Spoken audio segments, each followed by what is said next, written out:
What's up, people?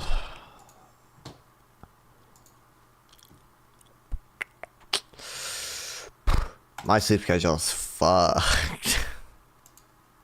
What's up, Isaac? Is that actually your alt account, or is that like your friend or something just lying?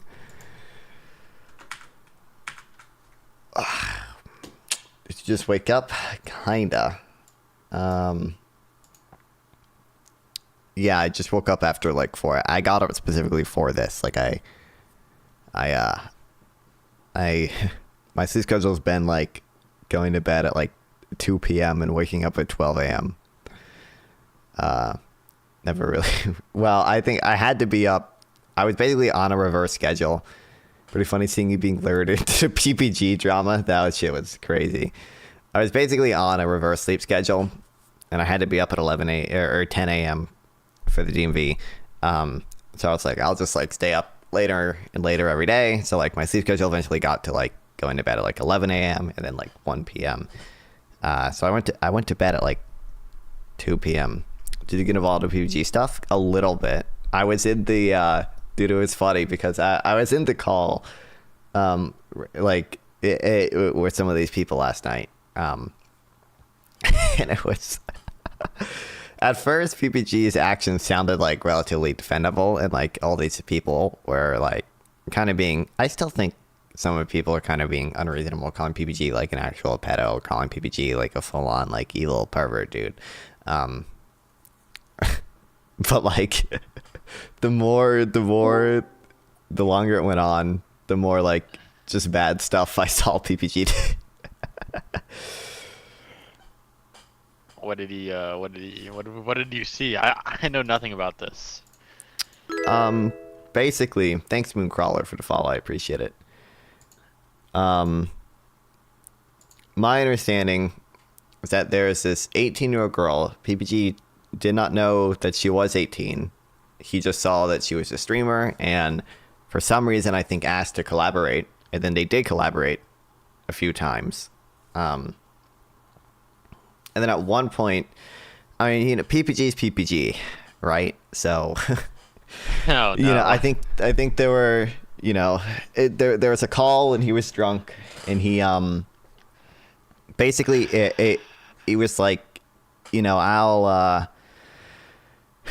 think eventually what it got to was, I'll give you subs if you give like Hawk Tua to a flag post, and you have to spit on it and you have to like suck it, which is obviously like a sexual thing. And PPG like backed himself into a corner because he was like, it would be weird if I was talking to an 18-year-old if I was being sexual. And then they were like, okay, but you recognize you did like a pretty sexual Yeah, joke. this is a very sexual thing. To be fair to PPG, okay. Oh, This no. is the same call where, like, no, fuck this. This is like the same call where he said like he would piss on a Dodgers hat or something for subs. And I don't know. That's I never That doesn't really translate well, does it? Well, hold on. Well, How does that second. be fair? Okay.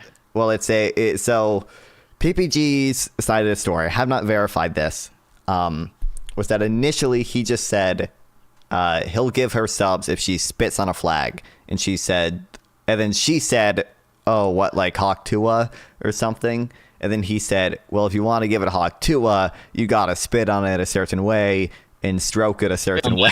Hawk Tua, spit on that thing. Yeah, I know the Hawk Tua. Yeah, but basically, wait, you never said that? Said what? Oh, my hair is so frizzy. So like PPG started a story is that she was the one who like brought up Hawk Tua, and he was just saying like, if you know, if you did Hawk Tua, If you're gonna suck a penis, you got to do it the right way. Exactly. I'm following. Yeah. The reason this is actually really funny, and here's I'll let you go, but it's also really funny when you think about what was I gonna say?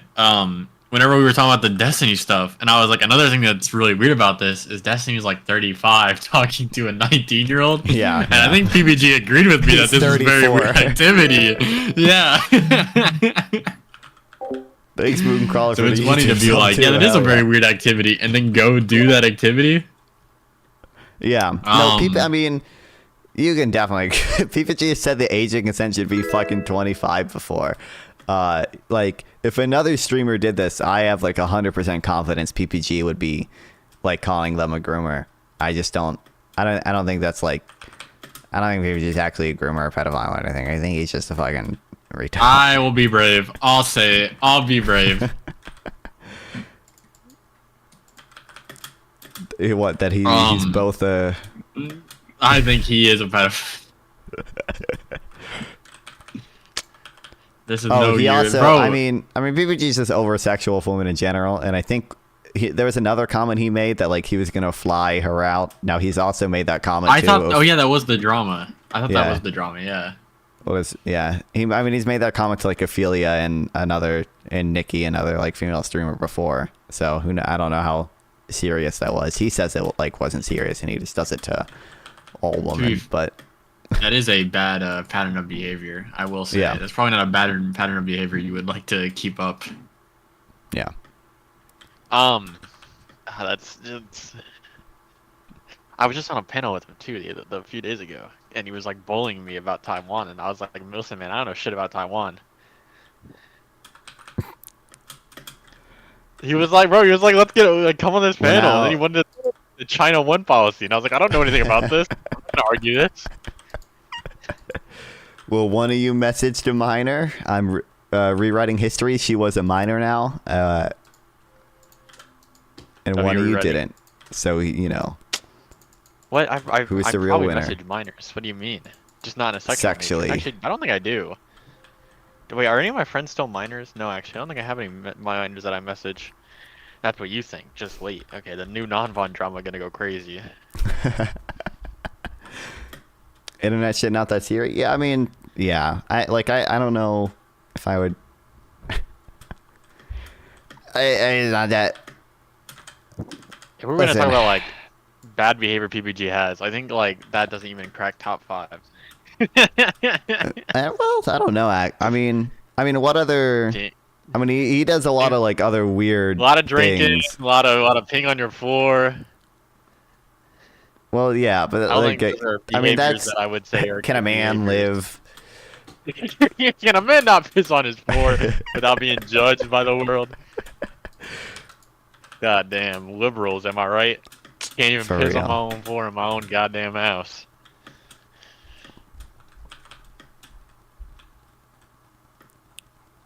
I don't know. I think like all his. I don't want to say his orbiters because I don't think these people are. They're just other streamers have like have decried PPG over this. So I think Nikki. I don't know if you ever talked to her. Doesn't want to I talk don't to think I PPG. have. Wait, is that the one anymore. with the 7? Is that like the one with the 7? Yeah. I've seen them, I think, once. I think it was when they gave you a host. Yeah, she's rated me before. Yeah. Yeah, oh sorry, yeah, that's what I mean. Hosts are gone, I forgot. But yeah, I think that's the only time I've ever seen them. Yeah, I think I've only talked to her once when PPG was also in the call, and I didn't really address her directly ever. But Oh, also, if you can't tell by me speaking to you, I'm back from Raleigh. well, yeah, My butthole got looked at non-fun. did it? It did. I had to. Let me tell Wow. you this story. So the way it's like rules, right? And one of the rules is if you're being examined by a like opposite sexed doctor, they have to have someone of the same sex in the room. Which like I wish it was like voluntary or non-voluntary, because Yeah. there's nothing worse than having a woman look at your asshole than having another man watch a woman look at your asshole. I'm just saying, you know what I It's a mean? Like I'm already little- in a vulnerable, because it's a That's a vulnerable. little weird. Yeah, I could see him making that gotta like an turn my camera. option, like giving you the right to request that. But like, what? Like, why? So, let me know when you're on. Let me know when you have the stream pulled up, brother. Actually, yeah, just let me know when you have the camera pulled up. I'll show you what they did to me non-fun. Sure. So- hold on, let me make sure stream can see. it, yeah. Of course, stream messages. Yeah, it's all got to be content. So I'm in there, right? And Yep. she brings the other dude in. I'm in my underwear, so this is already a very vulnerable position. Okay, and she just goes drop him, And I'm like, whoa, what are we doing here? And she goes, drop him. And I do like this, and she like laughs, and then she goes, and she looks at me stone cold, just drop him. And I was like, okay, and I drop him, and I'm like in a vulnerable position, and she gets behind me, and I'm not joking. You have to turn her over and spread them with your hands. You have to Incredible. spread east ass cheek, okay? And while I'm doing this, there is a like 33-year-old buff ass army soldier standing in front of me like this. So I am, by the way, like this, looking at him. I am making eye contact with this man while I am showing my asshole to a woman behind me. This is a position. I don't think there are probably less than 200 people on Earth that have had to show their asshole to a woman while making direct eye contact with a man. Okay. Incredible. I don't think I came back the same man. Oh, you already I have already. I have already. You're PTSD. scarred for life already. Damn. I mean, do you think you would not be scarred for life in my situation? Not only that, my balls got fondled non-fun, but that one. Wow. We not complaining. No, I'm just it was a traumatizing experience. I'm not gonna lie to you. Understandable. I don't know if I'll ever be the same again. I'm just like they don't. I did almost get kicked out. Here's another. Actually, I can switch mics now that I'm sitting down. Here's another story I can tell you. I did almost get kicked out of the facility because I am a funny human being. Okay. Oh, okay. So I made the joke that whenever people would come out of that doctor's office where their balls got fondled and their asshole got looked at, I was like, they always come out looking like a whole new man. Like they have that 1,000-yard stare. And I made that joke. And a few people around me laughed because it's a funny joke. And a secretary came by, not an army person, a civilian came by, looked at my name tag and said, "Rhodes, shut up." And I was like, okay. She walked back behind the desk. I looked to the person to my right, and I just said, "Dude, did I just get put in timeout?" That made them laugh again. I then got told that if I kept making jokes, I was going to get kicked out. So I'm currently learning I might have too big of a mouth for the army. No fun allowed, bro. Gotta lock in. Bro. I had to get my blood drawn. They filled up a vial with my blood, bro. They stuck a needle in me, and I'm like, how much blood are they gonna take? And I'm watching this vial get fit. Like, how funny would it be if like when we're talking about DOGE, I just troll and be like, okay, the budget issue would be solved if we targeted NGDB.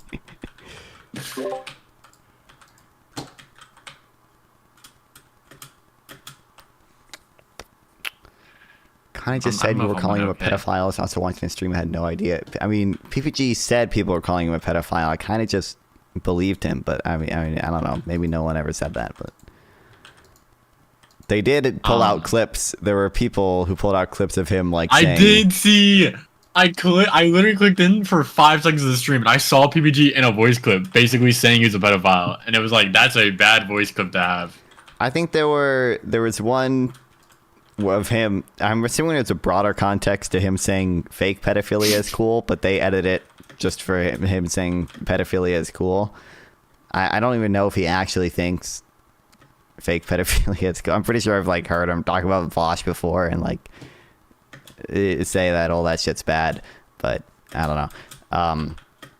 And then the other clip of him, it's like someone called him a pedo and he just said, "Ugh, thank you," and then like left the call or whatever. That's supposedly an admission. I could tell by all the clips that I saw. I didn't see that. Every clip that they played, it was like very obvious that it was like, you could tell that they were very easily cut out of context. Because it would be like only that section and then instantly cut. Captain, okay, I am not joking. I will to be probably fair, do we that. could all have bad clips out of context. Shout out to that. There's that one non-fun clip of him saying he would fuck Destiny for 1 million 10,000 viewers.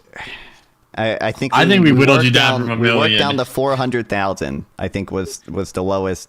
I said 400,000 views on a video, on like a YouTube video. I forget. I don't know. I don't think it was fuck Destiny. I think it was suck Destiny off or get my dick. It was either fuck. I think it was me suck Destiny stick for that. To be fair, does the It's real- sexual act change? Does the sexual act change your number? But yeah, like I would rather get head than get butt fucked. Like I don't know. If you're going all in, bro, you're already going all in. I'm not going. Getting head from a dude it's not like it's not going all in. Which one's worse in your book? Sucking his penis to finish or letting him hit? Okay, because one requires less effort. Letting him hit. These are the real questions. Get butt fucked or suck his dick to completion. Okay. Which one do you? Dick to completion. I would do. I think that's not as bad. I don't want my. I don't want my cheeks to be violated.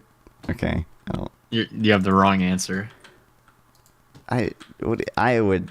No shot. It could take a long time, man. You could be going for an hour.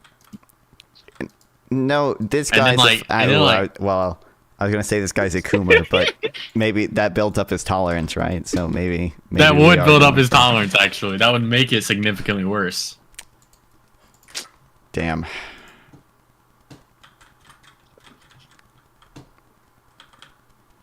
The person we are interviewing later this week had another interview, and I've been listening to a little bit of it in preparation for our interview. And the title is, never mind.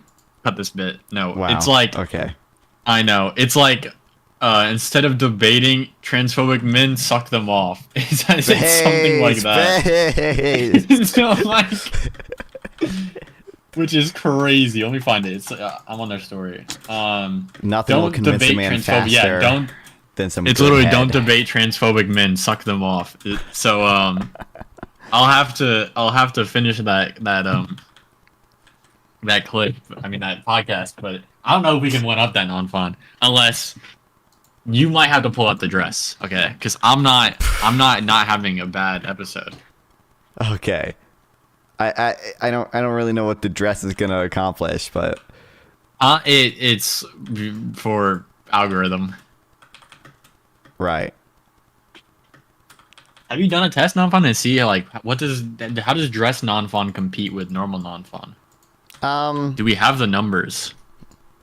I mean, like my viewers kind of fluctuate too much. But like for it to be super scientific, but like I think usually the dress streams do a little bit better technically. I think that's a sign. Is it? Are you Jewish, non-fun? I keep being told that you're Jewish. I'm not Jewish. Okay, I was just sorry, that was something I was being asked. I thought I would talk about it. I'll just next question. Sorry about that.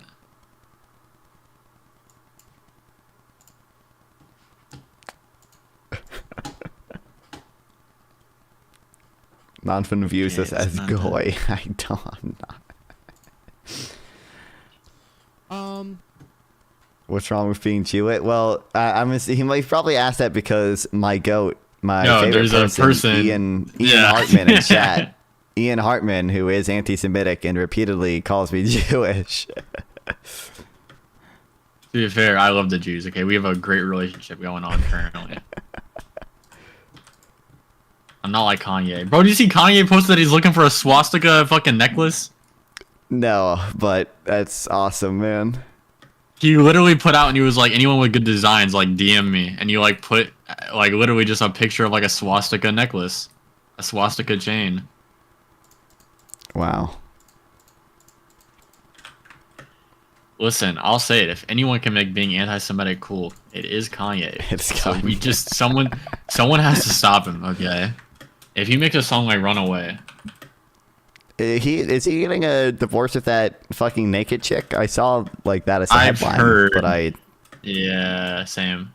I also heard that they didn't have a prenup, which is crazy because Kanye is the one who made the song about getting a prenup. Wow.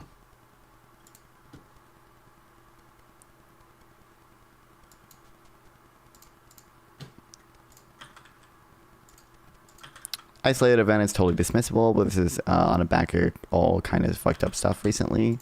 For PPG.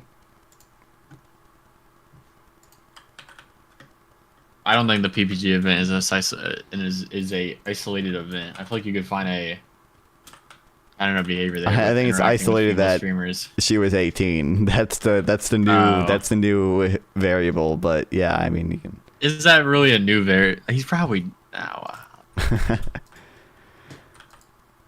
Is But, the I don't even mean, okay. One of his like defenses was like literally like I do this to all women. It's like exactly. bro, That's what I say. Is to this fly her out, isolated? and it's like it's like no, I offer every woman to fly. Maybe that's something we should just work on in general, PPG. Maybe we should just stop trying to fly women out. Isn't that like?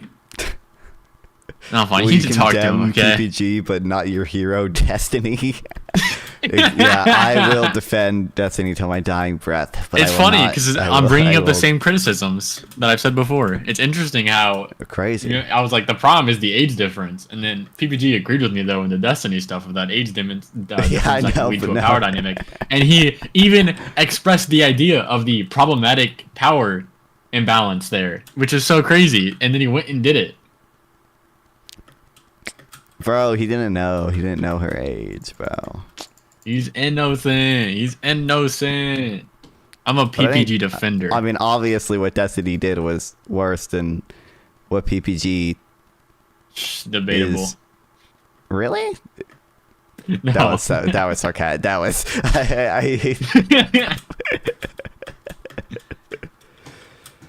I think Destiny's innocent, to be honest. I mean, I think, like, even he himself, like, admits that he didn't have explicit consent to share, like, Pixie's material. And, like, it seems like I would consider sending that material, even if you thought you had implied consent, worse than what PPG did, which was just, like, kind of, like, awkwardly make a sexual joke with an 18-year-old.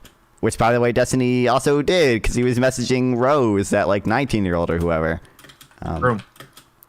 And I mean, you have personal experience with this. You've come out and said that it was you, right, in that one video. I was. Oh yeah. No, I thought you were gonna say. Yeah, I'm in them. Oh, are we not leaking that yet? Or not? I know we're not going public with that yet. My bad. Also, didn't Pixie say that she would share videos with other people too? Yeah, I think. Well, that is a claim made by Destiny. Think, yeah, Pixie didn't say that. It was Destiny in his manifesto or whatever. But to be fair, though, yeah, like you shouldn't take him at his word. Well, I think he had. I think he has some logs. The evidence that he had. Okay, this I could be completely lying and gaslighting you. Okay, but the evidence that I remember seeing is that he has. Motherfucker. Sorry. The evidence that I remember he had is that, like, she said that she sent it to, like, her ex, or that her ex had some consent in this, but, like, it's very easy to assume that her and her ex, like, agreed to allow those to be sent to other people while they were together. That seems like a very, well, yeah, believable story, if I remember correctly. It's also, well, he also claimed that, like, I think that she was sending, or no, hold on, I'm misremembering things. No, I think you're right. Hold on. I thought I saw that he was like, I did it, but she did it too. So that shows that, like, she also thought there was implicit consent. And then she was like, no, I didn't think there was implicit consent. These were videos I made with my ex. So there was actually direct consent used. That's what I thought it was. Yeah, she sent me videos of her and other guys multiple times. It's her who suggested that we record stuff when we met later. Yeah. Why does Google give me a fucking redirect notice for Imgur? As if that's a bad site. But I don't think PPG is alleged to. That's what PPG needed to come out. Have sent PPG needs to come out and say material. This 18-year-old was doing it too. Like, I would always. That's my $1 million. I don't know if I ever considered just like making sexual jokes on the level of like actually sending, material, but Pixie is one of the smartest women on the internet, I think. Real. I mean, she did go I haven't to seen any other law school, content. right, or whatever. But so, it comes time to ask. Are you public about what happened during that? You want to talk about that test? oh, I sent it. Yeah, Yeah, but you haven't talked about it on stream yet, so I just thought like, why don't we just discuss what has happened? But I basically, I think it's fun to update you guys him. seen all this episode of SpongeBob trying to get his driver's license? Basically, that's me for real, for real.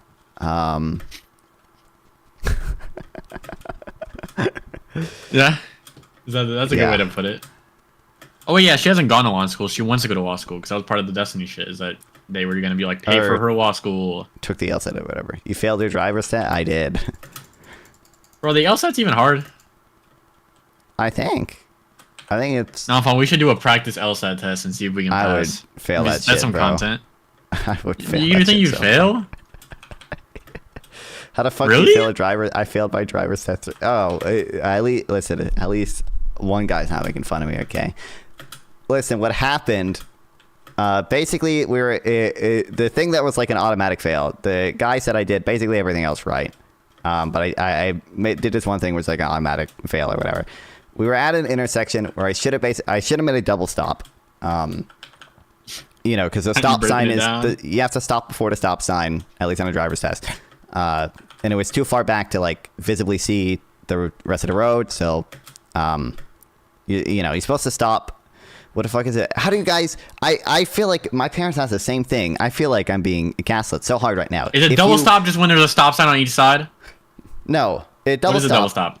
Is when the stop sign is too far back to see like the rest of the road. Can you pull up MS Paint and then draw it on stream? Yeah, I mean, you just look up double stop on YouTube. So what you have to do is you have to stop before the stop sign. That is what you have to stop before the stop sign and wait at the stop sign for at least 3 seconds. Okay? But if you can't see the rest of the road, what you should do... like fucking guitar videos come up. I don't know I genuinely don't know what the fuck you're talking about. Is after you... Dude, I was literally taught this in fucking driving school, okay? What you're supposed to do... is stop at the stop sign, and then if you can't see, you pull up more to the edge of the intersection and stop again so you can actually see before you turn. But I'm an idiot. And because he was... Hold on, is it not just a stop sign? Okay, you know you're legally supposed to stop before a stop sign already, right? Like that's not anything new when you're like... But it's a double... You stop twice. It's a double stop. Double stops involve stopping the stop sign, a legal position, behind a crosswalk where visibility may be low, totally partially blocked, and then pulling ahead and stopping slightly and stopping again where visibility is improved. Look. That's what I mean, that's just a thing I do. I didn't even know that was like a term. Yeah. You should just do that. That's not when you say double. That's such a weird way to say it. Like it's something. It's just stopping. I kind of assume. I don't know if you'll know what that term is, but like yeah. Like, yeah, it's a non-popular term. But it's how most people stop. This is what everyone has told me. It's like, oh, like I do that. I just didn't know there was a term. Yeah, but basically. Yeah. I'm an idiot. And because technically speaking, like. I think they are supposed to deduct points if you have enough space to turn, but don't and wait.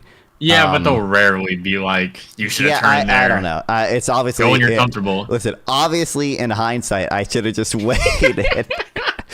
Because it's an automatic fail if you pull out too fast, or if you pull out where there's low visibility or whatever.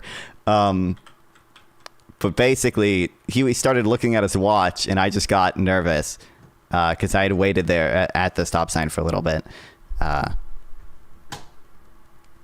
I made the turn and he got mad, but whatever. Whatever. That's a dumb way to fail. It is a dumb way to fail. Not a big deal to retake it. Yeah, I don't... Listen, I'm not...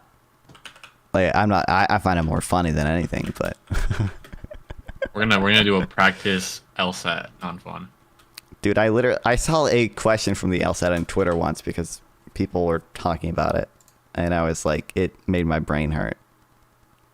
What do you mean? I mean, it was like it was I forget what it was. It was something. It was like some math of like, oh, if 50% of students got an A and the class was 22 people, and you know that X amount of people got Y, it's like, and you have to do like a ton of random. People are gonna find out how stupid I am so quickly when I do this. Dude, I have to unfollow fucking Lav on Twitter, okay? She's like beefing Why? with some There's other this fucking... beef with that OnlyFans girl. Yeah, but like Lav Yeah, keeps posting like pictures of herself, and it's like every time I get closer and closer to buying that $16 OnlyFans subscription. Bro, that one girl she's beefing with is fine. I'll say it, bro. I'll be brave. For real. She's a very attractive person. Oh, also, by the way, no, bro. Oh. I bought nonfawn.gg, guys. It's real shitty right now because I need to find a better fucking website builder.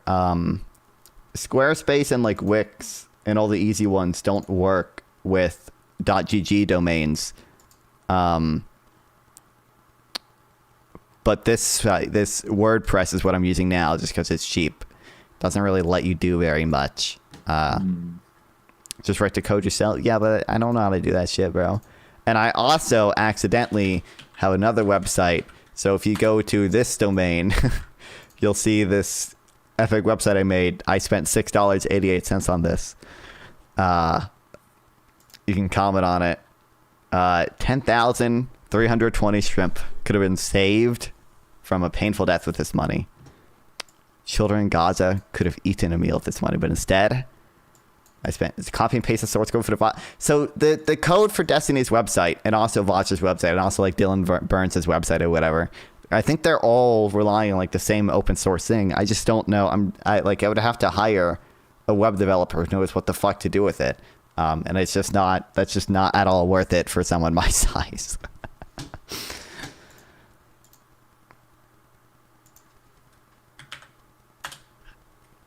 We're taking an LSAT right now. We're locked in. I have like 30 minutes before I have to be somewhere, I guess. Just usually I don't hire anyone use Gemini. I don't know if Gemini it has the capability to do that. But the DGG source code is, I think, open source, you think? Available, but it's not. It also hasn't been updated since 2021, I think. But I don't really know. The newspaper. Source code for website destiny.gg. It is no longer being publicly maintained as of 2021.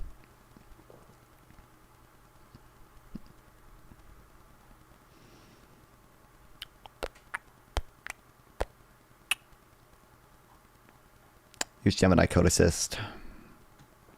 AI coding sucks. I'm sure I could figure it out. It would be impossible for me to like troubleshoot anything if the AI did like one thing wrong. I'd never be able to like look through the code and realize what was wrong or anything. But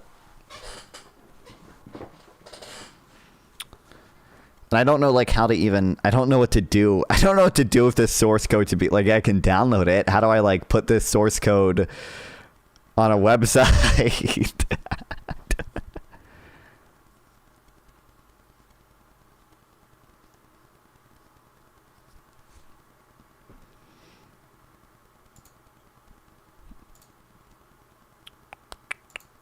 Plus, I found out you can literally. Oh, it's funny.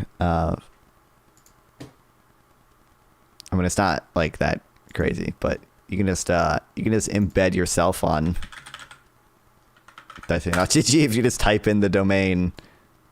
Your Kick or Twitch channel, guys. It's me.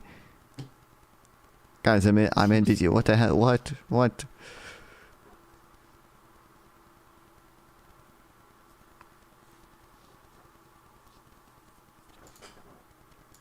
don't know, but I don't really care that much about the like stream embed thing or anything. I kind of wanted non-DG just to so it can host on my social links and so it can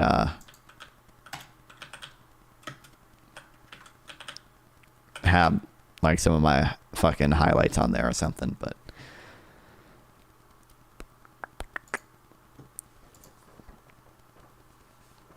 Zoomers don't understand the internet. Real.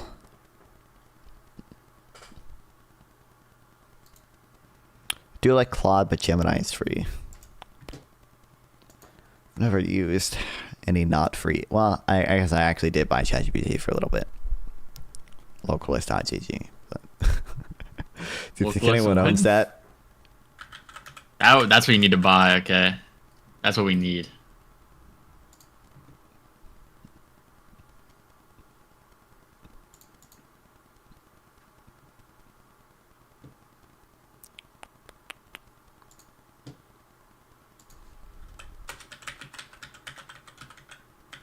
So what's your panel on tonight? I know you're on the Gibbs panel. Oh, it's the same price as fucking mine. $51 a year for the fucking domain. I think we're talking about DOGE. I think I'll just give you the title of the group chat right now is non-citizen voting, DOGE, and Lawfare. So we're gonna talk about DOGE. What are your 3 takes? I don't care about for non-citizen voting. I'm assuming it is like basically just states letting people vote in like local elections, because I know New York City just had that thing where they let like undocumented people vote in local elections or whatever. I don't have a strong opinion on that. I don't necessarily think it's justified for the federal government to ban that. I actually don't even know if it would be constitutional for them to do so. Localist, I don't think he's here right now, but would have to agree that that is a usurpation of the authority of the states to run their own elections. I don't know. I don't have that strong of a take on it. DOGE, I think, like, most of their actions have been of questionable legality. I don't think they have made any meaningful contribution to reducing government spending. It seems like they have saved 10 billion. But the way they've gone about saving that 10 billion is very irresponsible. Like, even, we talked about this a little before, but like the most charitable interpretation of like one of their core cases is, well, they froze spending, but they can't unfreeze spending because there's issues with like the payment system. So even though it was not lawful for them to freeze spending, and they are now trying to comply with the court order, they are unable to do so. So like, that's a very irresponsible way to go about like stopping funding. Like, undoubtedly there are children who are fucking born with AIDS now because the US aid funding was frozen, and some of that money was going to it's called like PrEPFAR or something, but if you like give it to the mother while they're giving birth, they like don't transmit AIDS to the child or whatever.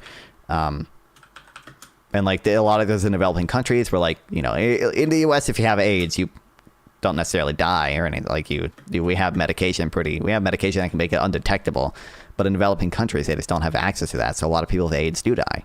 And it's like, probably thousands of babies born with AIDS now, many of which will die because they just can't afford the medicine to treat it. Yeah, I remember. I had an argument about this because I'm in a very Republican household, but and we're talking about it, and I was like, okay, let me actually look into DOGE, and I'll see like because I was like, as like a principle, I don't like, disagree with cutting like wasteful spending, but I'm probably gonna disagree with what they call wasteful spending. Like, it's probably what it's gonna come down to every single time. And then I gotta look it up, and the first thing I see is the tweet from Elon where he's like, we cut the gender consultation services. Also, we cut like Brazil gender like forestation. And like, you look into it, and I was like, well, let me look into this grant, and it's gender with tree seeding just literally means like repopulation of trees. So it was a bill that was cut that would just help the Amazon tree population. Yeah. Which is, it's like, why? For reference, non-fun, I don't know how much you know about the Amazon. You know we get 25% of modern medicine has some like part of it come from the Amazon rainforest. Yeah. That's a fun fact you can use. That's a point I would use in this debate, because I'd be like, why the fuck are we trying to like not protect the rainforest? Like for other stuff, like I'm not gonna like, oh, stuff overseas. I'm not gonna die on a hill of like, should we be funding these things overseas?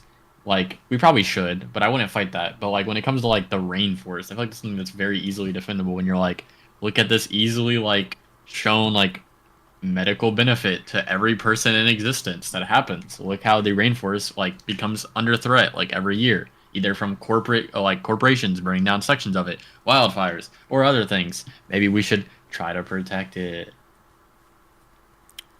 And then I fucking. But also, I mean, I'm sure you've heard this line before, but like it's pretty cheap for us to give this fucking aid to these people, and like it builds quite a bit of goodwill with these countries, and like presumably if they don't have very good relations with us, you know, maybe there's a gap for fucking China to come in and start giving them aid. Yeah, it's the argument I made for the WHO whenever we pulled out. Yeah. I was like, why did we pull out? Like, if China just takes the funding and like they fill that gap, like we just ceded so much influence to these smaller countries to China for no reason. Yeah.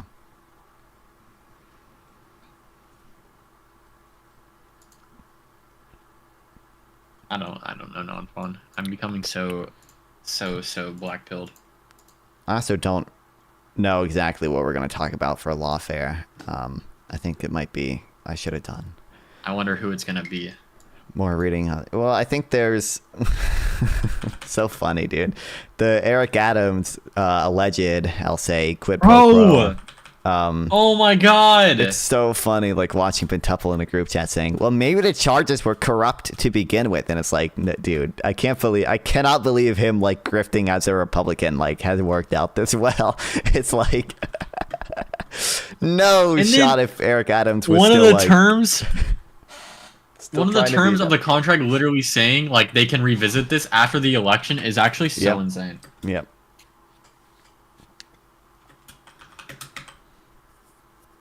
I don't understand. I don't understand. I miss every once in a while on phone. I'll just go if you ever want to like have hope again, just like go back and watch like the Romney Obama debate and just like sit there and be like, this is what we used to have.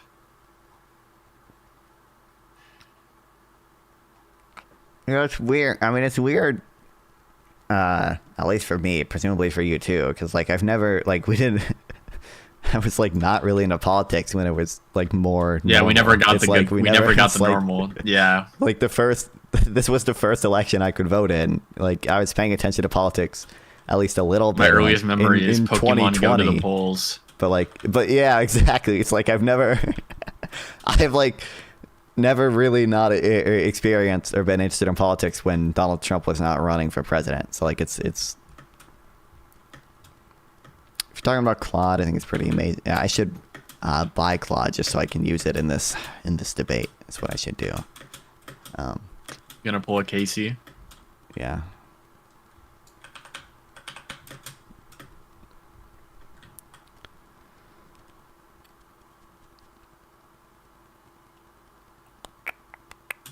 Actually, I wanted to ask you, here, I'll ask you what you think about this, because I've been researching this, and I see this becoming more and more abundantly true, but it's like, the Democratic Party just, like, kind of gave up on trans people. I don't know if you've noticed this at all, but I think the party was, like, and what I mean by this is, like, it's like we were pretty pro-trans, and I think they were running on this election being, like, I think being pro-trans will, like, work out for us, and then when it didn't work out, they were like, listen, we'll be pro-trans, but we just, like, won't do it publicly. Yeah, I mean, I think a lot of the like wokeness, like I think literally the most effective ad against Kamala was like, she's for they them, Donald Trump is for you, and it's like I understand why they're trying to not be quite as woke.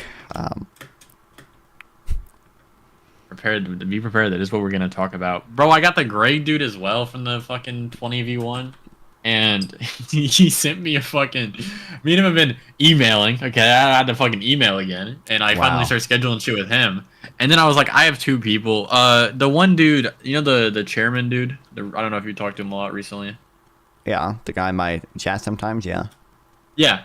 So I didn't even know he was a streamer until I got into contact with him. Wow. He was talking about how like he wants to. He was like asking me questions about like interviews because he's like I never do interviews. And then I was like, I'll be a nice person. Hey, I have 2 people from the Jubilee video. I'll just give you one of them.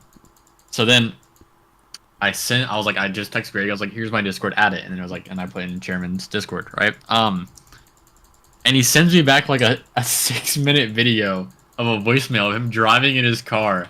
And it's like the weirdest, I'll find it. But it's like him being like, hey man, like we'll schedule this when I'm flying internationally right now. So we'll schedule this for when I'm back. Is this it? Yes. And he's like, I'll just tell you my thoughts now so you can listen to this and like prepare questions for me whenever I'm back. And I'm listening to this, I'm like, for reference, the 2 emails I sent him previously were like, hey man, no problem, because it was like, hey, I'm going to be flying overseas. So I was like, hey man, no problem, add my Discord and we'll schedule a time to set up a call after that. Because I was like, I don't want to schedule this call because I am not the other person, Chairman. I was like, I want to get these 2 people into contact. So I say, hey, just add my Discord, schedule it there. Sends me back the 6-minute voice line.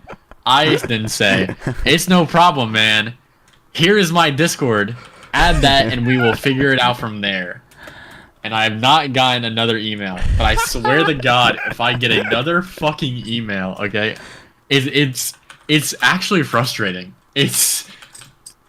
I don't he's got to be old and doesn't know how technology works. Probably.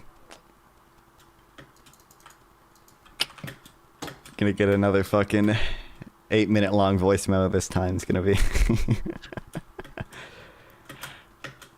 I just don't understand it.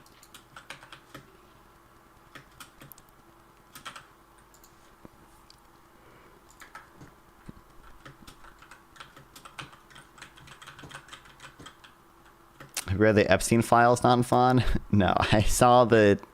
Like, bro, they're like posing with it. It's crazy. I know. I saw that. I think Newsweek published a little bit of it. Yeah. Oops. What the fuck did I? Do control find and then put non-fun in. We'll see if anything interesting comes up. I am not, in fact, on the Epstein list. I saw Trump was 77, which is interesting.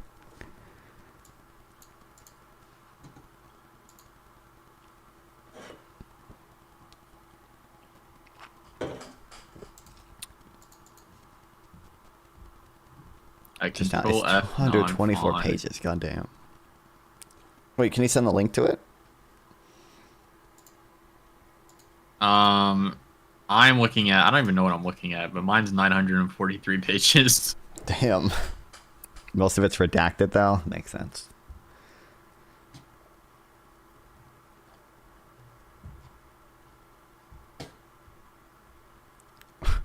When Impact can post a live photo, I will post my pussy on timeline. What? That's a lab tweet. What, the lab beef? Yeah.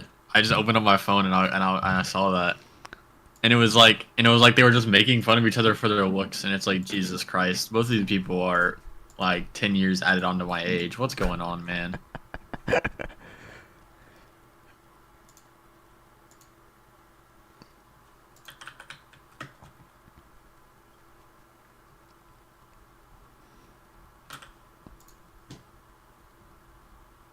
Oh yeah, Dean's gonna watch the content nuke on his phone. Dude, that was interesting. Dude, fucking Dean like talking about the content nuke, and then Hassan just like immediately shows up. That was so fucking funny, dude.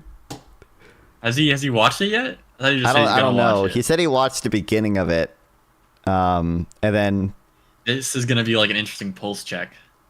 Hassan showed up, and it was like, no, bro. Nah, bro. Bro, that shit's fucked, bro. I don't know if you finished watching it. I think they debated a little bit, too, of, like, whether we should, like, deport illegal migrants who committed violent crimes. What the fuck? This shit is sideways, bro.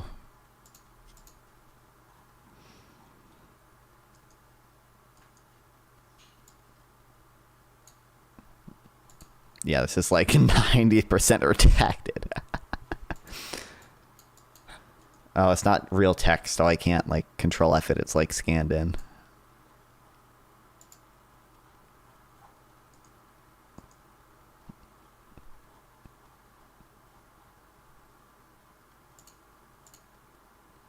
But yeah, when they watch that video, I'm gonna get to see where like liberals are at right now with the whole Hassan promoting terrorism thing. Cause I don't know how you this is like a rough spot for Dean because he either has to like be like, hey, terrorism bad and ruin that like very very very good bridge for him, or does he throw the morals into the mud and be like, yummy yummy content bridge, give me. Yeah, I really don't I don't want to react to Destiny or reacting to it, where it's just like the video. Yo, W reactception. I got banned from Dean. How did you get banned from Dean's Discord?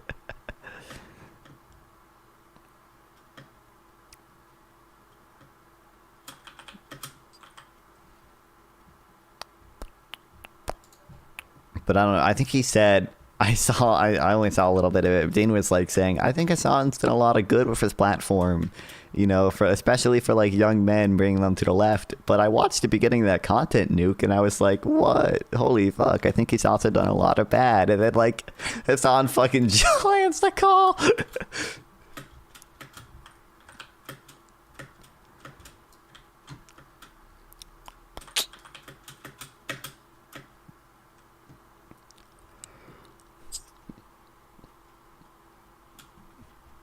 It will be interesting to see what actually happens with Gaza now that Trump is in office.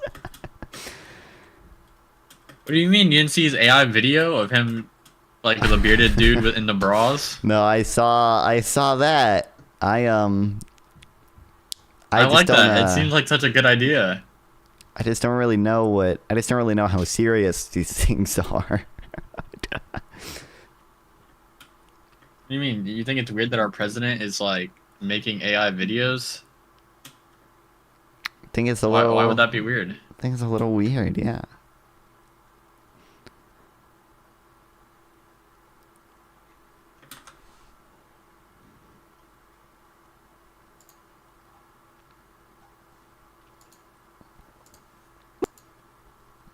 Hold on, I'm cracking his in. Oh my god, bro. How am I supposed... He's playing Factorio in the background too. I'm going to be reacting to Destiny. W game. You should. It is a pretty good game. But if you do play it ever on stream, you will be confirming the fucking the non-fun duplicate allegations. Yeah. It would be. This is a little. I need to fucking get ADHD medication. Goddamn Destiny editor. Don't worry. Destiny's editor, who I do not copy, by the way, needs to make short form clips. I think he's got other people to do that by now. Like, I think the Thinking Monk guy makes Destiny clips. I sent it to you, non-fun. Open it. Don't just it's total. Remember, this has the government verified badge. This is a government institution that you're about to get a link from.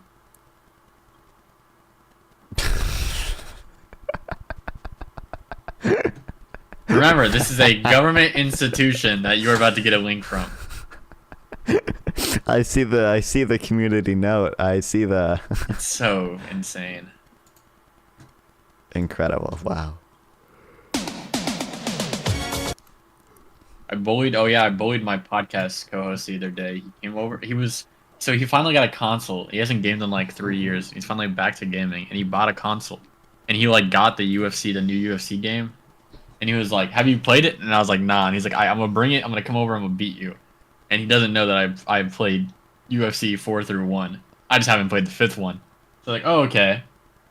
And I did open a can of whoop ass on this man that is never before seen. We've seen near levels of this in the Israel and Gaza conflict, but it was close to hydrogen bomb versus sneezing baby. Let me tell you. Oh boy. That's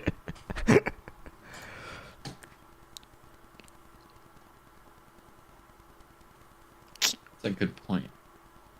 when do you just start non-fun? When's the Aiden Ross stream coming? The Aiden Ross stream? I don't know. I don't know if I got that kind of pull. I don't know if that's ever happening.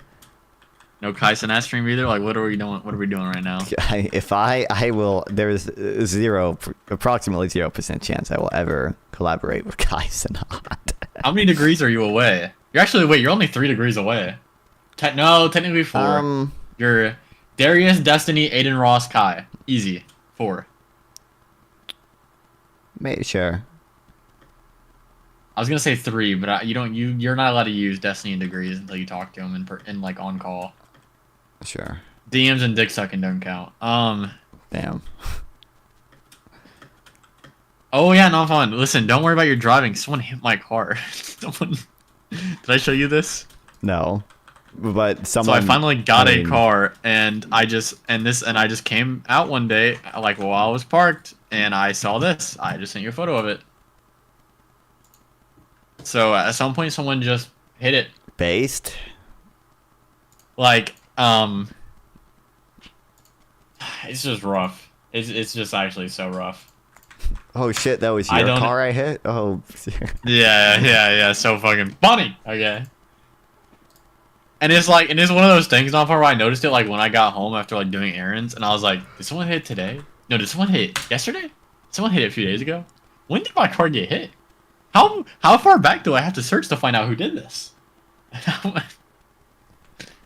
Oh hell no! Destiny's bigger than Aiden Ross. I don't know. Well, Aiden Ross that might be the craziest thing that's ever allegedly said.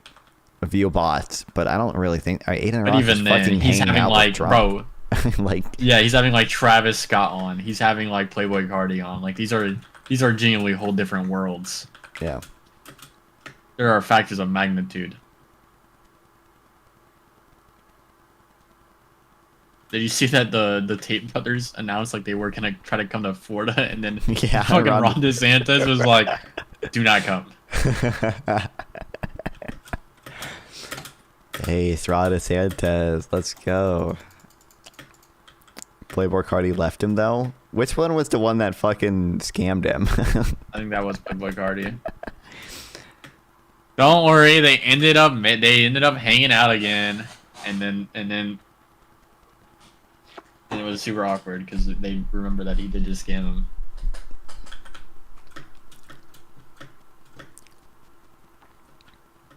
Non-fun, you need to buy a wiki. We need a non-fun wiki. That's what we need. I mean, I could use that fucking website I accidentally bought as a wiki. What's that website you accidentally bought? I can send you the link. I bought like the web hosting thing, which the domain it gives you is like super long. Like it just has a bunch of like random characters in it. You want to open the link or just see on stream? But okay. Okay, hold on. I was like, I really wanted to say that before you opened it on stream. I was like, I don't know if this is DOS, so we're gonna warn you. I have this website until the 20th. Why is it just...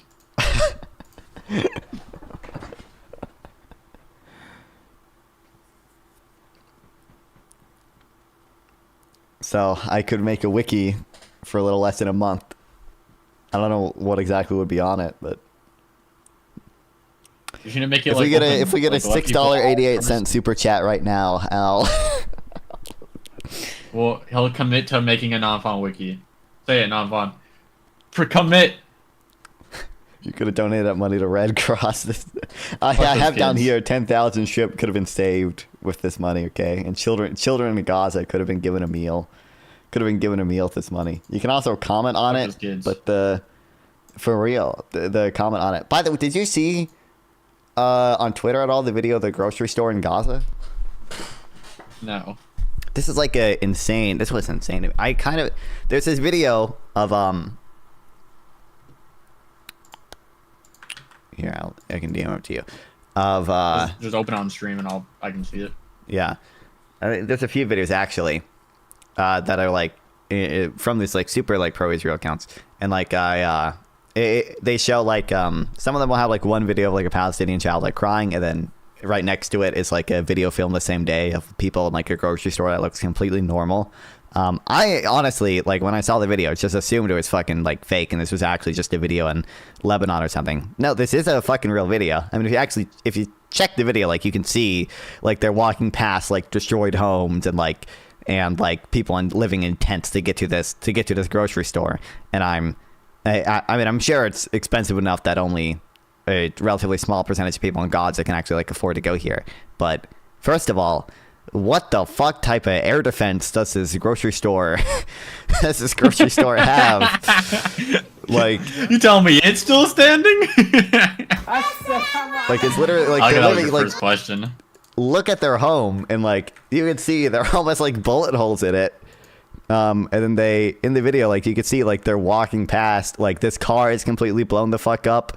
Like, there's rubble on the street. Jesus, that was on the street. What are you? That was horrible. That was horrible. Horrible.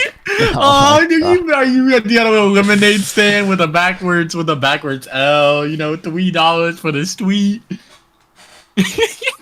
God fucking damn it, bro. Oh, that was horrible. That was crazy. But this car is, like, completely blown up. There's rubble on the streets, but, like, this fucking on the what? On the streets? on the roads. Oh, that needs to be a TTS. On the roads. Yeah, that needs to be a TTS. But, like, holy shit, like, this grocery store is actually, it's, like, fully stocked, which like, maybe, I don't know, it could be the case that, like, it's fully stocked because A, people can't buy food, and B, like, maybe they just got like a shipment of aid after the war ended or something. But like, like, what the fuck? Maybe they've been lying to us the entire time they had perfect food. Apparently, there was actually a paper that came out that was like the average aid delivered was like 3,000 calories per Palestinian per day. Now, there are issues with distributing the aid, so it's unlikely that every Palestinian actually had access to that aid. And that's just the average per day. So, like, there were times where they weren't getting that. Is Pentuple on this panel? He might be. I don't know. I think he is, because he's currently on the Admirable Gibbs, like, hall. He's currently, I see his thing in the top left of, like, when you see, like, when people are on other people's streams, you can see a little bobble. Yeah. Damn. Not fun. You need to prepare a pentuple line. Not fun. You have to do it. He doesn't. He's muted me and, like, has my video disabled. He's not I'm just saying. Whenever you're doing introductions, you have to have a line prepared. And I've been considering whether or not I should just refer to him only as Pussy Tuple. I think there's got to be a better line than that. But I still stand by my tweet. Y'all just need to fight. I think you can take him. I don't know. You're gonna run him over at a fucking double stop. I actually was curious. I was like, is he like? I looked at him. He looks like the same build as you. I think it's a very equal playing field. I didn't notice until I actually looked at him. Like, he's a very scrawny dude. Yeah. To be fair, I'm also very scrawny. But he's also, I'm not saying that as like in a derogatory quite way. a bit older and, like, heavier than me. Not like he's fat, but like just because he's. But that's why. Yeah, but he's older. You aim for the hips. You aim for the hips. That is true. You completely get wrecked if he just has height on you. Also, like, you can see, like, another video on his channel. I'm assuming this is like an aid package that they're eating from. So, like, even these people who, like, for all I know, like, I mean, if they have a fucking camera and reliable internet connection, they are probably top 10% of the Gazan population or whatever. They're the rich Gazans. Two girls, one. They have a camera. Zach. What? What? What goes on in your chat now? What are your current views on Israel Gaza? I mean, the high intensity fighting is, like, over. I think. So I don't know. I don't know what you mean by current views. I think Israel's probably justified in going to war in Gaza after October 7th. I think, for the most part, they try to follow IHL. I don't think they've always been perfect in doing so. I think they follow IHL. Oh, there's another video. I don't know if they're living in a tent in this video or if they're just visiting someone who is. I see some in Gaza. At what point, Alphon, do you pivot though? Because, like, at some point, it's gonna get bad where, like, you're not actually gonna, like, switch your view, but it's gonna seem to the general population that you're just switching your view. Because at some point, Trump's going to be like stopping every investigation into Benjamin Netanyahu for war crimes. And then you're going to have to be like, and then you're going to be like someone that's like, hey, I think like war crimes should be investigated. And then people are going to be like, whoa, look at this dude who said he was pro-Israel. Now is fighting Israel just because Trump backs him. I'm telling you now, I can see the future now, fun. I can see the script. And that's going to happen. Yeah, I don't know. I mean, I think any annexation Trump will support, which I almost guarantee you Israel will annex large portions of the West Bank under Trump. I think that's going to be rather bad. I could like the way Trump is speaking about Gaza, I don't fucking know what's going to happen is the issue. So like I'm not going to rule out the possibility that something possibly good happens in Gaza, but like I don't trust that it will. It's hard to know how serious these things are.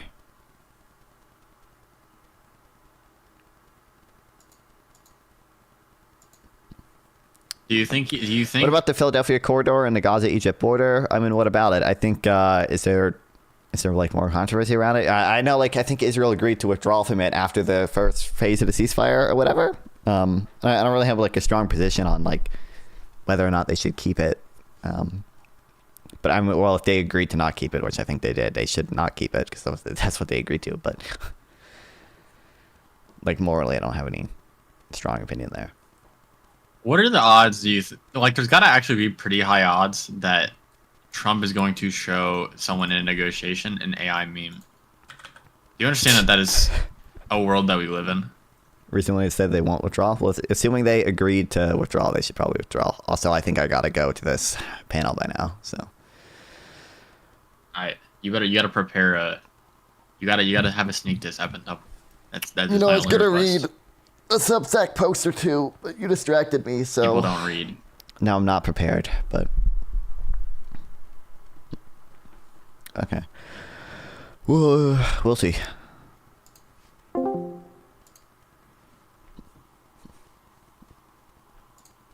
Still fucking banned in this Patuple's fucking chat, so I can't use share chat. It's fucking horrible.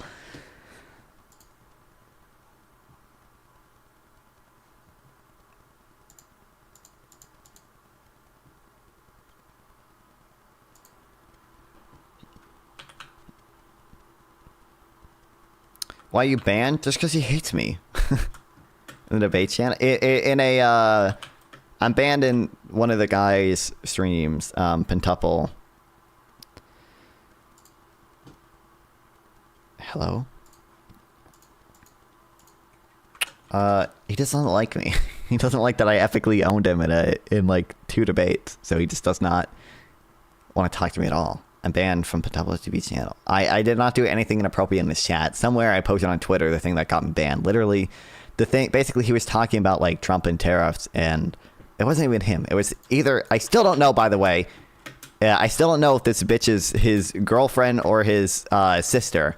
I really don't know. So the current line I'm running with is it's both. So his sister incest girlfriend was streaming for him because I think he was on some fucking gay ass ski trip, and I just typed in his chat. She was talking. She was like, "Some people say Trump doesn't know what a tariff is," and this is it's clearly kind of referring to me because like I had a debate with Pentuple and I was like, the way Trump is speaking about like tariffs, it implies that he doesn't even really know what they are. Like, and she said that, I was like, and I just typed in chat, he doesn't. And she was like, I'm under explicit instruction to ban you if you come in chat. Still fucking banned. He has my video disabled in Discord. Sometimes he has me muted. Oh. Hey! A lesbian haircut. That's hilarious. Can you unmute Nonfon from Twitch so he can join the group with us? For real. Yeah, unmute him in your chat so I can have him in the share chat. Unban me. Banned. Unban him. Oh man. He said you were cool. You guys are friends now. That's like in We're my not- No, we're We're- cool. We're life cool. goal. We're not close to that beefing yet. anymore. Buff We're not beefing. bucket list. We're not beefing Yeah. anymore. Kind of a Give him unilateral a chance. decision. We're by definitely him. not I beefing don't anymore. really know. I don't really know if he makes that. I still. I don't know if I'm unbanned in a chat. Maybe I'll consider. Playing hard. Oh, Katya, get Katya in here. is she here? Yeah, okay, good. Yes, we've got our left wingers tonight. Yeah, that's good. And Ikel will be here late. Wow. I Does think he that's still- quite a skill gap increase. iCal from JC to iCal, I think, is a much high skill differential. You know, And are we live? I'm not going to be impolite live. He's a wonderful young Oh, man. I'm streaming. All the way from Why do you start off every panel, Tyler, by just declaring that you're gonna avoid saying something crazy? You always We're preface live. it this way. We're live. I Great. don't want to be rude for no reason. Notice how this You need to come fucking my stream. dumbass Fuck doesn't him. know how to use OBS virtual cam correctly, so he There we go. shows his Get entire us outta screen, here, and fuck you can him. see the other 3 people there, but you can't see me because he We has threw me a going disabled. away party for you, JC, after you left. the old MAGA hats. What is this you just posted? Oh, in the group chat. Also, I don't know if I answered. This is the current, like, MAGA These hat. people are this guy, average debate enjoyer, is basically MAGA. Oh, the old ones were super square though. The official ones. Gibbs is They were really square. Gibbs is kind of soft MAGA, but I would still consider him MAGA overall. Like, to the point where it's like, okay. Pentuple is like hardcore On the second one? MAGA. I think I like the second one. Hey. I like that Trump was right about everything hat he tried to give to the press. That chick is hilarious. I want to get one of those for sure. What do you mean? She's got. Yeah, I agree with you. The letters are a bit too big. It looks a little off. Gibbs is moderating though, but Perhaps I mean, to the he weighs in. side. I agree, sometimes. Katya. Gibbs is shell. The new We're chill one with looks Gibbs, like a okay? Chinese No issue. knockoff. I have no issue with Gibbs. I mean, kind of. Granted, the one that I literally wear the most is a Chinese knockoff, but I've worn it so much. Whoa. I got it in Sending your 2015 at money a. overseas. No, I spent it at a strip mall in Florida in 2015. This guy just had a bunch on a table, and I was like, "Oh, I'll take one." And then, at first, I was like, "Yeah, I just won't care about this hat. It's just like a cheap knockoff." But now I've had it for so long, and I've worn it so much, it's like pink now. It's not even red. Like the inside is red, and then the outside is like pink. Like just, I've worn that shit. I'm not the type that like has it and keeps it in their closet hiding it. I wore that shit. And look where we are now. Look where it got us. Look where we are now. Couldn't be happier. The Trump store at either like a flea market or the one where people have booths. Like there's always somebody now. There's one in DC that has they had tons of Biden stuff and tons of Trump stuff. There's like a You know president's what? Might store. as well. But I was just like, I don't know how much this sells. I guess in DC's the place you could survive with that. There's an official Trump restaurant in Beeville, Texas, and they have on site they make they have a screen press and shit. And they'll make you Trump gear there, and all their food is Trump themed. And it's Yeah, I want to go pretty get the good. Trump steaks. Apparently they have this internal company for the Trump steaks. It makes Trump steaks. They need Yeah, to well, put I'll those tell you in. what. That is one thing I disagree with Trump on. That motherfucker does not know how to eat a steak. Yeah, you eat it well done with ketchup, right? I gotta be honest. That almost of all the reasons not to vote for Trump, that one almost got me to vote for him. Crap. That's a That one- strong one. That How do you eat your steak? Medium rare. Sometimes blue. Medium rare or rare? I go medium rare. Yeah, sometimes blue if it's like a really good cut. I don't think I've ever had it more lighter than You just rare. go, and then you eat it. Oh, I think I goofed. What do you mean, Tyler? I left the stream trying to get non-fun in. I don't know how Twitch works. Oh, fair. I'm not gonna join unless I'm fucking unbanned for double staying because otherwise I don't think I don't know how chat works when I'm banned. Like I can't type in anyone's chat when I'm banned in share chat. You should be able to. I'm banning Pentuple's chat. He has to be banned. Temple, you're a We unbanned monster. you. I last time I checked, he did it. I don't know. I can I don't check. get it. I haven't gotten confirmation on this other thing. I'm gonna go to. Steaks with ketchup. That's like toddler shit. Like if you're over the age of 8, what are you doing? Yeah, if you have to put sauce on a steak, first of all, that steak is bad. Yeah, I'm still Would you banned. put anything on a steak? Yeah, you can You put, put anything topping. on a steak? Yeah, like I like my personal favorites like black and blue. You do like a blue cheese, or I like personally like gorgonzola instead of blue cheese, like mushroom topping, like maybe with like a crust, maybe a little parmesan in there. It's pretty good. But like, if you have to go get like A1, if I ever asked for A1 and you gave me a steak, just know that I'm saying fuck you. You're saying it's Like- gross. Yeah, it's the most disgusting thing ever. Garfield heard the camera go on for the stream, and he was like, "Oh yeah, it's time to jump on." Garfield. Did you change your hair, Gibbs? It looks different. No, I have Just don't put it have the up. headset on.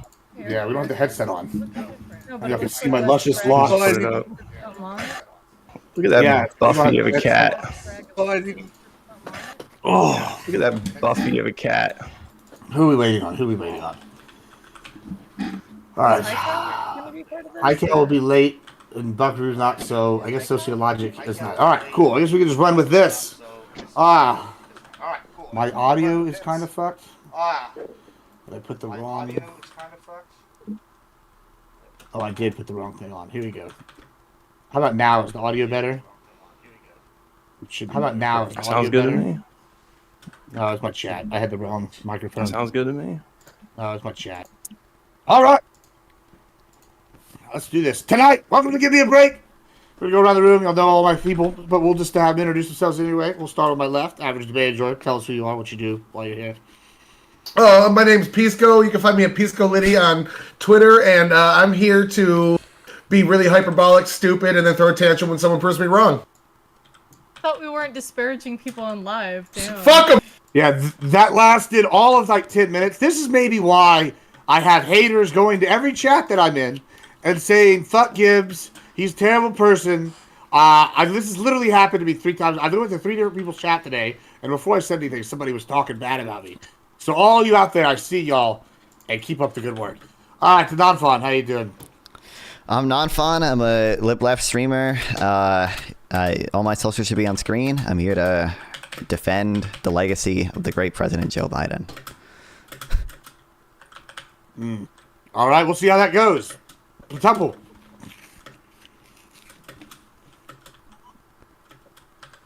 Yeah, he's muted. All right.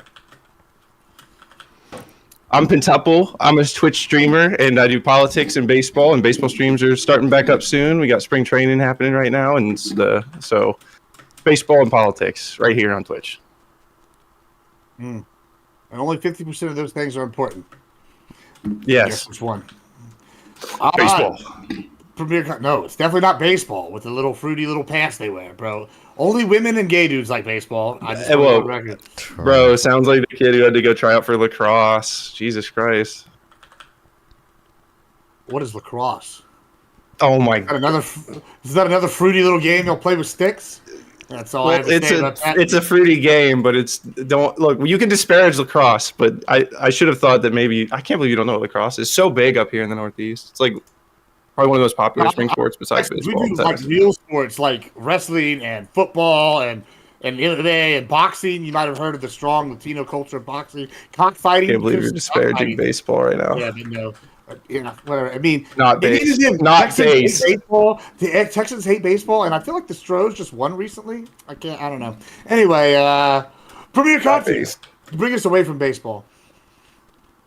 Katya on both Twitter and Blue Sky. I don't stream, but I like to go on panels and talk about how much of a dirty collectivizing commie I am.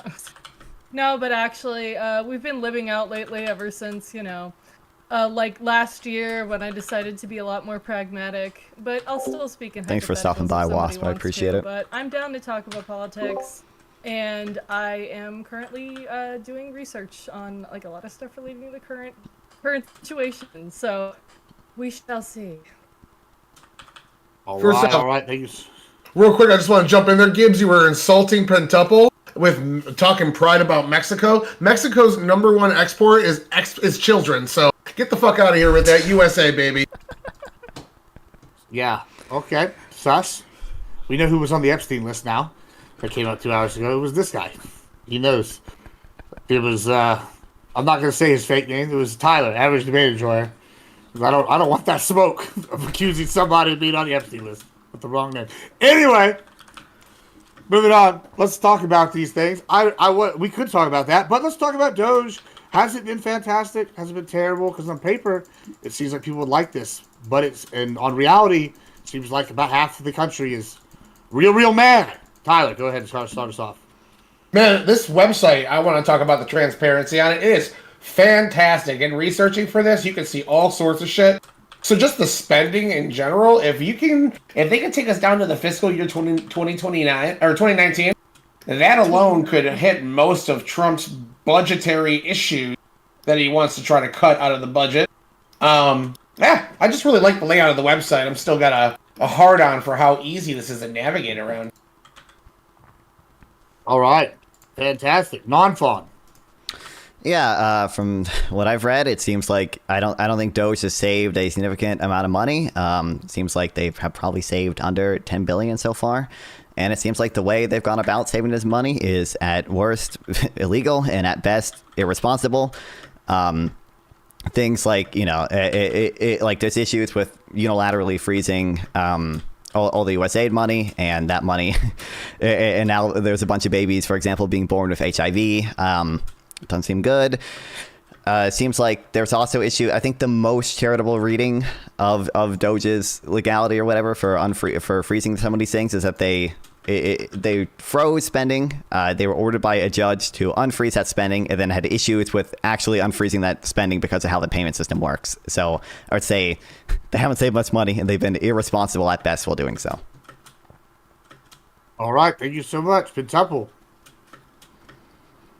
You're muted again. I keep meeting in Discord. My bad. I keep meeting in Discord. I'm ready for my $5,000 check. I'm all about it. Hopefully it's $8,000 by now. Maybe it gets more. I just pulled up the website right here. I mean, looks cool. I think if you asked a year ago, literally any person, if the government had, massive waste and, bureaucratic, issues, I think everyone would agree. This is what it looks like when you try to attack a bureaucracy. Like, obviously, if you were going to just, freak out, act like everything's the most important thing, like we have to be paying for this bad thing's going to happen in the world over here.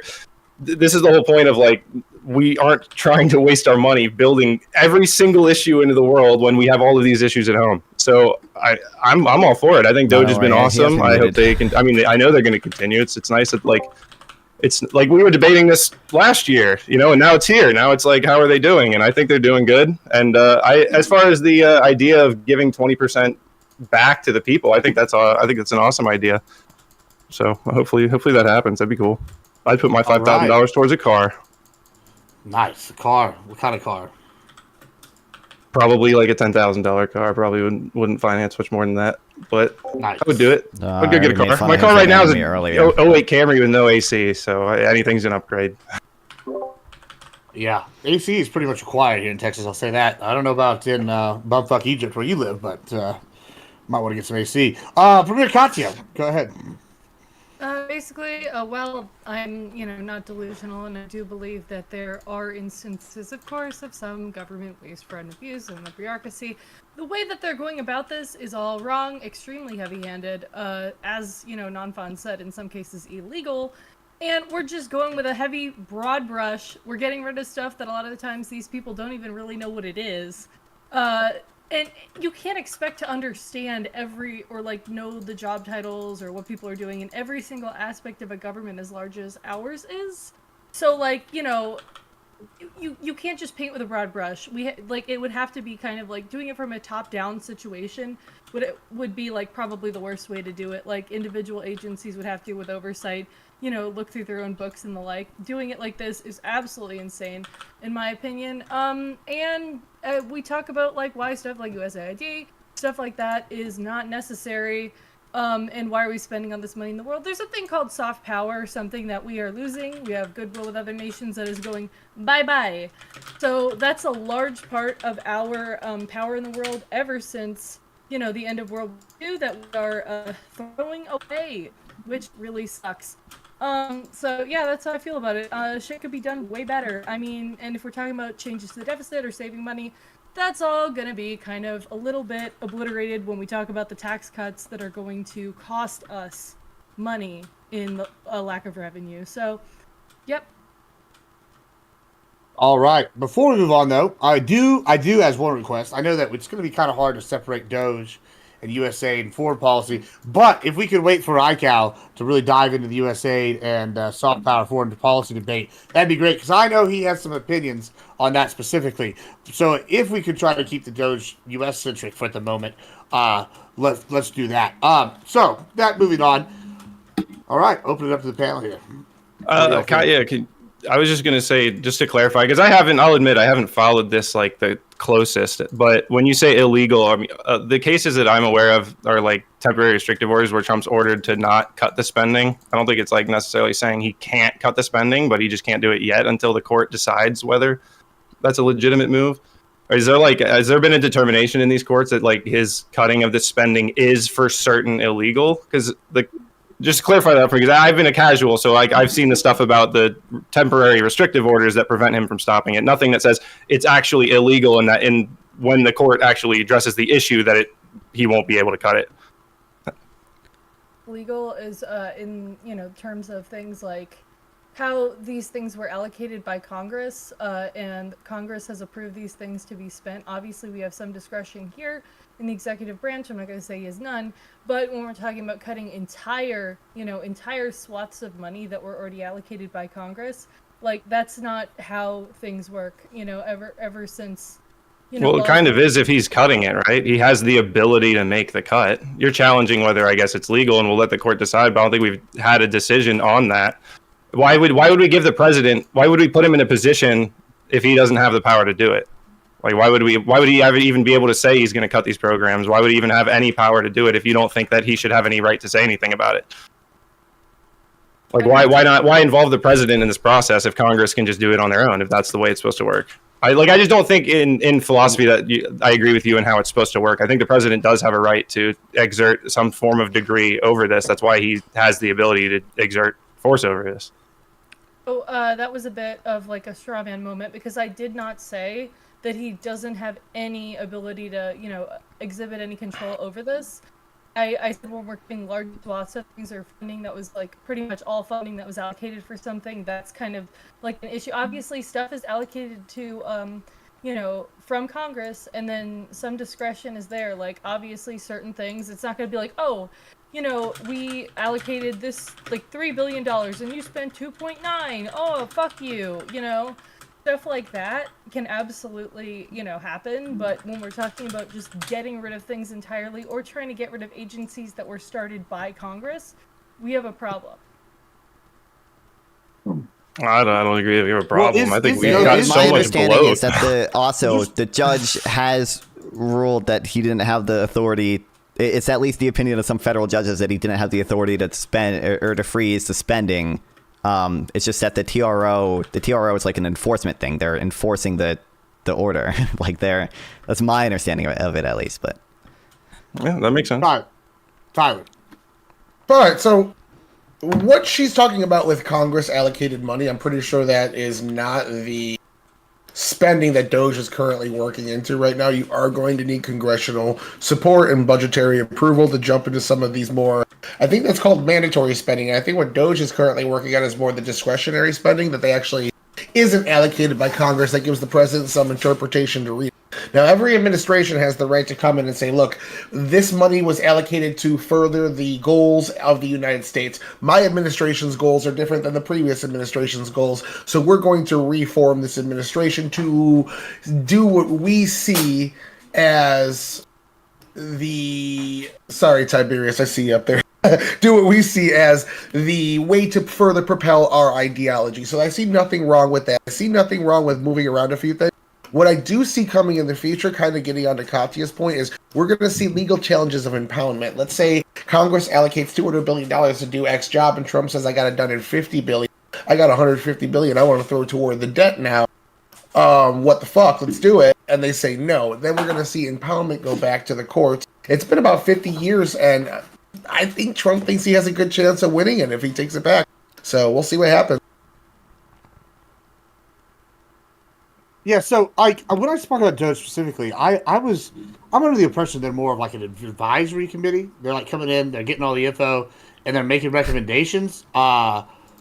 But that doesn't seem like be the left's argument. Is that non-fun? I see you laughing. Do you disagree with that assessment? Nobody knows what DOGE is. Nobody knows who's the head of DOGE even. Like, what do you mean? Okay, that's interesting. You're saying that, but Tyler was just talking about transparency. Why are you saying that? Like nobody knows nothing. Because the way DOGE was created was through like kind of like weirdly like renaming an agency. I think there's even been a court case arguing that it was illegally created. We don't even know who the head of DOGE is. Again, like there was some court filing. There was some court filing saying Elon Musk wasn't the head, but then they never clarified. Like, why does it matter if you know who the head is? Tyler has a name. I just like, what knows who the head is. That's the issue. Her name is Amy Gleason. Tyler just gave a name. It's something clearly you could Google. Are you just speaking words tonight? Is this? Yeah, speaking words tonight. That is how communication. I don't know who the leader is. So now my argument is better. That is so true. That is exactly my point. They've been taking questions in the Oval Office like every day. I mean, we get like 12 minutes to react to minimum every single day of Elon and Trump in the White House. They're talking about all the stuff they're cutting.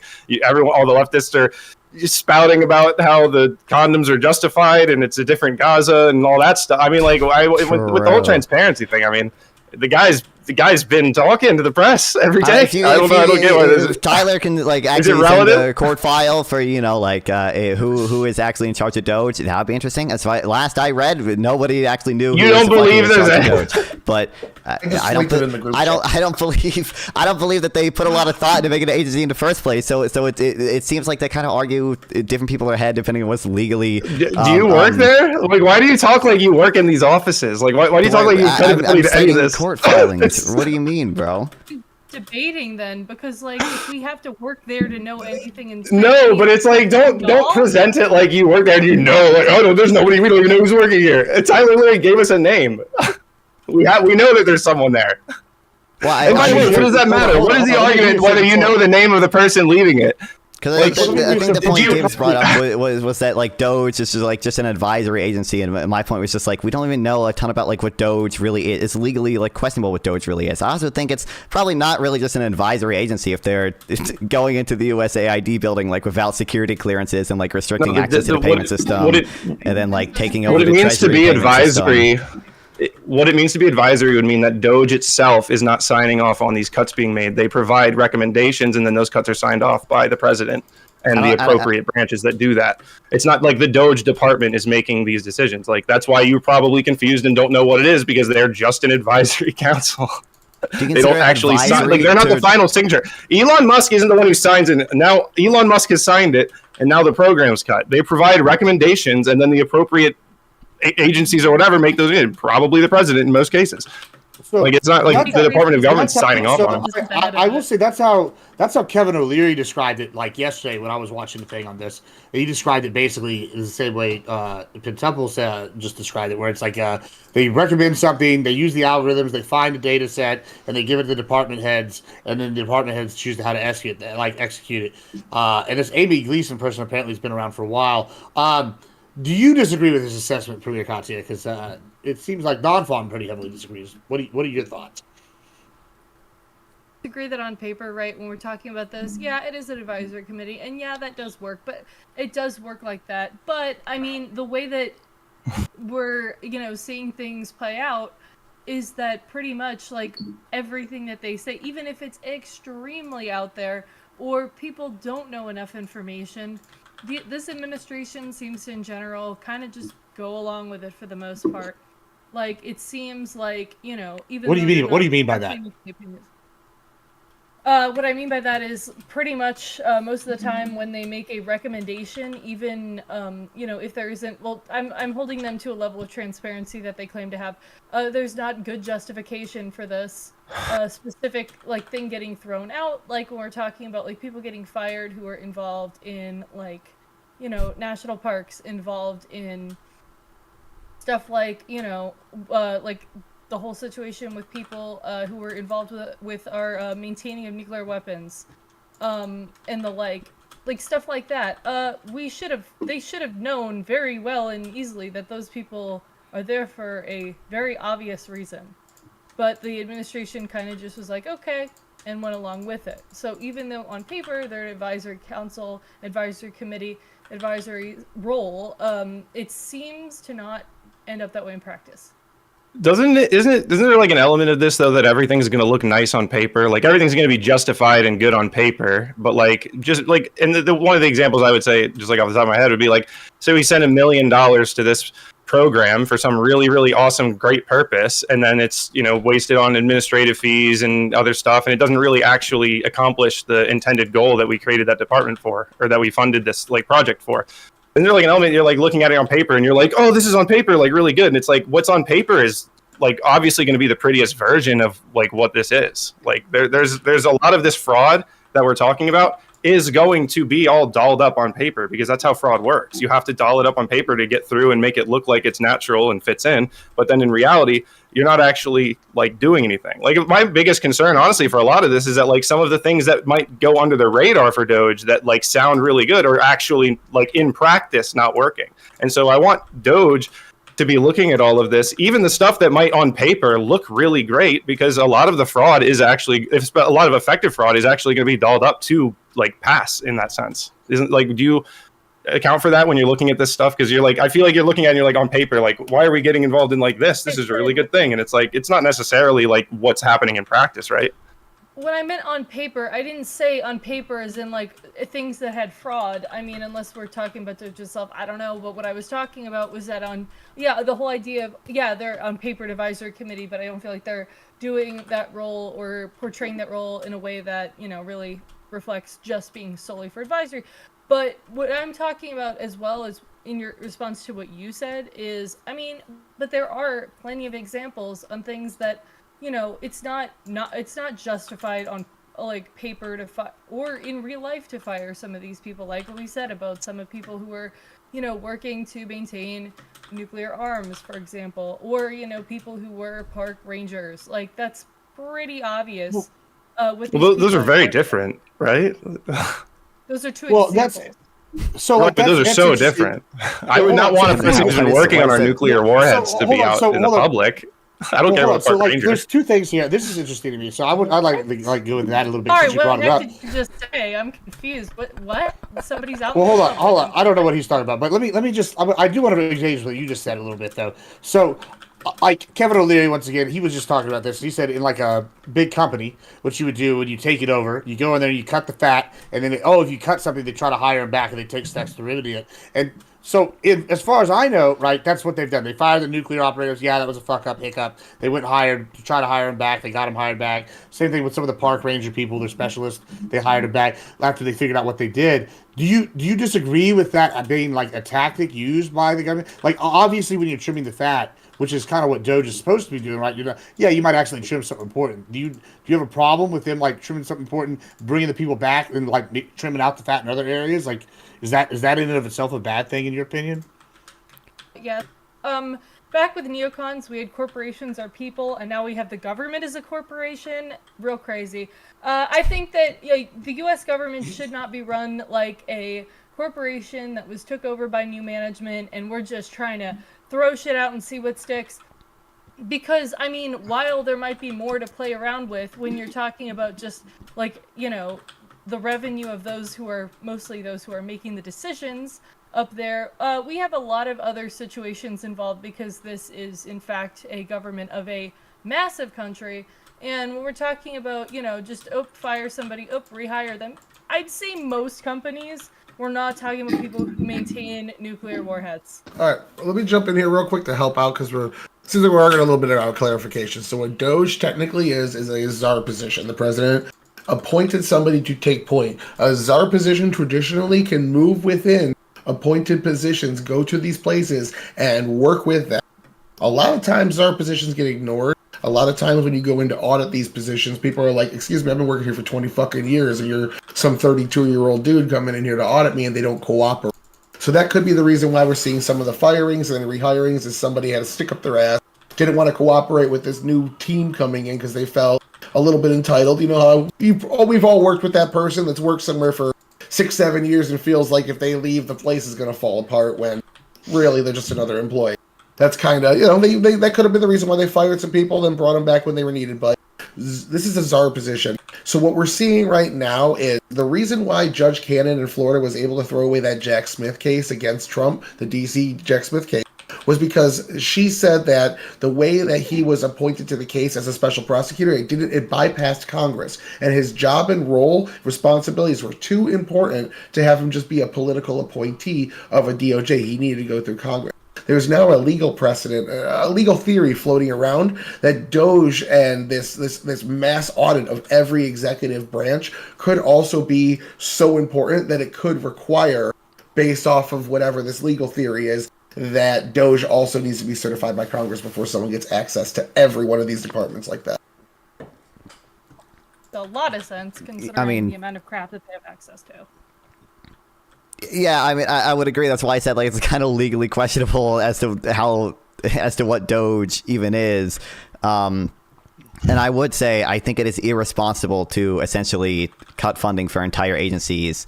I think it is irresponsible if you're firing nuclear agents and then have to rehire them. I don't want the government to be run like a corporation that hires a ton of people and then isn't some of this firing and rehiring kind of also just restructuring? Like some of these people are like getting fired because they work in this department, and then we're like, we do need this person. This person does have a lot of information. They need to be here, and we need to have them in some other capacity.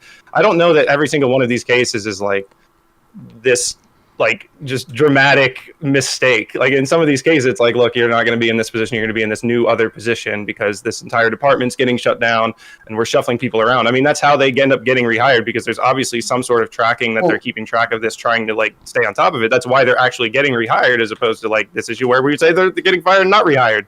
They're all probationary. Like, one of y'all, maybe one of y'all can correct me if I'm wrong, but I've also seen that some of the people getting rehired are actually making competitive market rates, as opposed to before they were being underpaid, so they got fired. They got rehired back at better market rates because of some of the cuts. Is that true? Is there any? I mean, I have no idea about the specifics. Might be true. It makes sense if they demand higher wages, but it sounds like a deficit issue. I do want to ask Katya something if I can. Okay, let's go. It's not a super huge challenge, but when you say we can't run the country like a corporation, I don't think it's about running it like a corporation in the sense of like making a profit, but we do need to run it in a way that's sustainable. And I think a big part of this DOGE thing is this impending doom that we face with our national debt and this like financial bubble that we're facing. So like this kind of almost feels like us trying to like crawl back from like the worst possible bureaucratic position you could possibly be in. So like a lot of these cuts are happening like quickly and stuff. And Trump has spoken to this in his very transparent news briefings about this, that on a lot of these things, because there's so much corruption and bureaucracy, and that's what you're fighting against, whether you think it's 1% or 10% or 50%, that's how it's going to work. I mean, they're going to fight back. They're going to challenge it. I mean, there's obviously a lot of money interests involved in this. There's a lot of money that is getting handed out by the government that's interested in this. Like, I just don't you see that sort of like impending doom with the financial issues that we're facing with the national debt and like those interest payments and all that, stuff that we don't have to get into that. But like this impending doom, isn't that kind of like justify this? Even if maybe if we were in like a perfectly healthy country where we didn't have all these financial issues, maybe this would be a little extra to you. Like I could see that. Like maybe you're like, you don't have to make all these cuts. But right now it's like, we're going to fucking collapse, aren't we? If we're gonna collapse, it's gonna be because we've given up like all of our soft power. Not gonna get into that. That's for ICAO. I'm giving up all of our soft power, and we have given up, any sort of edge we have in preserving the environment. If we're gonna talk about impending doom, I think those two issues are way more of a potential immediate threat or potential even medium-term threat than what we're talking about the national debt. And I think that's kind of out the window, considering Trump, the tax plan that he wants to renew is going to add to the national debt. He added buku money to the national debt last time he was in office, and he's going to continue that policy. Or if he can, pretty much, which it seems like probably. So I don't know what you're talking about, this impending doom. Like, we're just creating more impending doom right now. Yeah, there's no way you're going to solve the deficit issue by just getting rid of whatever like waste, fraud, and abuse exists. You're going to have to go through Congress, and Congress seems to be totally unwilling to actually address the deficit issue.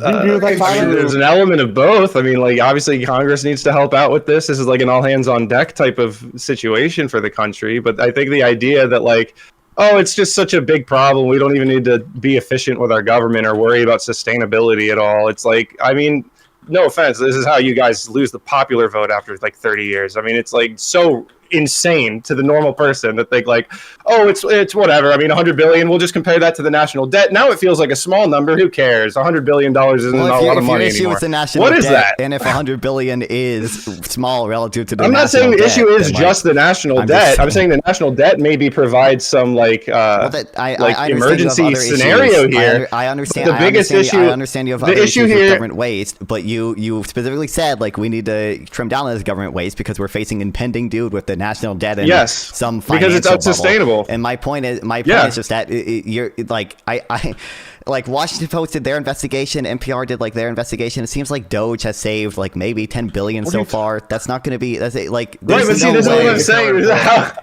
18 billion. This is how we end up. Like, 18 this billion? is how you chip away at this. It's a thing you chip away at. 18 billion. Do you think that? Wait, just real quick, Quintuple. No. Please, sanity check. Do you think that if we got rid of all the waste in government, all the waste, fraud, and abuse, that the deficit would go away? Go away? I don't know that it goes away, but it certainly makes a difference. How much do you think having a sustainable government versus having an unsustainable government is such an obvious like thing. Duh. Obviously, you want your government to be sustainable. Obviously, if you can get closer to sustainability than what we have right now, I don't think anybody's going to argue our government is sustainably funded right now. Like, the problem is that, I don't even get the argument. I genuinely don't even get the argument. I'll go to Tyler. We have more issues, so we can't deal with any issue because there's so many issues. We have to focus on all the issues at once. You specifically cited one reason we need to address this is because of the national debt. And I'm just bringing up. It doesn't seem. Yes, it gives us. I'm saying it gives us a sense of urgency. That's what I'm saying to get moved back towards sustainability. How is it not the most obvious thing ever? What do you say to people that would argue that like what Alexander Hamilton did, in the initial 1776 afterwards when he became, or not 76, after the Articles of Confederation, when he basically took over and we switched over to our current form, that what he did was very Doge-like with how he organized it. Would you disagree with that assessment of what Hamilton did? What specifically did he do? I mean, I'm aware of some of the things he did as Treasury, but I'm not. Yeah, you organize things, cut spending, saw there was bloat, all et cetera, et cetera. I mean, there are ways to go about it responsibly. I don't know for sure if Hamilton did, and there are ways to go about it irresponsibly. And I think Hamilton he got us to no debt at the time. So would you not say that's responsible? Well, I think what Hamilton did was like collectivize like the state's debts after the war into like one like national debt. I think that was probably good. Sure, that's part of it. I don't know how much of it. I'm sure some of it had to do with acts passed through Congress as well. I don't know if he just did all this unilaterally. And I will also mention like all this is. I don't know how much of what Hamilton did would be relevant to this, but it was also before the Impoundment Act was passed, so the legality of it was probably more undisputed. Like, okay, fair enough. Tyler, I lost my voice there. Tyler. Okay, so this is kind of going how I thought it was going to go. We're talking about the majority of the cuts that actually need to happen to balance the budget, and this is going to run into emoluments. So, looking at some of the research I did in the past, Thomas Jefferson took $2 million allocated for him to build ships to intimidate the French and instead used it for the Louisiana Purchase. There's been many other times in history where this has been parsed out. I want to say Nixon was when they actually passed this law, and its constitutionality right now is in question. We could see the president challenging congressional budget, it going to the SCOTUS, and the SCOTUS overturning, and that would mean that we could actually not have to work with Congress nearly as much. We could have an efficient president say, look, you're giving me way too much fucking money, and I got this done with this amount, I'm going to put the rest into the debt. So we're going to actually probably see that fight play out, and if it goes that way, DOGE will have access to a lot of those funds to start. As far as what we're seeing now, though, a lot of this, they had 4 years in a think tank working on this. So a lot of these right out the gates executive orders, right out the gates actions, they've been planning these for a while. I'm waiting to see when they get to the end of like all the stuff they have in the tank, because they got to be getting there pretty fucking soon. Yeah, the plans that everybody swore up and down weren't real and didn't agree with for the election. That one. Well, okay, that's interesting. Let's actually move this a little bit here. So, like you say, this might be a future panel here. But let's just test the waters here. I know on the left, and I've noticed this recently from even some of my more moderate left leaners, they have gone. We have lost our country. Everything's bad. Yada yada. They're turning even further. They're like very doom and gloom. And then on the right, I see a lot of people like, this is what we voted for, like. And your claims is no, they didn't. They lied. They said they didn't want these things to get people on board. Is that your assessment? You really feel like they just lied and all these things? Because I don't know. I feel like I fall more in the second camp than the lie. Believe the lie camp. You know. What do you? I don't think they necessarily lied, but they are about like wanting certain things that ended up happening. I think, when we talk about stuff like, the plans from the Heritage Foundation and the like, that a lot of which are coming to fruition, when people before would talk about like Project 2025 and pull on that, it was extremely unpopular in polls, and then everybody like in debates and the like would go, oh, well, that's not real. Oh, you're being paranoid. Nobody's ever. They did that Project 25, did they? Yeah, I still haven't They've heard done of quite a few things in it, and like people have Period benefited trackers are from it. coming. Hold on. Like, So just to be clear, the thing. Period trackers are coming. Hold on. Just to be clear, Mandated by law. Well, hold on. I want clarification because the way I understand it, all the things in the Project 2025 that were accomplished were also things that were already On Agenda 47. That's how I understand it. Like if Project 2025 gives. Project 2025 was like 920 pages. So like the idea that nothing in there is going to happen. I mean, like, yeah. And I'm like shocker that the Republican candidate and a Republican think tank have some overlap in their ideology. The point is that if Project 2025 isn't implemented, nobody's saying Trump like abandoned his promise. Nobody voted for that. I mean, we were running the MAGA headquarters streams. We never once talked about Project 2025. We've been making jokes about it still. I think it's. At this point, it's just like a discrediting lefting thing. Every time I hear lefty talk about it, I'm like, you don't know anyone in MAGA, do you? Because if you actually knew people that were Trump supporters, you would know that like Project 25 is like not something I've never heard a Trump supporter talk about Project 2025. It only ever comes from the left. I think that's telling. Who wants this? What's the ball? Let me jump in there real quick because as he was saying, there's a lot of light. That new executive order that Trump just put out on IVF completely contradicts the 2025 narrative on abortion. I'm not saying he agrees with everything in there or is going to implement everything in there, but I think that a lot of what are you worried about? Okay. Well, I mean, I think when there's people appointed who worked on Project 2025, and it seems like Trump already had some amount of overlap with Project 2025 but isn't to this begin like, with. I think it's reasonable to be concerned that, some parts of it are going to be implemented. Not that necessarily everything is kind of going like to be followed. analogous. Isn't this kind of like analogous to a Trump supporter being like, Biden hired a literal communist? You know what I mean? It's like, all right, guy, one guy who works in the government. I think it's reasonable to be concerned if Biden hires a communist, like that they're going to have some influence. Like Biden hired fucking MMTers to work on the American Rescue Plan. Obviously, the MMTers had some influence on the American Rescue Plan. Like I think that's a reasonable thing to be concerned about. I'm just yes. Project 2025 is a very reasonable thing to be concerned about. You guys are certainly not digging this hole even further after losing the popular vote, I should add. Anyways, so the straw man is absolutely fucking insane here because what we're talking about now. The straw man is the Project 2025. That is the straw man. What are you talking about? That is the straw man. I said elements of it. I said we're seeing a decent amount of the policy that he's implementing now coincide with elements of it. Okay. In a way where, Republicans before that were like, oh, he doesn't agree with anything, like Trump doesn't agree with what's in there. This is like not like even citing specific things that has happened. Oh, this is not going to happen. And that was just the thing that I was bringing up, that these things now did happen, and y'all are like, oh, it's based. When before, it was, oh, you're being paranoid. This isn't going to happen. That was my entire point, and I didn't say all of it, and I didn't say, that it was going to be everything in there. Now we're talking about to bring this up, it has to be every single thing in the 900 whatever pages. Okay. Well, the reason I pressed you on it here is this is kind of where let me try to like put it to where I'm looking at it, right? So I think it's unfair to the Trump admin whenever someone goes, oh, they're like, maybe this is my bias. Maybe you can tell me why I'm wrong, right? When I go and look and I say, okay, I see Agenda 47. This is his stated platform. All right, and all those things are being done, right? That's what he's doing. And then I see other things like the IVF or whatever, or the IVF or whatever. He's like, which is opposite Project 25, and he goes opposite. And I see some of the stuff in Project 25, but it's only the things that were in Agenda 47. I think it's an unfair assessment to go, well, yeah, some of the things in Project 2025 are happening, but it's more like, well, all of the things in Agenda 47 are happening, and it just so happens that only those things like have a like Venn diagram overlap. That would be like, in my comparison, I'm gonna go against something I've already argued before, just for the sake of being fair here.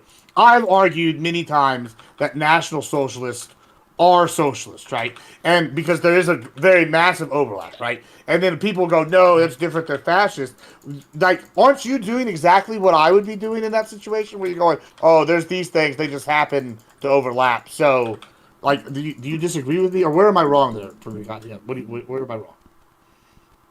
I'd argue that, I mean, when we're talking about overlap and stuff, like, I wasn't saying it's being implemented. I said that there are stuff that's being implemented from it that people were saying possible or not going to happen. And now it's happened and it's good. So that was my main thing that I was going to say. Right? Okay, not that there is not overlap between that and Agenda 47. Obviously there is. But then we talk about that, you know, him having influence from the Heritage Foundation, him hiring people who are involved with Project 2025, people like Vote, for example, that fucking guy. Like, it's a bit concerning. But, you know, that was my main point is, hey, red flag. Not like, you know, it's this insane thing that, you know, people like Pentuple are bringing up, that it's this insane, I'm claiming this up to here when I'm claiming down here. The Project 21 got 922 pages. I mean, there's probably something there that you agree with. Like the thing that things being implemented that are also happen to be in Project 2025, it means nothing. I mean, it doesn't mean that people didn't support it just because it's in Project 2025. Does that mean it's bad? Does that mean you disagree with it? Like, it's just like a pointless argument. The only time people bring this up is I'm going to come to you two in a second because I'm interested here. Because I know that you and Pentuple fall into this is what I voted for camp. I'm not exactly sure where Tyler falls, but let me hear non-fawn. Where are you? What are your like? Do you fall this? Like, is this what I voted for? Everything's bad. Where do you fall here on this kind of like? I mean, I think more or less like this is what a lot of hardcore MAGA people voted for. I think they wanted this type of chaos. I think a lot of other more normie people kind of just voted based on the vibes around the economy, weren't necessarily expecting like all of this. But I don't know how upset they are because I don't think a lot of them follow it super closely. So. Okay, and let's go to Tyler. Then we'll go to Tyler. Then we'll go to Pentuple here. What do you? I mean, you can say you don't know what I think, but if you read that group chat, man, I've been polling data left and right. Almost everything Trump is doing besides that Gaza plan that I actually really like, and a couple other things with, like, the Gulf of America. People are really liking his agenda. That poll from Harvard-Harris, +9 polling for Trump, and most of those issues are saying, how do you like Trump's handling on boom, boom, boom, boom, boom? And this government spending got like 70%. On top of that, that same poll showed about 8% of Harris voters are actually approving of Trump right now, where only 6% of Trump voters are disapproving of him and wish they voted elsewhere. So he's actually gaining more of the other side's defected, open-minded people, seemingly right now. So I would call it like a different, it's not a traditional honeymoon, but it seems to be, he's still getting a lot of positive for this new thing that's coming in. And at the end of the day, like, I just don't see anything worth raising my head over the skies and saying, holy shit, this is terrible. That court order that he's apparently not listening to, there's no proof that he ignored it. What the court asked for the second time was proof that he actually reinstituted the spending because they never provided him proof. They just said they did it. So the court then asked for the proof, and that's all that was. And it turns out, chances are that judge is going to lose this case because this very controversial judge, mind you, is going to lose this case because there's just precedent on the end. Like, Chunk had already threw out multiple cases or different requests on this saying, like, you basically want me to shut down the government because you don't like what they're doing, and I can't do that. So I right now, I don't see any huge violations that we should like have our hairs on fire about yet. Good stuff. Go ahead. Go ahead. What do you got? Trump is incredibly based. He is the best president we will probably ever have in our lifetimes. I'll let Non-Fun go ahead. True. Wow. What was the I haven't done a ton of reading on this. I will one day. The argument I heard from some like MAGA people on Wix panel when I was watching them was that Trump was trying to comply with the court order, but they couldn't do so because of the way the payment system worked. They couldn't figure out how to unfreeze the funds. That might have been a different case. I don't know what the... That was probably it. I'm not 100% sure. But that was what the judge requested the second time. They said that they were freezing the funds and unfreezing them. And then the judge you know what would help that? You know what helped that issue? XRP! XRP! Sorry, I don't know about that. I would like. Do you know who those alleged MAGA people are? Because some of these left-leaning panels, there are some people that go on pretend to be conservatives and aren't. Connor, but it didn't happen to be. Connor again. No, it fuck was that bitch. I hate him. It was. I don't know all the beef. I need beef. The one that Rob Noor was on, and then he left because Soy Pill made that fake tweet. I think the guy's name is like Zepfra or something. Audacity. It might have been Audacity or Zep. It was, I don't know, some conservative lawyer dude. I think. Oh, It was yeah. that The other panel. guy. I know who you're talking about. Yeah. Okay, they count. Audacity's kind of like where Tyler is over here, where it's like a center lefty that's kind of converted. But yeah, that was. Just because I don't hate Trump doesn't mean I. He's a trans MAGA. Are you kidding? I just don't hate the dude. I think he's all right. I don't. That's it. Yeah, I mean, to be fair, y'all they're more realistic lefties than some of the people I deal with on a regular basis. But He's a left to right trans political. All right, I'm sorry, I'm done. Joke's over. Terrible. Let's move to because I do want to wait for iCal to do the soft power thing. Let's move to the what was the third thing here?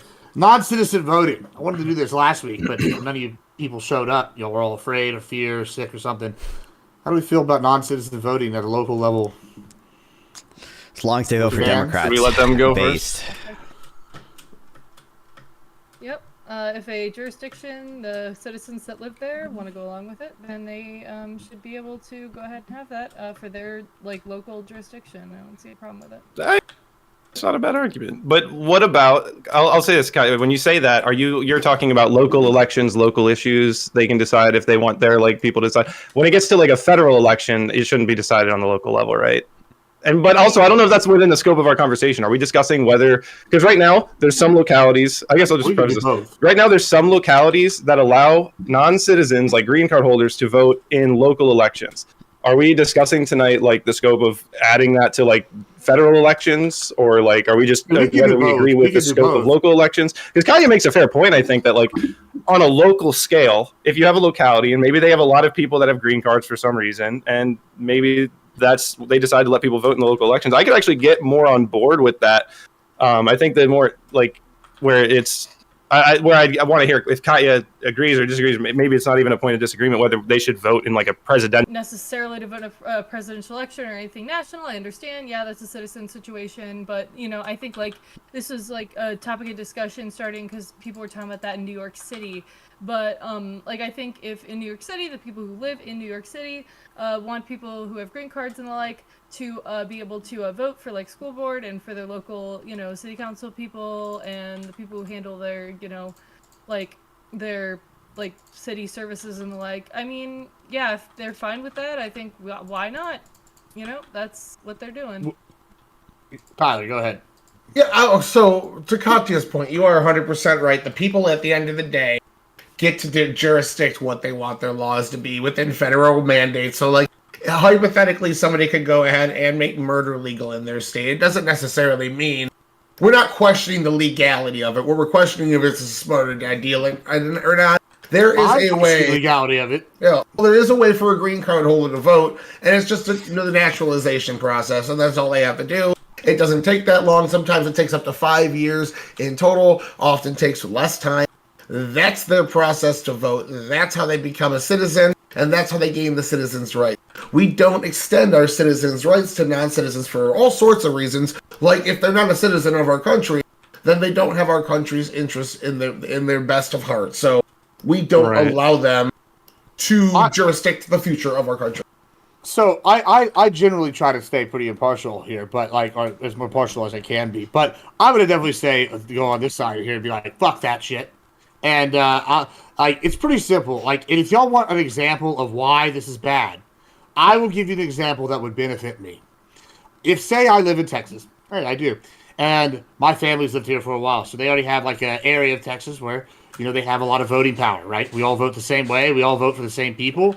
Hey, guess what? Now I get Fabian, our green card holder, to come in, and we've changed the local laws, let him vote. Now he works for my family. I'm going to get him and I say, hey, buddy, we'll get green cards for you and all your family and all your cousins as long as you vote in local laws that will help benefit me and we get this city council seat or this seat. And we just do that until we get 2 or 3 seats. Now we run the county and we have Tammany Hall. That's just one bad way. And people are arguing, oh, well, let's look at New York. That's 800,000 people. That's not the same as some little local county. Let me tell you what's our little tiny little podunk county. I'll tell you, that's even worse.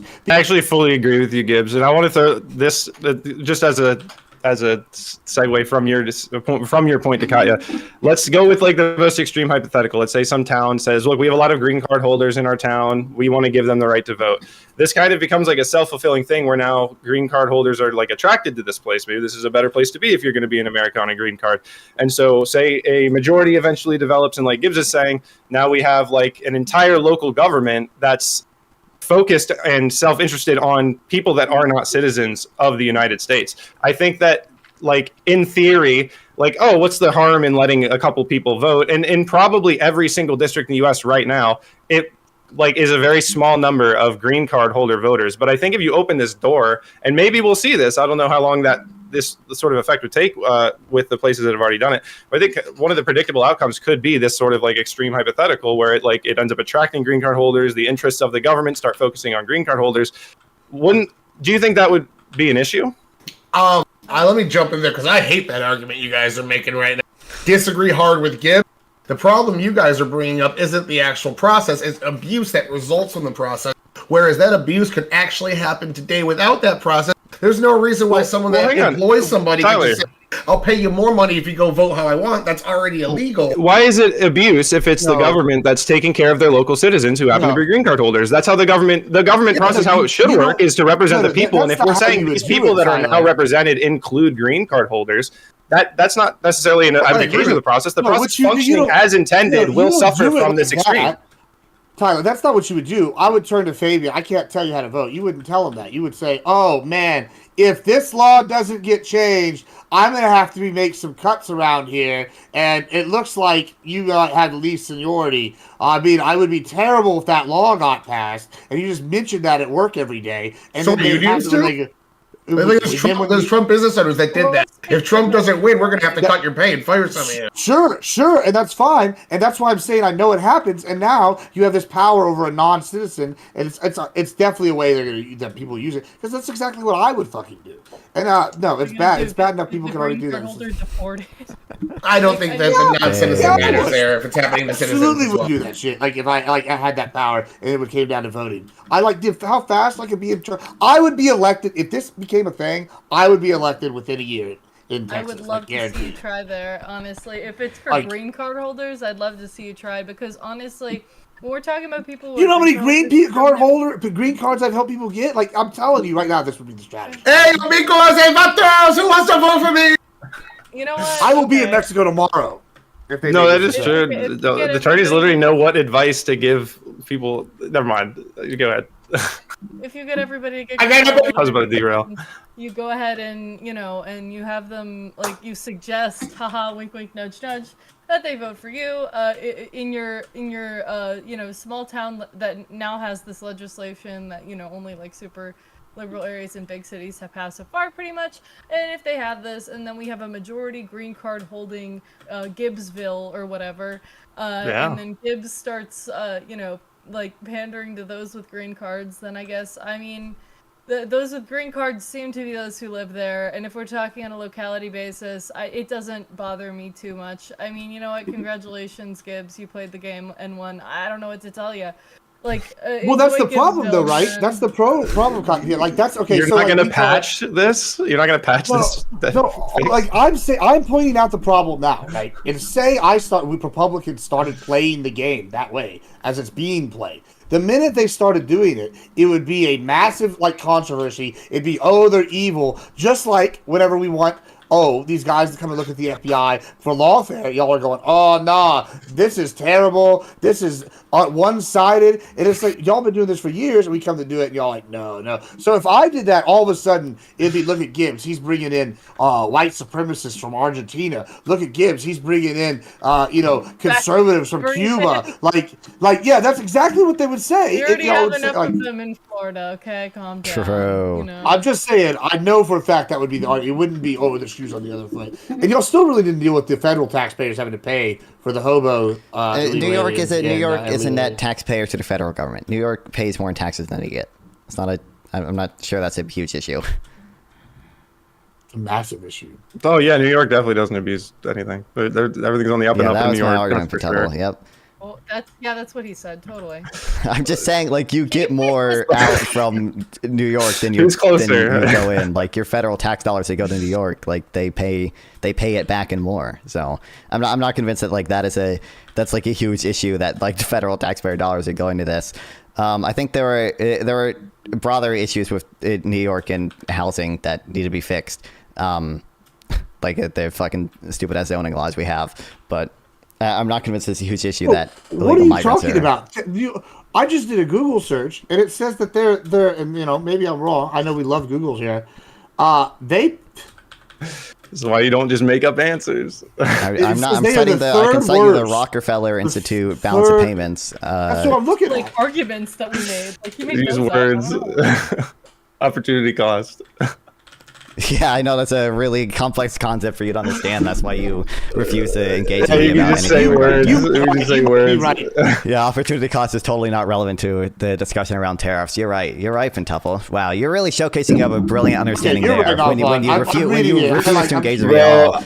I love how you're finally speaking because you want to get in on the beat, but you have nothing to say whenever any interesting discussions are happening. It's so real. You refuse. No, we had a nice 30 minutes. We got the nice 30 minutes of you sitting there just absolutely dumbfounded by actual conversation taking place. So true. You refuse to engage with any serious conversation with me. What do you mean? Like you literally. That's true. That is true. I really have no interest in engaging with you. That's true. And yeah, I won't deny you there. Yeah, because you're scared. You know that like any serious discussion that we. I'm scared. Yeah, absolutely. Yes. What's the other? Move it. Yeah, we're moving on because as much fun it is to see y'all two wonderful ladies fight, I don't give a shit enough about it. But yeah, moving on. Listen, all right. What was the other big thing that happened today? The Epstein list. Are we big fans of the Epstein list being released? Are we big fans of all the things Trump's releasing? Because I feel like that should be a slam dunk. But some people are pretty upset that these lists are being released. The JFK thing. Do we like that, Tyler? We go start us off. Are you a fan of the list being released? I don't see it as, I never really saw it as that big of a deal. I see it as issue number 846. Most people didn't actually vote on it. It's a very internet brain thing. Most people want Pam Bondi going around and going after sanctuary cities and not fucking dropping some list of people that most of them probably did nothing wrong. Most of them probably had sex with adults. If anybody, a lot of them were just probably rich people he was marketing with that actually didn't do anything illegal. So, Tom Homan. What about the other lists? What about Tom Homan's base, baby?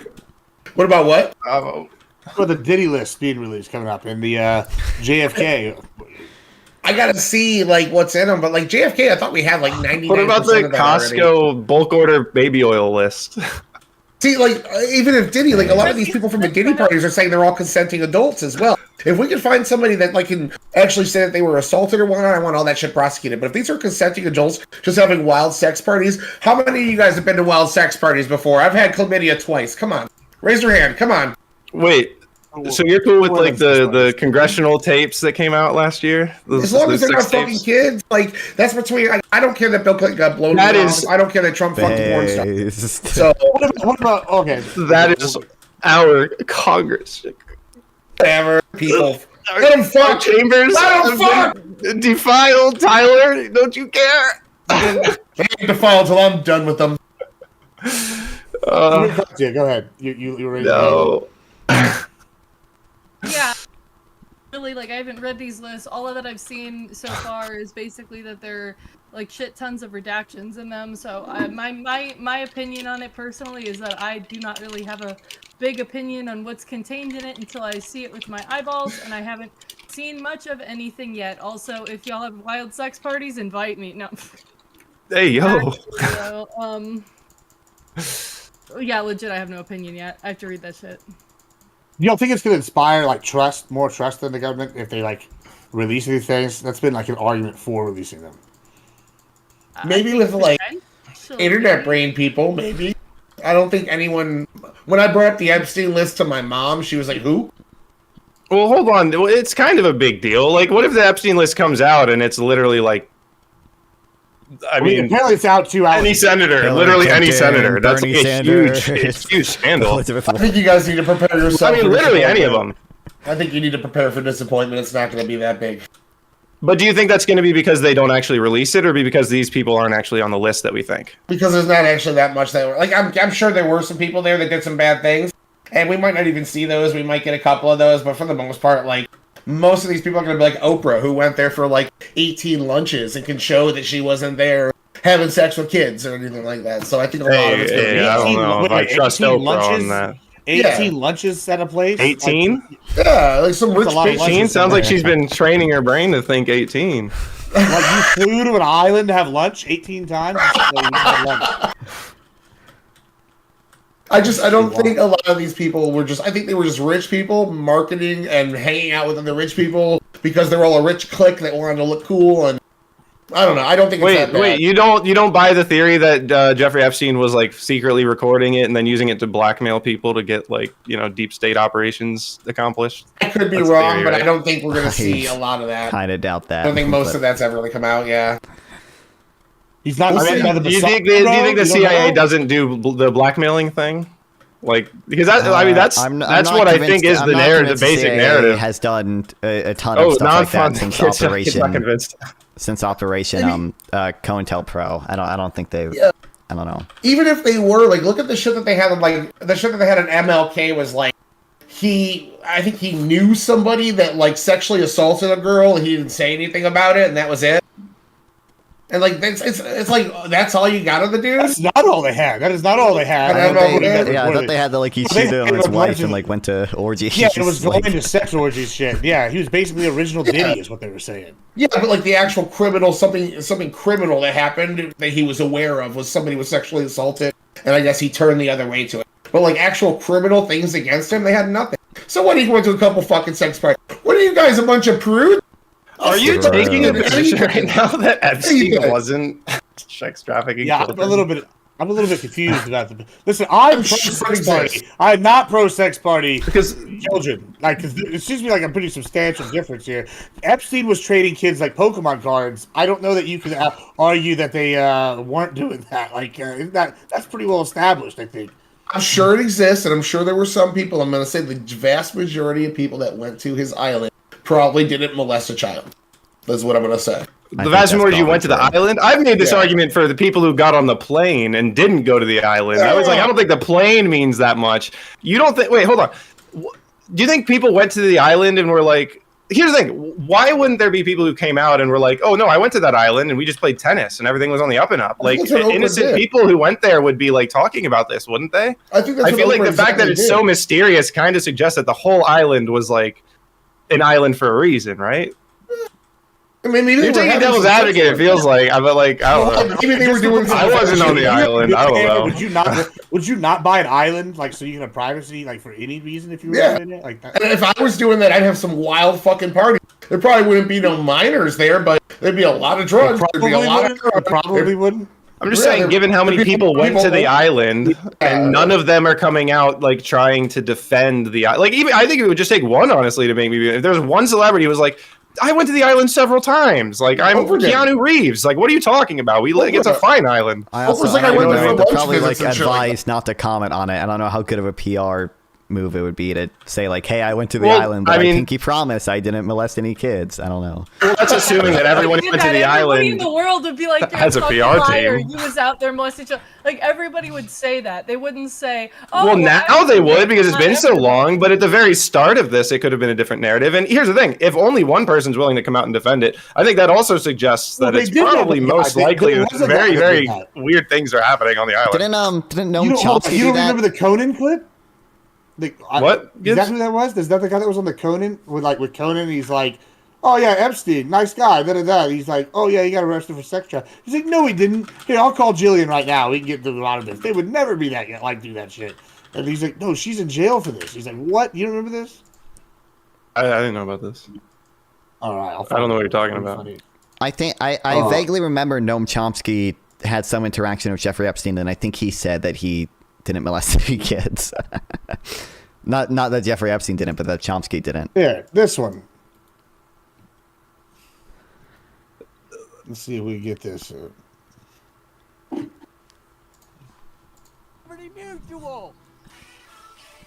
Oh, we got commercials, guys. I forgot I opened this up on the.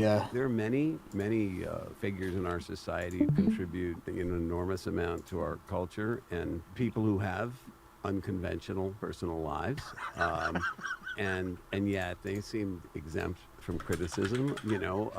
Jeffrey Epstein. Well, wait a minute. Wait a minute. No, let me finish. I see Jeffrey Epstein. I see it. No one. I don't know. I'm not seeing anyone coming out and defending it besides the people that were named, and anyone that is named, whether they're like it was. Clearly, he's not watching this video. Oh yeah. Yeah, do you see it? Much has been said about Jeffrey Epstein. Terrible things. No, Jeff. I'm talking about Jeff Epstein, the New York financier. Yes, we're talking about the same Jeff Epstein. No. Yes. I've never seen this. It gets better. I never heard. Oh, it was a big how story in could the it ever news. get Huge. No. Yes, for you to say no one ever Jeff said. Epstein. Yes. Jeff Epstein. Yes, the financier. The island. Yes, he had an island that I've never been to. Yeah. I'm pretty sure, with respect, if there was some news about Jeff Epstein, I would have heard. No, I don't know what rock went under. It was a huge story. And I have to This guy was on the island the whole time. I have to tell you, he's gone. He's dead. What do you mean? He's dead. He's dead. He's No. dead. Sorry, nice try. If Jeff Epstein were deceased, I'm pretty sure I would know about it. Now, I admit I've not. Pandemic. He'd know about it. That would make sense. That would make sense because he's dead. Dead for a number of years. Jim. I'll tell you, there's one easy way. Let's call Ghislaine Maxwell. No, we're not calling Ghislaine Maxwell. He's joking. Okay, he's got to be fucking joking. This is bad. For crimes she committed with Jeff Epstein. On the island, too. Yes. Stop calling her Ghislaine. How do you know? Jim. Conan. Jim. All right. Is this a bit? Oh, it's a real thing. Friend, you know what? It's so funny though. You're doing your private personal. my private life. Okay. Yeah. So Bro, that's actually a great clip. What the fuck? That's yeah, so they're over funny. here like he's like, yeah, he's a great guy, nice guy. He's like, wait a minute, what? Yeah, I think. Yeah, but y'all never seen that. That is really fucking funny though. Jeff Epstein, the financier. No. That's good. That's good. It's real. That's very good. Because Yeah. he's the one guy who's defended Epstein. Yeah, that was wild, Tyler. Damn. I'll never forget the panel you went devil's advocate on Jeffrey Epstein. I just think you guys gotta brace yourself for disappointment, and when we find out most people are there, you're not gonna find Full out. steam ahead. If I was gonna brace for disappointment, I would have done it long ago, Tyler. We don't brace for disappointment. Tyler was defending Epstein himself, more the people that have been tied to Epstein. Not exactly. Fair, that's true. Himself. Yeah, I don't. That is fair. You might get some evidence for a few. That's it. That's fair. I was just on the island playing tennis. Hey, dude, if you were hanging out and some billionaire was like, "Hey, you want to come to my private island and do coke for the weekend?" I'd be like, "Hell yeah, let's go." Why would True, you do that? to be honest. There literally already is a whore island, for the record. It's off the coast of Chile, $1,500, unlimited sex and drugs all weekend. So why would you need a billionaire? Yeah, Well, you can have a That's a private thing. whore island. it's a real thing. Yeah, like, why wouldn't you? Yeah, exactly. You And can then blackmail They ask for politicians and ID. celebrities by recording them. Don't really think into that. Ico, be honest. If you got invited to a private island by a billionaire who said you could just come party and do drugs all weekend, would you do it? Dude, this is how you get eaten. Assume it's a billionaire you like, right? Yeah, like You would do it if you liked. If it was Taylor Swift, George and so Taylor Soros. Swift was like, "Katya, bro, Like, Come fucking chill with me at Swift Island. Oh yeah, New York financier. I'd say that. This is how you end up on a most dangerous game, for sure. There's been a bunch of movies about it, like or a wild party that you tell your kids about when they're of age, of course. Yeah, I was gonna like what you said before about the sex and drugs situation. I don't know if you should be telling your children hello. Gather around, kids. Let me tell you about that time Daddy did speedball on Epstein's Island. I don't think you want to be telling anybody about speedball on Epstein's Island. I want to know if Icon would go. He's got his encyclopedias now behind us, or his dictionary set. He's ready to drop some knowledge on us. That's Grok -1. Grok -1. The books. Oh, Peter Thiel has an island too? Uh-oh. They got blow. Why does island just means I sex traffic children now? They got blow there. I'm gone. I didn't know you're in that industry. That's you're the in the real island celebrity industry. island. Fucking weekend of cocaine. Oh, while we wait for iCal, I don't know if you'll see this. Real World Lore just put out a really good video about Rwanda and how they're becoming basically the Western's Putin. It was really interesting. Highly recommend. Wait, the what? What does that mean? So, like, long story short, I'm going to summarize. They basically, they've been a giant war with the DRC recently, and now the last 4 years, basically what they've done is they've become like the highest group of peacekeepers in the region. So basically, France has pulled out, and Rwanda stepped in from where France is by putting boots on the ground, and then they provided like the most people of any African nation to the UN, the UN peacekeeping services. So they basically have become de facto like, hey, we need something taken care of in Africa. The Western powers use them to do it, which has allowed them in turn to invade the DRC for their mineral resources, which they're now selling to the United States. So they're basically pulling a Ukraine, but for us in Rwanda and the DRC. It was really interesting stuff. I found out recently watching that. I had to did a deep dive after watching it. So if you haven't checked it out, you should. It's pretty cool. Real life lore puts out some pretty interesting stuff every now and again. But yeah, Aiko's killing me here. Yeah, are we in favor of Western powers doing Russia? Isn't that the soft power thing? No, this is hard power. This is hard. Like, Rwanda's taking over. Yeah, they're taking over. They're literally taking over. So what's soft power, like the subversive stuff? I've just never used these terms before. Soft power is basically like stuff like, like aid, like infrastructure, like assisting other countries, like alliances, like stuff that isn't direct military action, but does kind of like put, us in people's good graces and creates partnerships with other nations that, obviously can, get benefit from as a result of later, because, when we have these alliances with countries, other countries that do not like us don't have them, which is what I said earlier. My main, big problem with that being at risk is the soft power. Yeah, I felt bad. Yeah, I felt bad undercutting you there and was like, no, we're gonna wait till I go with the soft power because I know that was like half your intro. Yeah. But I'm glad that we can have that discussion with Ika because I know that that's like a big thing that he is all about. Yeah, I've been arguing with him in the DMs about it. But yeah, as for the hard power, we in favor on the right here, like with Tyler and Stu Hubble. Do we like what Rwanda's doing, which is take over the DRC and then sell us their minerals? Because it seems to be, if we are in favor of that. Why isn't DRC doing anything about it? They're backed by very Russia. stable. They're just not able to. They're just not able to. I mean, no. If you can't defend it, I mean, what? How is it the DRC then? It's in some regard, not everywhere in the world is entitled to just exist. We're not freezing the world map, right? So I don't know, in some regards, especially in those regions of the world, I guess I apply a little bit different than I would if it was Mexico or something. But at some point, if the DRC is just dysfunctional, yeah, I'm not against if we went into a time machine and went to 2100 and the whole map of Africa is totally different because they restructure it with all this happening. Let's come back to that in a second because I know that Igo's got an opinion on that. I kind of want to talk about that. Tyler, what are your thoughts here?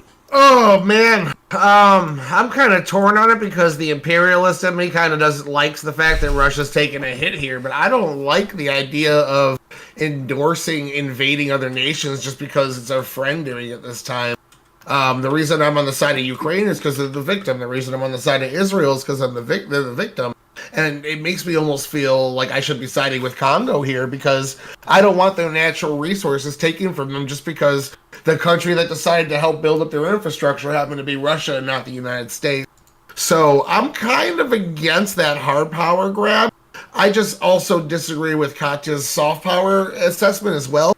I do feel like Trump was making some threats, but if you watch his sit downs in the White House with these world leaders that he was talking tough to, they were all buddy. Him and Macron were fucking hugging each other, basically kissed on the lips almost at one point. Like, it's all just silly saber rattling power plays, I feel like.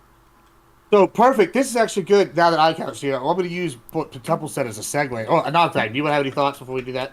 I mean, I'd have to know more about specifically Rwanda, but I would probably be against it.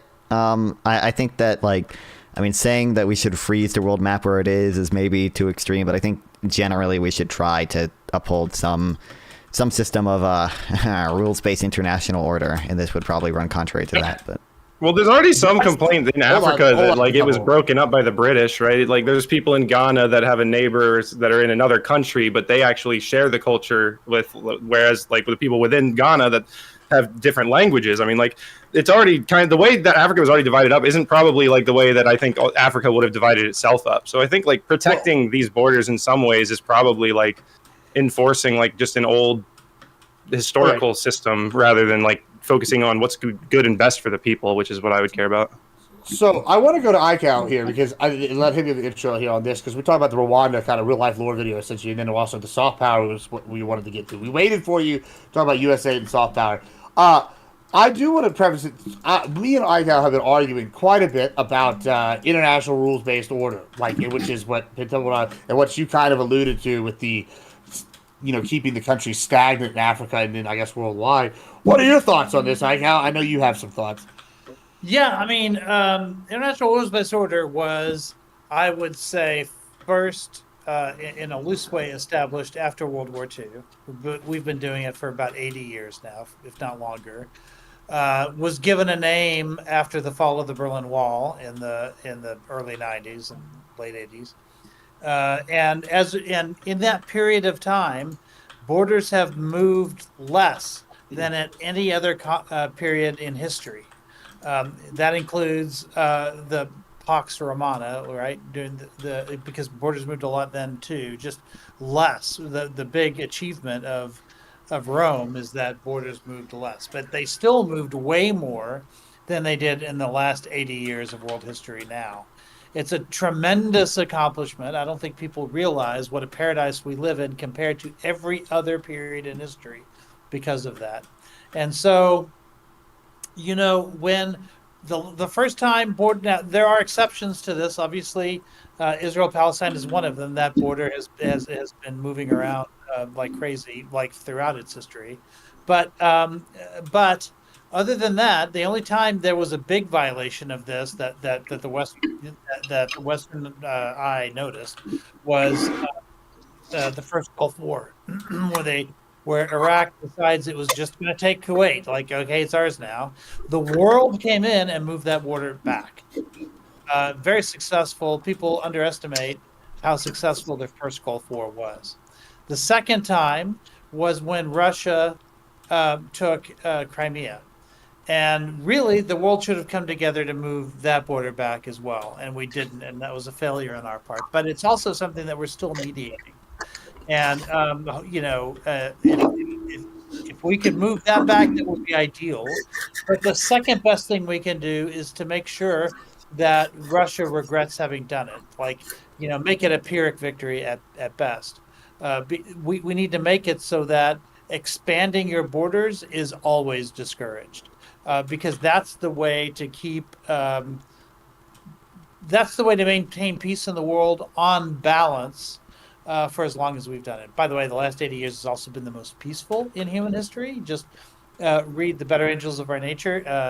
It's a really great book that talks about what we've accomplished in the 20th and 21st centuries. And I don't want to go backwards. Open it up. Thoughts? I agree 100%. I think that it is extremely important to preserve these alliances and these, our kind of relationships that we have with other countries in the world. It's been absolutely concerning. Among the most concerning things, honestly, about what Trump has been doing since he got into office has been his take on international relations. And we're, kind of instead of soft power and instead of helping others, our new strat seems to be mostly just threats, which is, in my opinion, a problem because you do catch more flies with honey than with vinegar. If we're just threatening people, if we're in trouble, they're not going to want to help us. Yeah, I'm gonna since we have now 3 and 3, I'm gonna be honest. I disagree with everything Ical and Claudia said basically. Now I will acquiesce. I do like soft power, and we can come back to the specifics of that in a second. But first, I want to talk about hard power. I absolutely like hard power. International rules-based order is bullshit. Countries have been conquering since World War II. I don't know if you know China, but they've conquered multiple areas, including Tibet, which was a country at one point. Now it's fucking China. It's gone. Countries have done this all the time in Africa. Africa's been reshaped a whole bunch. I don't know a degree that IRBO has worked. I think it's not worked. I think the reason why we've had peace was because of the World War II post World War II setup, which was between a strong United States, we had a strong USSR, and China influenced world. And we had two sides that weren't willing to go to war against each other because they had shared interest in some regards, right? So they had basically, it was like two empires, and they were just canceling each other out. And that's why we had little small brush fires and proxy wars as opposed to the standard style. Because I think eventually, USSR would have just conquered it. If they could have, they would have just turned everything USSR and China kind of thing.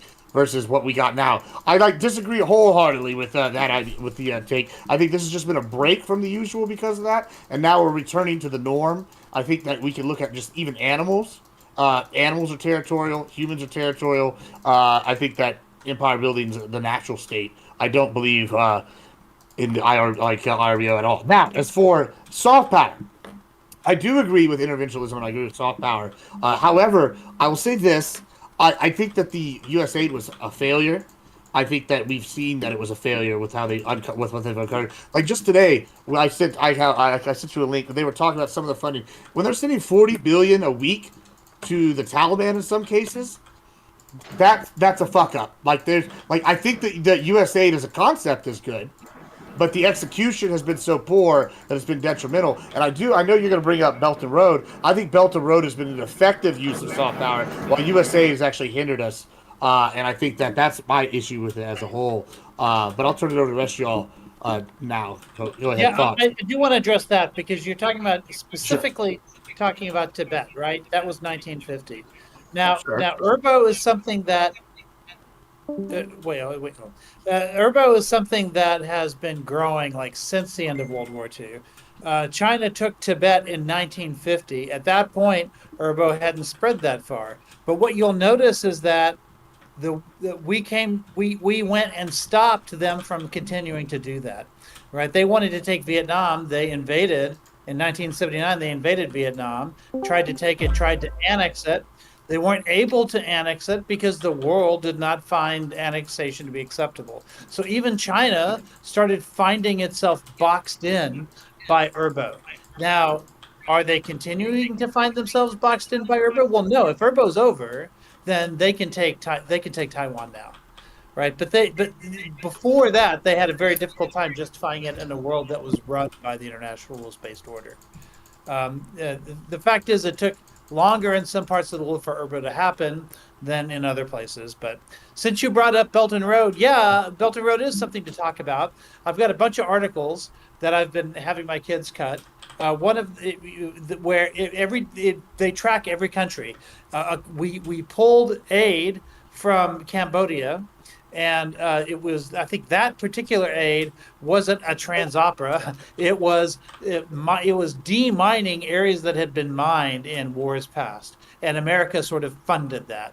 And China, when we pulled our U.S. aid from there, China said, oh, hey, we'll do that for you. Give us access to the rare earth minerals, give us the 200 miles off of your coast, just like all these other countries in Belt and Road have done, and we're good. And there's nothing we can do to stop that now because we pulled U.S. aid from there. And there's a whole bunch of other countries where that exact same thing has happened in recent weeks, where U.S. aid pulls out and China moves right back in. It's not, oh, there's a risk that it's going to happen. It's happening now. We are the best friend China's ever had. Like, we're giving them more and more places where they can pull rare earth minerals.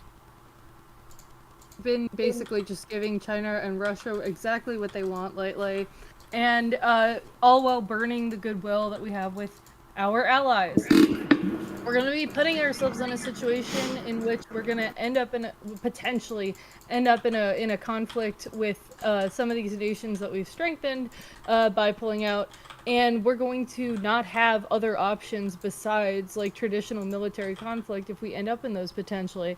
And I feel like so many people who are pro these policies now are not going to be too happy with it if we end up in the position where we're doing, like, you know, as Gibbs would say, normal human behavior, those forms of conflict and combat. So let me jump in here. I got a few things. I'm going to go in order, so I'm going to start with Aiko's introduction here. Hold on, as long as you're doing that, let me just add quickly, very, very quickly. This has happened in Nepal, in the Cook Islands, and in Colombia as well. So that's 4 countries where we moved out and Belt and Road came right in. Okay, so what you were talking about in your introduction is deterring this potential action. So I think what we've seen already with Russia is Russia's embarrassed themselves on the world stage. They're 4 times the size of Ukraine, and they've almost completely depleted their military and exposed themselves for basically the paper tiger that people have been speculating they are since the Cold War ended.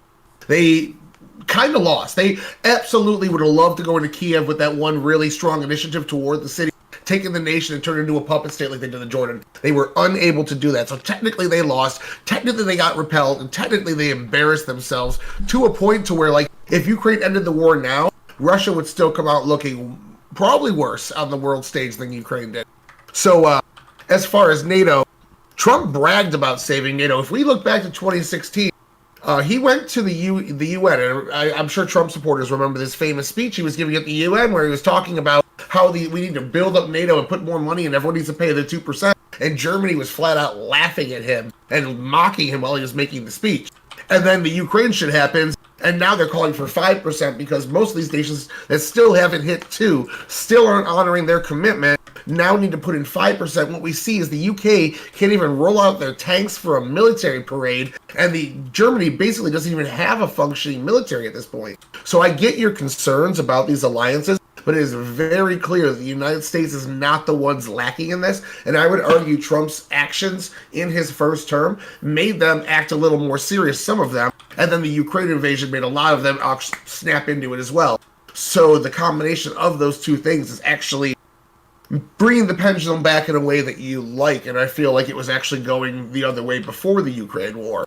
So it's just for good news for you. I think also that I kind of understand now what Trump is saying when he's saying we subsidize other nations that have a trade deficit with us. If we get into that, you were kind of hinting at it.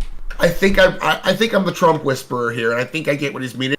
So if not, fine. I see you smiling. If you want to get into that, please elaborate. I'm so curious. I don't know what he means. Let me get to everyone else's points because it's been a while. So as for Belt and Road, what we saw with Panama, you're right on that one, Tyler. Yeah, it could. I mean, we'll get to that though. So that's a whole different beast in itself. So on Belt and Road in Panama, when Trump pressured them, they were the first of these places to pick up Belt and Road, and they were the first one to drop it. I feel like if that plan carries over, I get you guys are pissed about the soft power to our allies. I don't like it as the first resort either.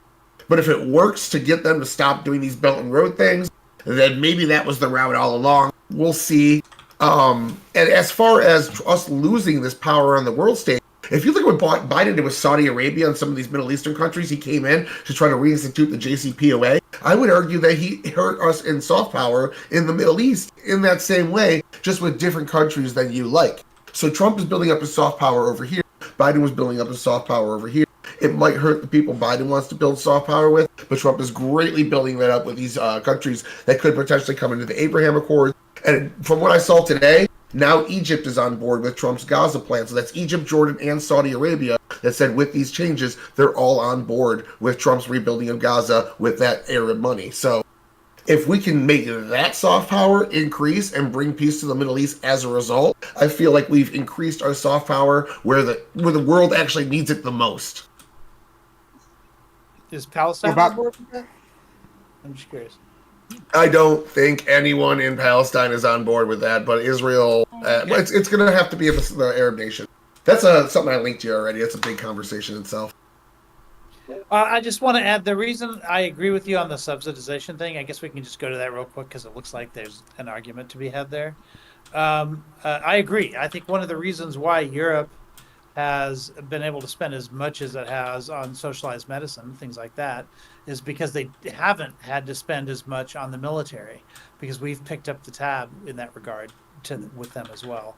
And I don't think Trump did it for the right reasons or had the right motivations, but I think Trump was correct in saying that people in NATO need to spend more on their military. And the only person I think who might end up regretting that would be Gibbs, right? Because he wants America to be the big gorilla in the world. And I don't think he wants the EU to catch up to us in military capacity and create a multipolar world where we have another democratic country that doesn't necessarily feel like it has to listen to the United States. If the EU countries get to, or if the NATO countries who are not the United States end up getting to 5%, then they're going to be equal to the United States before too long. So I'm not sure if that's exactly the outcome that Gibbs is looking for, but I do think that that's the most charitable read that I can give for like Trump's comments about NATO needing to build up their own militaries. Well, I mean, I will agree. Part of the reason, Europe doesn't spend enough on the military, and part of the reason they can't spend on a lot of welfare is because they don't spend a ton on the military. I don't see what that has to do with the trade deficit. But two, I will also mention, I think, a reason why a lot of these countries don't have nuclear weapons is because they believe the U.S. will support them, and they don't need to develop nuclear weapons for their own security. And I feel like less nuclear powers is probably good. And another thing that I'm going to say about this is, I think that, how you pointed out, like a really big dichotomy, right? When we talk about how this foreign policy situation and stuff like NATO is seen specifically by the current Trump right, is people are like, okay, we want the U.S. to be the big daddy and, be over all these countries and be able to tell them what it is and tell them what for, but they also need to provide an equal amount of money and also have an equal amount of military. Like, I'm sorry, when they're providing just as much as we are, when they are picking up that side, when we are equals in contribution, we're not good. Like, we have to be equals in power. We can't also have the advantage in power. It don't work like that. So well, hold on. They're gonna be giving something up. Well, okay. So since I'm being attacked here on what's going on, that's not how this works. First of all, Texas. I know I love using Texas. I'm gonna use this example here again. Is bigger. Favorite NATO nation. Than fucking Germany, right? Texas also provides something like, I don't know, a sixth, I think, of our total personnel for the entire U.S. military, right? So okay, cool, boom. That right there, we have one state doing more than the biggest power and the entire fucking group of NATO, right? That's a problem, right? This I don't know if you ever watched a movie. If we're the big bad, Grand Science, I'm not gonna go at a whole anti-nation state arc in this panel. I don't know. That's a problem. Yeah, it's the biggest power. I mean, UK can't even get two ships to go together. They're crashing them. It's terrible. Like, it's awful. It's pathetic. Like, I don't know if you watched a movie recently or any action movie, but you don't have the big bad generally, unless he's Thanos, fight the first battle for you, right? Like, usually what happens is you have, like, I don't know if you've seen Power Rangers, but they have the putties. They go fight first, right? They go and fight first. Or you see, like, I don't know, Sonic, you have the Metal Sonics or something, go fight first. You have, like, the little henchmen, the pussies, right? That's NATO. They should be going in first, and whoever handles NATO, then we come in and beat their ass. That's what they are. They're our client states. The EU is our client states. So guess what? What? We're part Gibbs, are of you NATO. saying- What are you We're not talking on about? par with it. They're not on par with us. They might be on par with us. No, I as, said like, we're a one part of gi- NATO. Are we not a part of it? Like we are. Yeah, a part they're of NATO. basically we are a part of NATO, as in we own NATO and they should be working for us. That's the position. It should be. Right, like they should be going in when we go. Oh, we're going to war in Afghanistan. NATO should be going. I mean, Hey, the only okay, time- cool. And then they send 200,000 troops there, and we send 5,000. And then if they lose, then we send 1 million people in, or whatever. That's what it should be going down. Like, they did help. That's not what No, happened. he's just the always. We're the I think he only is country that's tired. I think ever he's been up called for like Article 24 hours. 5, He did like a and NATO marathon stream and recently. all of NATO came and helped us, right, in Afghanistan. So Well, it shouldn't be us helping. It should be them going in first, doing it for us, like our bitches. Now you're advocating for a world, or Trump is advocating for a world where we aren't the big daddy, right? He's advocating. No, for that's a not what he's world where advocating. in 30 He's advocating years- for them to uphold the agreements they've already made. No, because I they've agree. been taking I want- advantage of I daddy. want them- It's like a rich spoiled girl Girls living who off want daddy's daddy money. better be ready to provide his money because, like, they're not That's going to what we've provide been doing. equal We've been an money open and all- checkbook to them. Well, not Yeah, anymore. and that's how we've the had point. the majority of the power. Like, what do you think is going Okay, to happen? so if they're whenever providing do you equal money and when you equal watch military? movies, What? do you root for the rich spoiled girl that lives off daddy's money? Because that's what you're rooting for right now. You're rooting for No, I the don't rich spoiled base girl my that's daddy's international favorite. relations policy off of movies, off of action movies. I mean, you're arguing for nepotism, nepo babies. That's what you're arguing. These countries are nepo babies. We allowed them to exist after World War II, and now you're basically going, oh well, you just keep powdering the bottom with Yes, our the problem endless is- supplies of money. The problem is half your argument is correct, right? Which is that they need to get The more important powerful. half, the correct But half. the other half of that argument that we'll continue to be calling the shots in the world. No, once Europe is equally powerful militarily to us, then it'll be a multipolar world, which is not the world I No. thought you wanted, because No, now no, it'll because be it's not the United multipolar States world. on Because one I end, feel like Europe the on United the other States. end, No, no. and Let me probably, let me explain something called foreign policy, foreign relations to you. Does Germany have the same goals as France? No, absolutely not. So we can always play the EU against each other because the EU is not one collective country like the United States. Unlike, even though they might be similar, France has different goals than Germany. no. Yeah, Germany's but different Putin has goals. a So it will magical never way be of uniting Europe. whatever. Putin has a way of uniting Europe, and I Well, don't cool, think you but want that's not Europe against to be us. fighting Yeah, I don't want Europe to be divided. I want will Europe be to serve as a eventually, my united front, allies with us against like Russia and China. I don't know why I would want infighting between the EU. They're already going to do that on their own. And maybe Not now they can do it militarily significantly. instead of us having to do it first. I don't Well, think yeah, I don't whose think they fault have is that? significant foreign policy conflicts. Like Up until now, Europe just backs America's play. I think that's going to change now because as they start upping their military, No, they bitch about every play we make. Every single one. They they're already protest. talking about Canada joining the EU because at least there they can get a trade agreement that they can count on. Jesus, that I was won't gonna change sneeze, but every then I couple didn't. years. Fuck. Like that's what these power shifts look like. Yeah, I agree with you. They need to spend more on the military, but the consequence of that is that you won't be able to call the shots anymore. You're going to have to share the EU world. is free trade if in the that world space. is I'm a sharing its, deontologist when it comes to free military trade. obligations. So I agree with the first half of what you're talking about. European countries definitely need to spend more on their militaries. 100% agree with that part. But I don't think you're going to like the consequence of that.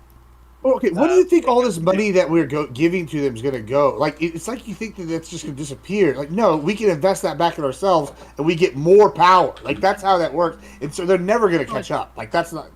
Well, hopefully it means we can reduce our military spending and we can rely on Europe protecting their half of the world. And then we can spend more on things that they've been using their surplus to spend on. We can finally have a good medical system here because we're not spending it all on the military. Right? Because now Europe is footing part of the bill, or they will soon. No, we just keep spending all Poland of it. already is. They're already at on top. So I want to jump into that a little bit because that is just part of what I meant by the subsidization argument. A little bit also is that in the United States, we develop most of the new drugs, most of the new medical equipment, most of the new medical studies and things like that. We do almost all the R&D here. And if you look at some of these countries, they're able to negotiate down prices. So almost every country in the world is allowed to buy our pharmaceuticals for cheaper than the U.S. taxpayer gets to, and we end up footing the bill on R&D. Now, a couple of things. All those things added up don't even come close to the numbers Trump is citing for how much he's saying Canada owes us. He's looking at the budget deficit. A lot of that also has to do with the fact that tariffs overall lose jobs. But what they do is force manufacturing jobs to the company that has the tariff. In Trump's mind, what I'm assuming as the Trump whisperer here is that Trump is saying that these countries having these tariffs that are going unanswered against us are sucking these manufacturers into their country, leaving us with service industry jobs because we're importing the finished goods. So these higher paying manufacturing jobs are leaving the United States. As a result, we're getting more jobs. We're getting a lower cost of living as disposable income, absolutely. But we're also losing these great fucking jobs. And in the end, the equation isn't working out as well for the American taxpayer as it was before when we had these great manufacturing jobs. I can't. You were laughing there. I can't imagine Trump's thoughts are that complex. I don't know. Maybe this is the TDS in me.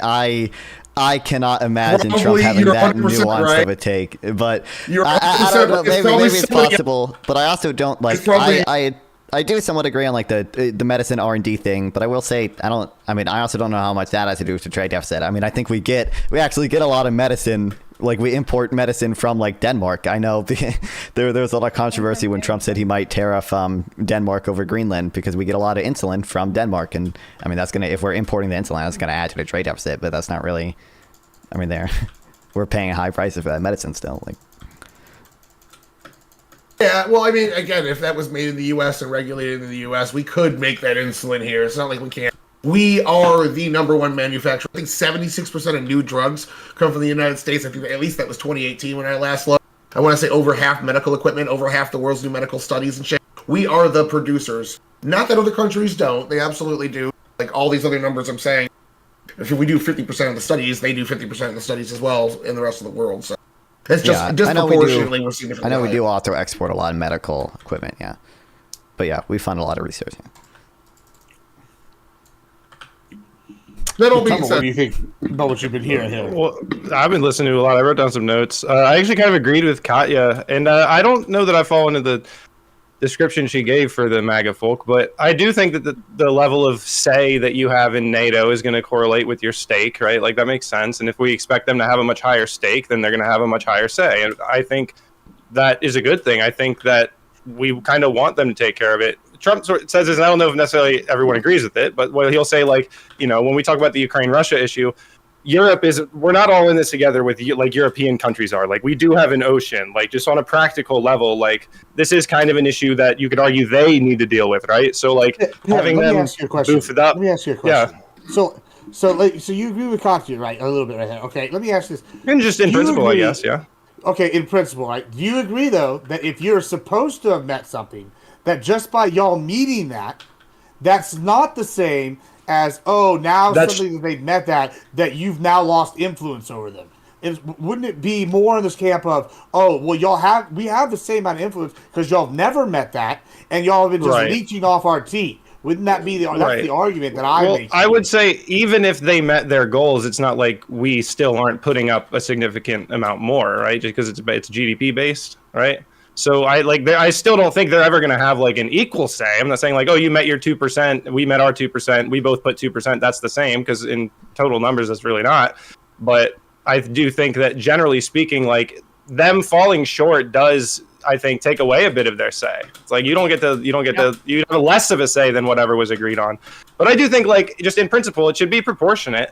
But I think it's also a good thing. Like, it's not necessarily a negative for them to have a lot of say if the reason they do is because they're actually like putting up a lot more. Like, say they put up the same amount of money as us. Like, all of Europe put up the same as the U.S. Is in total like raw number. I'd be like, all right, well, I mean, this is a much different situation. So I think it would be a good thing because they need to. I do want like other countries to be, taking care of themselves, and I don't want to have to go do it. Like, look, I want my neighbor to be able to take care of himself. I don't need the power over my neighbor.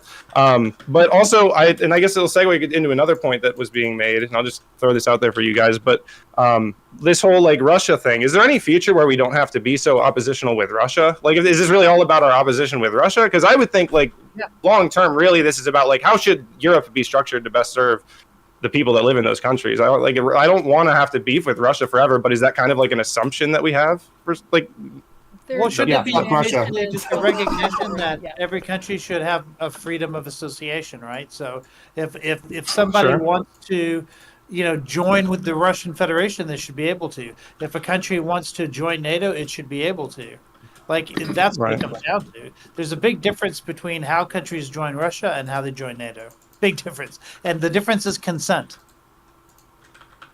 It just feels like we treat Russia worse than we treat North Korea. Like the way we talk about Russia, I'm like, we never talk about North Korea this way. And that place is like they put up like fake cities and like their people are suffering and like they can't I mean, leave North and they Korea killed just it. They hasn't get like been as big of a North Korea is threat. crazy. North Korea goes hard. To answer your question, North Korea goes hard as fuck in the paint, dude. The Democratic People's Republic of Korea. I mean, this might not be what all the conservative viewers are gonna like, but I would argue that at least for the foreseeable next 100 years, no, there is no scenario where Russia, China, and North Korea and a couple others are not our enemy. Like, I don't foresee a future. Really? Yeah, like, okay, so you look at historically, right? They're perennial world powers before the New World was discovered, right? And you can even argue during that time, I guess, like, there were polar points within the New World, right? Like, that were like, you know, the Maya and the Aztec are all in this area. They keep coming back in this area. This is a perennial world. Russia's always been one of these, like, areas, right? Where people keep rising up and then they conquer and they expand, right? China, same thing. Europe, you have different European nations with that power, right? So when I look at this, no, I don't foresee them ever changing unless we get like one world government of some kind, and it's not going to be this pussy ass UN. It's going to be some eventual empire that like takes over. Like I don't ever see this multipolarity scenario happening where they're not in direct opposition, especially when they're already taking steps to do that, right? Like we mentioned China with Belt and Road. North Korea is now getting in more in deep with both those countries, right? Like they're sitting here in deep with Iran, they're in deep with Russia. They're like building bricks, like they're reaching out to other there's already like shaping up to where there's going to be two world orders and you have to pick sides. Like that's what it looks like to me. I don't see that stopping anytime soon unless we have a world war of some kind. So I don't think Russia and China are technically our enemies. Iran, I argue, probably closer to an enemy, a hostile power to the United States. We are highly regulated in trade with China. We are highly regulated in diplomacy with China. Before this war with Ukraine, we were very regulated in trade with Russia. Before they went into Crimea, they were in the G8, which is now the G7. That still includes China. So I don't think they're our enemies. I think they're a geopolitical rival or adversary at the moment, but they're not technically somebody we're against so much as just kind of competing against at the moment. That being said, as to address the point that was brought up, like, anyone should be able to join NATO, but I understand Russia saying they don't want NATO at their borders. And we could see how the U.S. reacts potentially. Wait, should Russia join NATO? Do you think Russia should be able to join NATO? No, NATO is made specifically to band together against Russian aggression. So, like, then anybody can't join NATO. Yeah, that's what I'm saying. So, like, if what about China? Can China join NATO? Russia can. It's just they have to agree to the rules for who can join, right?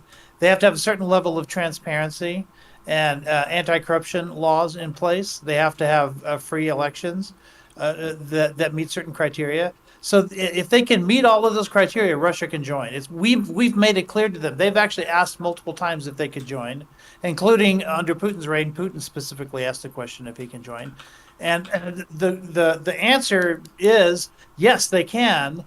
But they have to meet the following criteria, just like every other country has to, and Russia will never, ever. Not every country even meets that criteria. Maybe Turkey doesn't meet that criteria. Who? What? Turkey doesn't meet the free election criteria. No, they have UN monitors monitoring their elections. Yeah, they do. They agreed to it. I think also the UN is about as useful.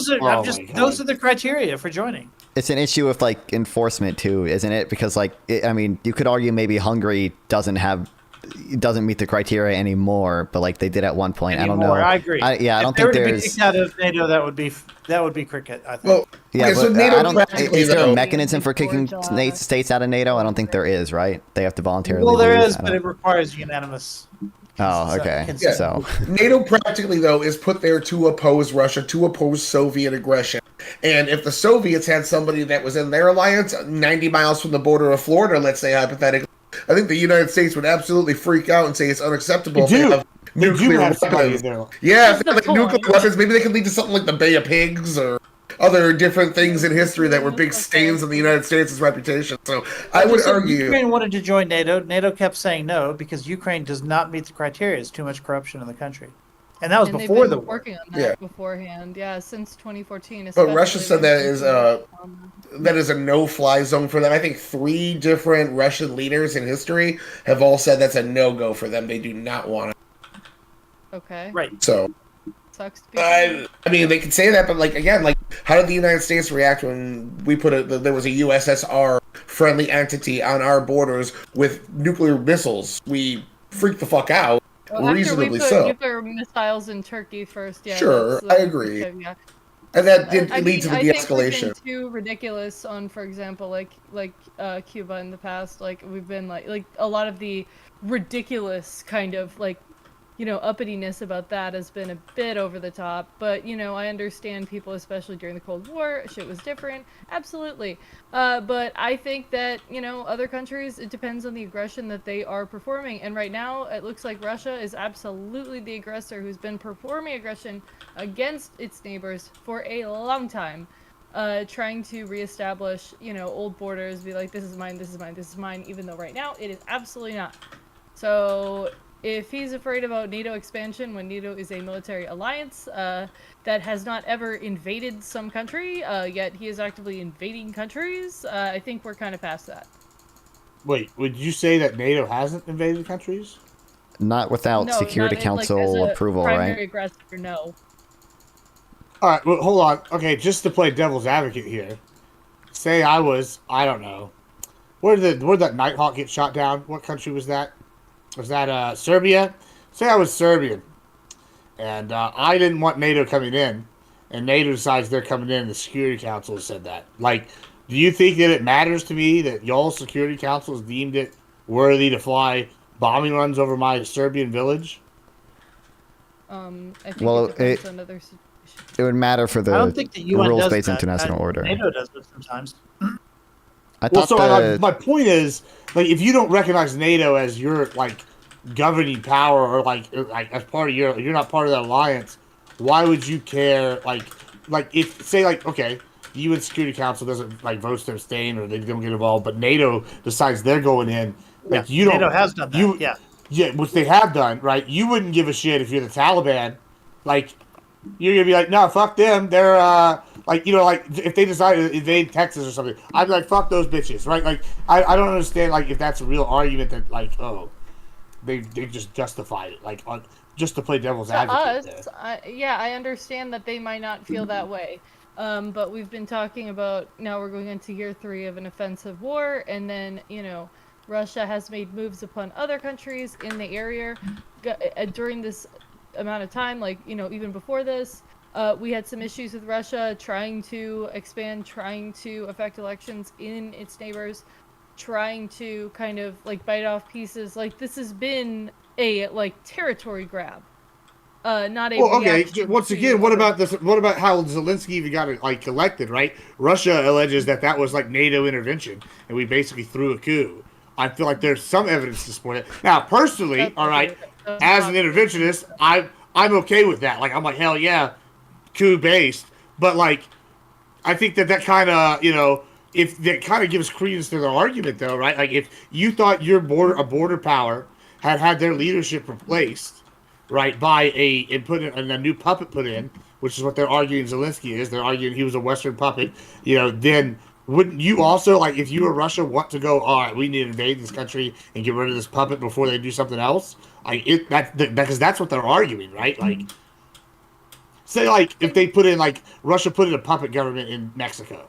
Like, they threw a coup, but would you be okay with us invading Mexico?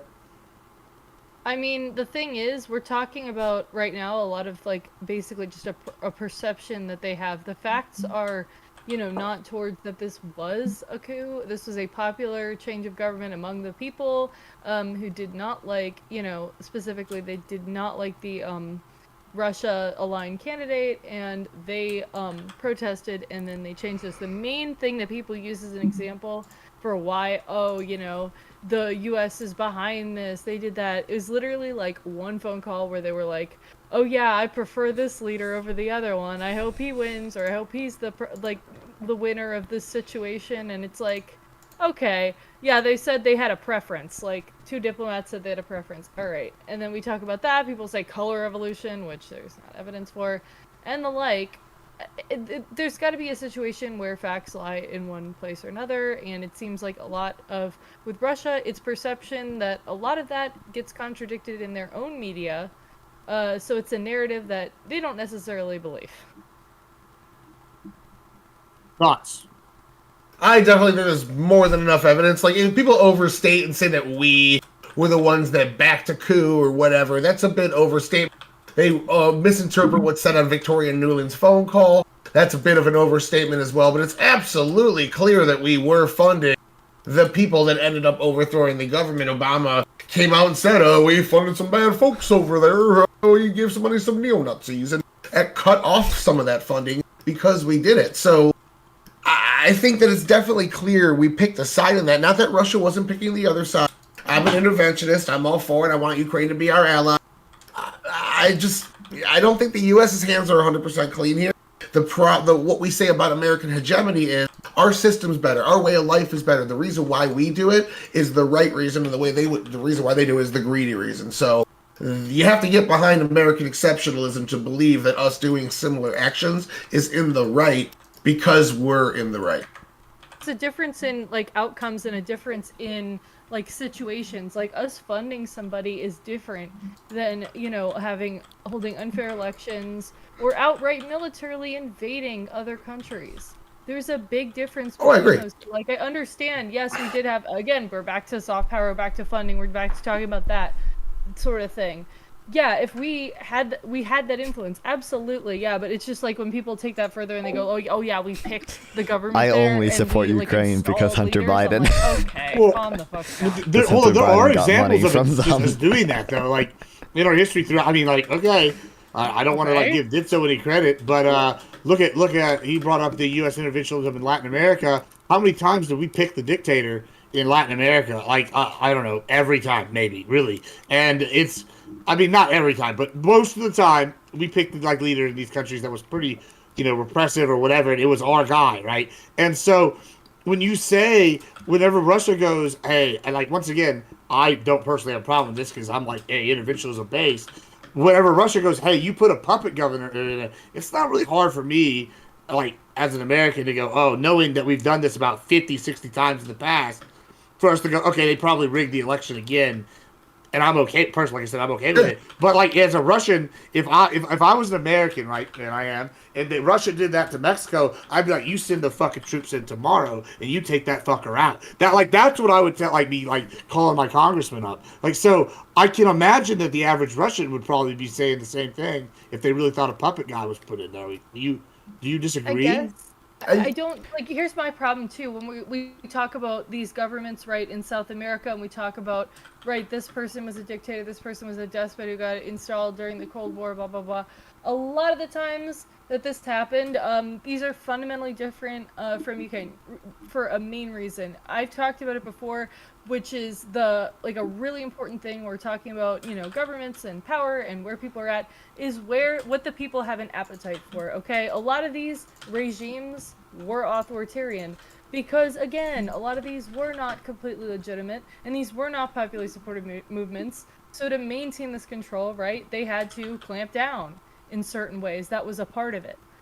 Ukraine, I mean, has only like gotten, you know, less corrupt and freer than they were in the past, and, you know, like, people do seem to approve of Zelensky. There hasn't been, you know, these cut downs on personal freedoms before the war. Obviously, when we're under martial law, some of that stuff is going to happen, but when you're under attack, obviously things like that occur. That would be anywhere.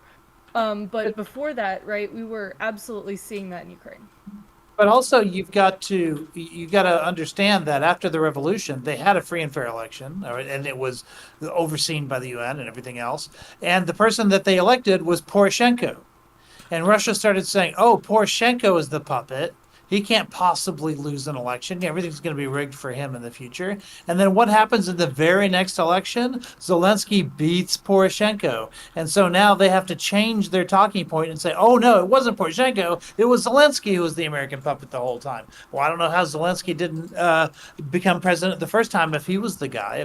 We've got puppets beating puppets. Like, none of that narrative makes any sense. The fact is, America wanted Poroshenko to win, because Poroshenko was the guy who it looked like was going to support like Westernization in Ukraine and building up stuff there, and nothing went to plan. Our guy ended up losing, and we just got lucky that Zelensky didn't want to take all those Russian bribes that were coming his way after that election. We got lucky with Zelensky. Let me just do a point of order real quick. It is 9:30. If anybody has to leave, y'all are welcome to. Give it out, y'all can leave. I do plan on continuing so longer. I know ICAL's probably got a while he can go. I want to discuss some of this with him. And anybody else is welcome to stay. But if anybody needs to leave, feel free to give it out. If y'all want to stay, then we'll just continue. I have one question I wrote down. I could just get out, I guess. But I'll if people want to do their outro, that's also fine. It's not long. It's more of a question just because I don't have. All right, I'll just get into it. So this thing with like Russia and their like expansion and stuff like that, I don't have like a super historical understanding of the region, so I'm sort of just asking this to the panel. But do you guys think that this Russia expansion thing, in principle, is like that's something that they would apply to beyond formerly like Soviet territory? Because then the question for me sort of goes to like, what makes Ukraine like such an ally? What gives them that like status for us? And like, I mean, they've been around since 1991. The only thing I've ever known about the Ukrainian government growing up was that they were very corrupt. Like, I've never had like a very super positive impression, just relatively. Like, I just don't know the arguments that we make with like these European countries, like all this rich history we have. We don't really have that with Ukraine. So like my interest in this is really just like, I don't want people dying. I don't want the war to happen. I don't feel like really strongly about the Ukrainian government or like the borders or like what, like whether it's Russia or not. But I guess to get me on board with what you guys are saying, do you guys think that, say Russia took back all of the former Soviet territory, that they would continue trying to expand beyond that? Because like I kind of makes sense to me that they're just trying to get back the former Soviet territory, whether we agree with it or not, or whether we have an American interest against that or not. I'm not arguing, but like, where's Russia in this? You got to understand there's former Soviet territory, and then there's former Iron Curtain countries. Yeah, and if you look at that map, I think you'd be shocked at how many current NATO members are either former Soviet or former Iron Curtain countries. We're talking about East Germany. We're talking about Poland. We're talking about Yugoslavia, former Yugoslavia. You're talking about Poland. Like, there's a lot of countries that they would claim to if they were to include Iron Curtain countries in that. But then, even if you're just looking at Soviet countries, you've got Lithuania. You've got Belarus, the plan is already to annex them entirely. You've got all of the rest of Ukraine. You've got Moldova. You've got there's two more countries, Estonia and Latvia. All of those countries are former Soviet countries. They're not just Iron Curtain; they're Soviet. So yeah, I mean, you're talking about, and a lot of them are in NATO now, and Article 5 exists. So you're talking about a massive risk of them overreaching and then triggering something that we can't take back once it happens. And I don't know the full extent of this, but my understanding is Russia does also intervene in Africa with like the Wagner group. I'm pretty sure they do also. Yeah. Yeah. So Putin was, to my understanding, was more not talking about USSR glory, but more talking about historic Russian glory, like historic Russian land, saying the origins of the country, and talking about Prussia and things of that nature, and incorporating Ukraine into the basically making a similar claim to what Israel's making to their land, but not doing it, the acquiring of the land in a way that's above board. And I would argue that the fear of Russia coming off of this giant, colossal failure of a war for them to just turn around and go hit another country, I don't see that likely. I feel like they really expelled a lot of their resources. Their economy's hurting right now. Things aren't great in Russia. There's a lot of hot Russian women out there looking to go abroad to find husbands because all their men are... Same with Ukraine. You go online, it's like Ukrainian broads looking for dick. So, I mean, like, I just don't see them being able to turn around and be that superpower again after not being able to take over Ukraine. Yeah, I disagree with you here. First of all, this is the first time, like, since World War II, we've had near peers fighting. This has been wonderfully eye-opening for both sides, right? Russia is now seeing, okay, these are the holes. We thought we had logistics. Don't got logistics. Or I mean, they're just sitting. North Korea is benefiting greatly. They've opened up factories, and the first time in our lifetime, North Korea now has expanded their economy through legitimate means, and they're not fucking dying of famine anymore. Like they're sitting here getting all their stuff provided for. That's a scary fucking thought. These fuckers have been like the cockroaches. We've put every sanction ever, didn't kill them, and then somehow they got into space and got nukes, and they have reliable intercontinental missiles. That's terrifying that they've done all this with so little, and now they're getting frontline experience in Russia. Russia's getting like, I don't know, like if you know this, but the best experience, like teacher for war is experience. And these fuckers out there fighting and dying in the grist mills of bodies, they're getting a lot of experience. And anybody that eventually survives is going to be one scary motherfucker at the top of whatever hierarchy that is Russian military. It's like I don't know. I don't know that you can argue that it's like they're just going to get weaker from this. I think as long as they gain territory, it's a net win for Russia at this point. Like, I mean, I'm of the opinion that I want like perpetual war there to like keep them bogged down, you know. But I don't. That's not the popular opinion, I know. So, I mean, I do think they lost. It's a million people. Like I'm not sure. And after a certain point, the territory is not worth it. That is true.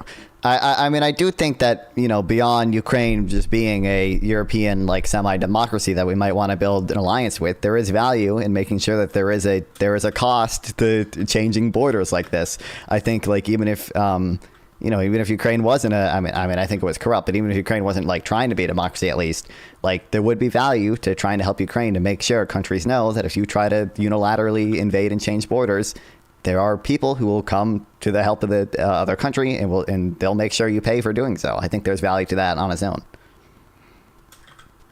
Yeah, and I think that like the concessions that we're making or trying to make to Russia, it just sends like the worst message ever.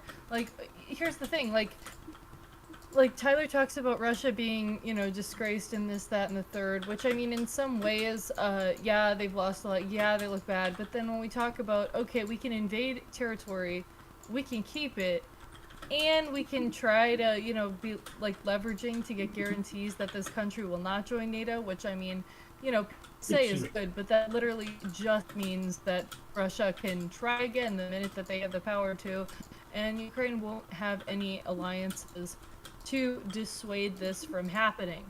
So I think that they are honestly like, you know, on track to get what they want here, where they're going to be gaining the Donbass potentially, and they're going to be gaining this like non-NATO membership situation potentially. Yeah, I mean, on the flip side, as an interventionist, right, this does give us the justification to like back countries like Rwanda to go take these rare earth minerals for us, and like us not have to do it. I just don't think IBR. I think RB international rules based or like whatever order has been maintained because there were two superpowers, right? And I think now that we're seeing the rise of regional powers, I think that it's just going out the window. And I do think the soft power is important, but whenever we look at USAID and how inefficiently it's been run, and we can't get results. I agree that every time we pull out, Belt and Road is probably going to try to step in, and that's scary. Yeah, he was talking about that earlier. But my argument I don't know the full story behind it. I don't think we've been efficient. He really likes Rwanda taking over minerals for us. Rebuild it, restart it. It's just because right now it's just fucking us. It's like a net loss and then a net loss again. I don't know how you really can argue that when we see like 40 million going to the Taliban every week for several weeks. We see Al Shabaab in Somalia getting millions and millions of dollars. These are bad things, and I don't think under the guise of, oh, what if China steps into Somalia? You know what? If they want to step into Somalia, let them fucking step into Somalia and just have a go at it. Because clearly our method of negotiations haven't worked. Maybe like China's just kill everybody method will work a lot better. I don't know. Do y'all have a problem with like them taking over Somalia? Well, I'm just a little bit surprised to hear it from you, because there's plenty of unsavory characters that you have no problem giving money to, especially historically. being the interventionist that you are. Well, they were effective. These guys weren't effective. So if we look, we don't understand fully how this USAID money is being used by whatever intelligence organizations were authorizing it at the time, right? But if it was that there were elements of the Taliban, for instance, in Afghanistan, who were resisting Russian influence in that area as a result, and as we pull out, Russia comes in and says, "Oh yeah, we'll do that for you." And now suddenly they're a Russian satellite now when they were going to resist more. They don't have to be pro-American to have positions that are convenient for us for them to have. So I don't know what that money was for, right? Like I can't say that it was well spent or poorly spent yet. I'd like to see some independent analysis on it. But I will say that there are scenarios in which, yeah, we would rather they be connected to the United States than to Russia in certain areas. Like I can see that. And you've advocated for that too in the past, especially in places like Central America, where we were backing pro-American dictators over pro-Russian dictators. Sure, I would agree. But those guys were effective. They worked. Versus, I don't think that like backing Al-Shabaab has any like honest like Somalia. Like I hate to say it, Trump was right when he called certain countries a shithole. It's a shithole. They're fighting each other to death there. It's gangs running wet rabbit. I hate to say it. It's sad. I don't want to say any place. It's a shithole, right? It's a bad time. But like, it's a shithole. They're fighting each other, killing each other. And if China wants to go get involved there, I think it's going to be a net loss for them. They're going to get sucked into the black hole that is Somalia and lose money. And that's a net gain for us. Like, I think sometimes you could go, okay, this is not something that's getting us any benefit. Yeah. And so for any given area, somewhere else. For any given area, I think that may or may not be true. I just think it's a little too early to know in any given those cases because we don't know.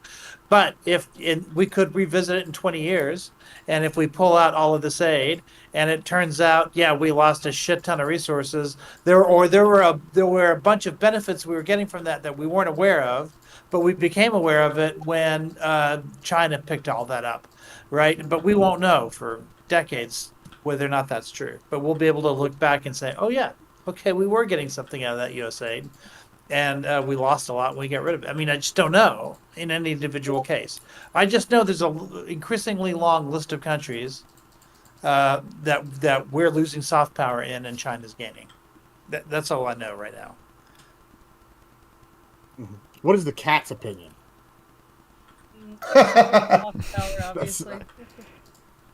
You have to do some dueling cats. Go get your James Bond cat, Gibbs. They usually. Yeah, I don't know where they're at. That's an unfair fight. His cat is. Hey Gibbs, I'm gonna take this out. I'm gonna head out of here. I appreciate you as always. Thank you so much. Also, before can't wait for he next leaves, week. Before he leaves, check tomorrow dating show. Some of the people here will be on. Modi's Irresistible. Check it out. It's gonna be fun stuff. But yeah, Ben, anything you want to say before you leave? Check him out. Yeah. Shout out to Admiral Gibbs and Twitch. I'll see you guys. Nice. Peace. I mean, do you have a problem with making USA more efficient? Like, if someone okay, people bitch about like Elon and them having clearances. If we were to make an apartment where they're supposed to like clear stuff out, aren't they going to need clearances? Like, especially if they're going to look at the military. Like, yeah, I do think he needs to go through the normal clearance process. And for some reason, he's not. Which is why they won't make him an employee, right? They just go, oh, he doesn't work for DOGE. We don't have to give him clearance for anything. Doesn't he have high-end clearances, I thought? Yeah, I think he does have clearances. No, he has a lot of clearances by sure. virtue of being a military contractor. But he needs higher clearances for some of these things that he's doing now. Unless he just lies and says he doesn't work for DOGE. And that's how he avoids having to get those other clearances. He doesn't want to go through all of the clearances that he would normally be expected to go through. He doesn't want it. Yeah, I just said I'm not sure that he has the clearances required to access the Treasury payment system and all that stuff. Like, I don't think that's the case, but. But haven't people already had access to this? I keep seeing this brought up. Like, and I will be honest, I have not done the research. Yeah. Well, there was that. No. One of them was like a college research team. There was that data breach of 400,000 like social security numbers and people's information got leaked because a third-party contractor hired by the Biden administration still had data on their computers or database after their contract was finished, and they got hacked. Somehow the data got compromised, and about 400,000 people's social security information was released. So some people do get access to it. I don't know the process. But let me ask you this. Let me ask you this. If you look at that person who like didn't follow procedure or whatever, and this happened as a result, what were the consequences for him, and what would the consequences be for Musk? I guarantee you, Musk would not face the same consequences. I think that we will see Elon Musk hauled in about, because it's about a 99% chance that they're going to lose the House. Every president loses the House in the midterm. And we're going to see Musk called in front of A, B, C, D, and E different House committees to answer for anything that he is or maybe isn't even related to when it comes to the results from the cuts. Yeah, but we've seen this before. They just don't show up, right? They just don't show up, and then the House tries to prosecute or whatever. But it takes years for that to happen. And if the sitting president doesn't want it, then there's a lot he can do. It goes forever. And that was when Trump is already out of the White House. You can imagine what he can do in the White House to run interference. He controls the DOJ. DOJ is just going to say, fuck it, we're not going to prosecute this. I mean, what can you do? There's nothing you can do. There's no consequences right now for anybody. It's not just, we used to talk about how, is Trump above the law? But now it's really, is anyone that works for Trump right now above the law or not? We're there. So if Trump said maybe I feel like Democrats are going to go after Elon Musk, so I'm going to pardon him for the last 14 years of his life up until this point? I don't think he'll even need that because he has DOJ. But maybe on the last day of his presidency, he'd do something like that, right? Or whoever's president at that point, because there's no guarantee he'll be around. But yeah. I don't even think he needs a pardon to be that secure in the lack of consequences. Well, speaking of if he's still around, that's actually a good one. Let's talk about this. I find it very interesting how, I haven't seen anybody seriously saying this, right? But I did see this guy go to that convention, and he posted the third term project, right? And the Twitter kind of blew up. They're like, Trump's hunting for the third term. Yada yada. I find it interesting that no one complained about FDR getting these terms, and I guess they made it after they didn't want him dying in office. But I don't know. No one complained back then. It's unconstitutional now. Yeah, I'm like, well, it's unconstitutional now. I mean, it hasn't always been that way. It's never really come up since then. Well, is it just because it's Trump that people are so against the idea of a third term? Or is it no, I think it's specifically I think it's that it's in the Constitution. Well, in the Constitution now. And the only reason why it's in there now is because FDR had 4 and then he died. Yeah. Decrepit.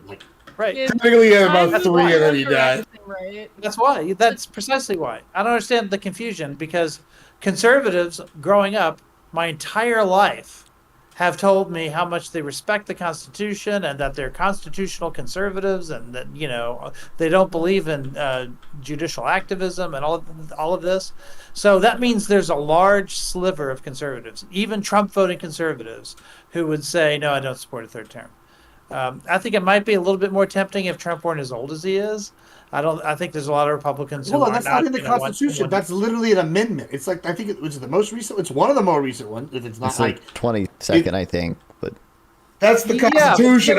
How hard it is. Yeah, it's in the Bill of Rights. It's a separate, That's the Constitution, homie. Commie.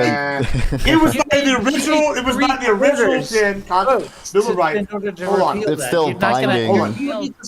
It's still binding, but it was not written in there on the Founding Father Day when they signed all the paperwork. It's a new edition. But you know what was written on the Founding Father Day was slavery. Was the rule that you can only pass amendments to the Constitution under certain rules, and you can only repeal them under certain rules. And so every amendment that comes along is an amendment that was done following the procedures established by the founding fathers themselves. You know, hold on, and we've already had we had an amendment removed in that, or not removed, another one, like we had Using those prohibition same rules. and Using those the same same rules. So the argument that they could make a third term is, yeah, it's fine. They could easily sit here and get the amendment. Somebody could go, I'm going to vote easily. They could Not easily easily get do the it. amendment. It could be done. It could be done, right? Like in theory, someone could get enough people. This guy's popular enough, you How know, many and blue they put states? it in How many blue He's states not would popular you enough in to the get. midterms. Let's go. Obviously, if anything's possible, you know, we can. I mean, You anything's need, possible. you'd need 14 blue states, I think, or maybe anywhere from 10 to 14 blue states to support a unanimity of red states in order to do that. I mean, I'm not So arguing for blue Trump or states do you saying at think this will do point. Well, so my argument is, my question is, say it's not, say there's like some future candidate that is actually truly purple, right? And people Right. love them, and they come in and they do this. Yeah. Nobody's going to be, is people going to still sit here and go, it's unconstitutional, or are they just going, it's unconstitutional because it's Trump and we hate him? No, they would It say only means something if they don't. they would like say, it. let's repeal that amendment. That's what they would say. Yeah. And if they had the kind of support you're talking about, they could do it. Interesting. His What do you name mean? is Very, Ical, very I think. interesting. So People y'all call don't him actually Ical. care All about the the Order extremes. America to agree to it, then constitutional yeah. argument then. No, What? so hold on. So if 3/4 of the American people, so you agree that it can be repealed then, right? Yes. It's Okay, possible. So then but you don't like, have some kind of all right. Follow the big brain logic here. So if you agree to that, cool, right? Uh-huh. And we agree to some hypothetical candidate, then y'all are saying that the only reason why y'all are such opposition to this is solely because of it's Trump, and y'all's argument about the constitutionality of it is bullshit because you can sit here and make the No, argument because that they people push it talked through the about it regular for way. Obama, and people still said no. People If who there's some loved super Obama would be like, candidate- yeah, he can't have a third term. If there's some super candidate even that everybody loves, then you know what that means? I mean, hey, everybody loves them. They can easily get a amendment passed to undo what was passed in the past. That doesn't mean like we could just throw out segments of the Constitution just because people disagree with them when there's It's a too hard, process to too change difficult. them. There's a reason why we haven't had an amendment in like so long, because America can't come together to agree on anything anymore. We couldn't get a statement from Congress that the sky is blue at this Ical point. was really That smart. would- He that was like has a that big of professional majority. There's just debater no in way. fucking high school. I think he's some type of professor. It requires Ical's too really much smart. agreement, and we don't agree on stuff. Yeah, so that's my whole argument about inalienable rights and the government actually controlling your rights is we have a mechanism to remove rights. Anyways, I wanted to get to another point. You know what else was the first thing the Congress did after swearing in on day one when America was first founded? The number one thing, non-font knows, a fucking tariff. A goddamn tariff, because that's as American. Do you know what they? Do you know what they forbid? Do you know what they forbid? They forbid taxing exports. Okay, they said you cannot tax exports. Guess what? Via Lerner's symmetry theorem, a tax on tax on imports is equal to a tax on exports, and therefore I declare tariffs are actually unconstitutional. Get owned, destroyed. No, I'm pro tariffs under certain conditions, right? It's these. Here we go. blanket Let's get this Across the board. Yeah. Again, this is an argument we have. Wait, over Pintemple, and you're over not again. Pintemple. Y'all Donflog hate here is not. There are some tariffs I like. I mean. He went full Mises. He is like I am Austrian economist Ludwig von. Yeah, exactly. Obama and Biden both put tariffs on Chinese solar panels, right? Because they knew that those particular things were designed to destroy America's capacity to build its own solar panels. And so, that's one thing that Obama and Trump, and then Biden, and then Trump again, 5 presidential terms of presidents all agreed that those cheap Chinese solar panels should be tariffed. Everyone agreed. Again, We do agree. It's non-strategic blanket tariffs. Like if we do this 25% tariff on the EU, now we're talking about a combined tariff on the EU, Mexico, and Canada, and a few other countries now, whose combined GDP is bigger than our own, which means that the pain that we are putting on them will be equal to the pain that we're putting ourselves. We're punching our own face, at this point. Right. And as I was gonna say, I'm sorry for interrupting. I thought you were through speaking. That's my fault. But basically, like, this is one thing that we keep seeing in these discussions, right? Like, y'all will say, oh, you know, we want to get rid of government waste. You don't want to get rid of government waste. Or, oh, we like tariffs. You hate tariffs. You people despise tariffs. Or sometimes, oh, just because you hate Trump. Again, it's usually not about the policy or the concept across the board. Like, it's about how things are implemented and, you know, how things are going to be working in that way. Like, obviously, there are good tariffs. Obviously, tariffs can be important. Obviously, they can help our country. But that doesn't mean we love blanket tariffs and just sweep across the board. I think that's a big problem. We're at 0 or 100, and I think we're missing each other, really. You might as well accuse us of hating inflation, okay? I don't know, like, reciprocal tariffs are literally looking at the tariffs that are coming in on us in an exact amount and in the exact sector of the economy that they're coming in and putting them back on the country that's putting them on us. It's not a blanket. It's looking at what they're doing to us. That's not really what the plan is, because it includes things. It includes things like VATs and other. Yeah, but that's what we have implemented right now. This was already done through EO like last week. So what we have in place right now are reciprocal tariffs. Well, no, I think it lets him. My understanding is that it lets him evaluate like VATs and other non-tariff trade barriers when considering placing tariffs on these countries. Like I think he's announced that he might do tariffs on the EU like later. I don't think all the reciprocal tariffs have been implemented yet. I think the executive order just says, hey, I'm going to consider VATs and other non-tariff trade barriers when doing these reciprocal tariffs. Make no sense, right? Because okay, let's take, there's a tariff on I think American beef, and doesn't have to do with them not wanting not liking America. It's just because that we don't. Our beef isn't as organic as theirs. So if we turn around but we make a lot more beef. Hold on. If we turn around and say, hold on. If we say that our tariffs, I don't care about what the wisdom of that particular tariff, but I'm just saying if you make that reciprocal and we say to Europe, okay, then we're going to put the same tariff on your beef, so it's all reciprocal. How much European beef do we import? Like, it's not the same, right? It's going to hurt us more. Yeah, that hurts. Wait. It's going to hurt us more? We import a lot of their beef. Yeah. But no, because we have so much beef, they don't have none. So we would be tariffing something that doesn't exist. Who do you, Europe does not sell a lot of beef to the United States. Who do you think? Wait. Okay. Is McDonald's a major corporation? Sure. Okay. Do you know who McDonald's buys most of their beef from? I don't. It's European countries. They also buy most of the potatoes. Not from there. Last time I checked, they might have switched over to Idaho. I'm not sure. But they get a large chunk of their beef from it. You're telling me if they put a tariff on them, they had to be forced to buy American beef more? Like, I'm sure they buy some percentage of whatever because they do that local thing. But for a while there, they were buying more overseas beef. Would that not benefit American ranchers? Well, at the cost of other people. Yeah, certainly it might benefit American ranchers, although I don't think they would want to make the changes to their production that consumers in Europe would demand.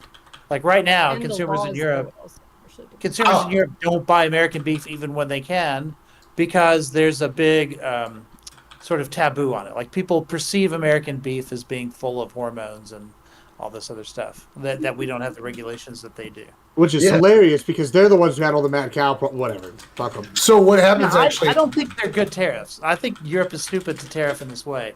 But I'm just saying. That's what I mean. I'm saying I think we should tariff them back, just like say fuck them. Like sometimes it's about sending a message. It's not about the economics. Yeah, but typically what you have to do is you have to find something else to tariff that would hurt them, because the thing that they're tariffing is something that they don't produce a lot of domestically. You know what I mean? Like. Yeah, and that's why they're tariffing it and we're not. Yeah. Exactly. Yeah, I'm not convinced. I think the reciprocal tariffs can make sense if it makes the other country lower their trade barriers. I just think reciprocal tariffs are also they also economically harm us, and I think they're one thing I will say, I do want reciprocal tariffs for tariff cuts. Like if a country decides to lower their tariffs on us, we should lower their tariffs on them. I do think that is a good idea. That incentivizes countries to lower tariffs on us, which is good. and as like a defense against like for like across the board or like heavy-handed tariffs, like there have been times. I mean, there are, you know, transcripts of congressional hearings and discussions about this from like, you know, like even, you know, recently back to like hundreds of years ago, where people are talking about how, hey, this tariff has been implemented, but I'm, you know, testifying in front of Congress to say, we don't make this good, so we're just fucking ourselves by tariffing other countries that are tariffing us in return. So it's across the board tariffs instead of pinpointed stuff. It ends up hurting us, and it ends up just being a mess, because getting rid of tariffs after another country's put them is harder than putting them on when they don't have them.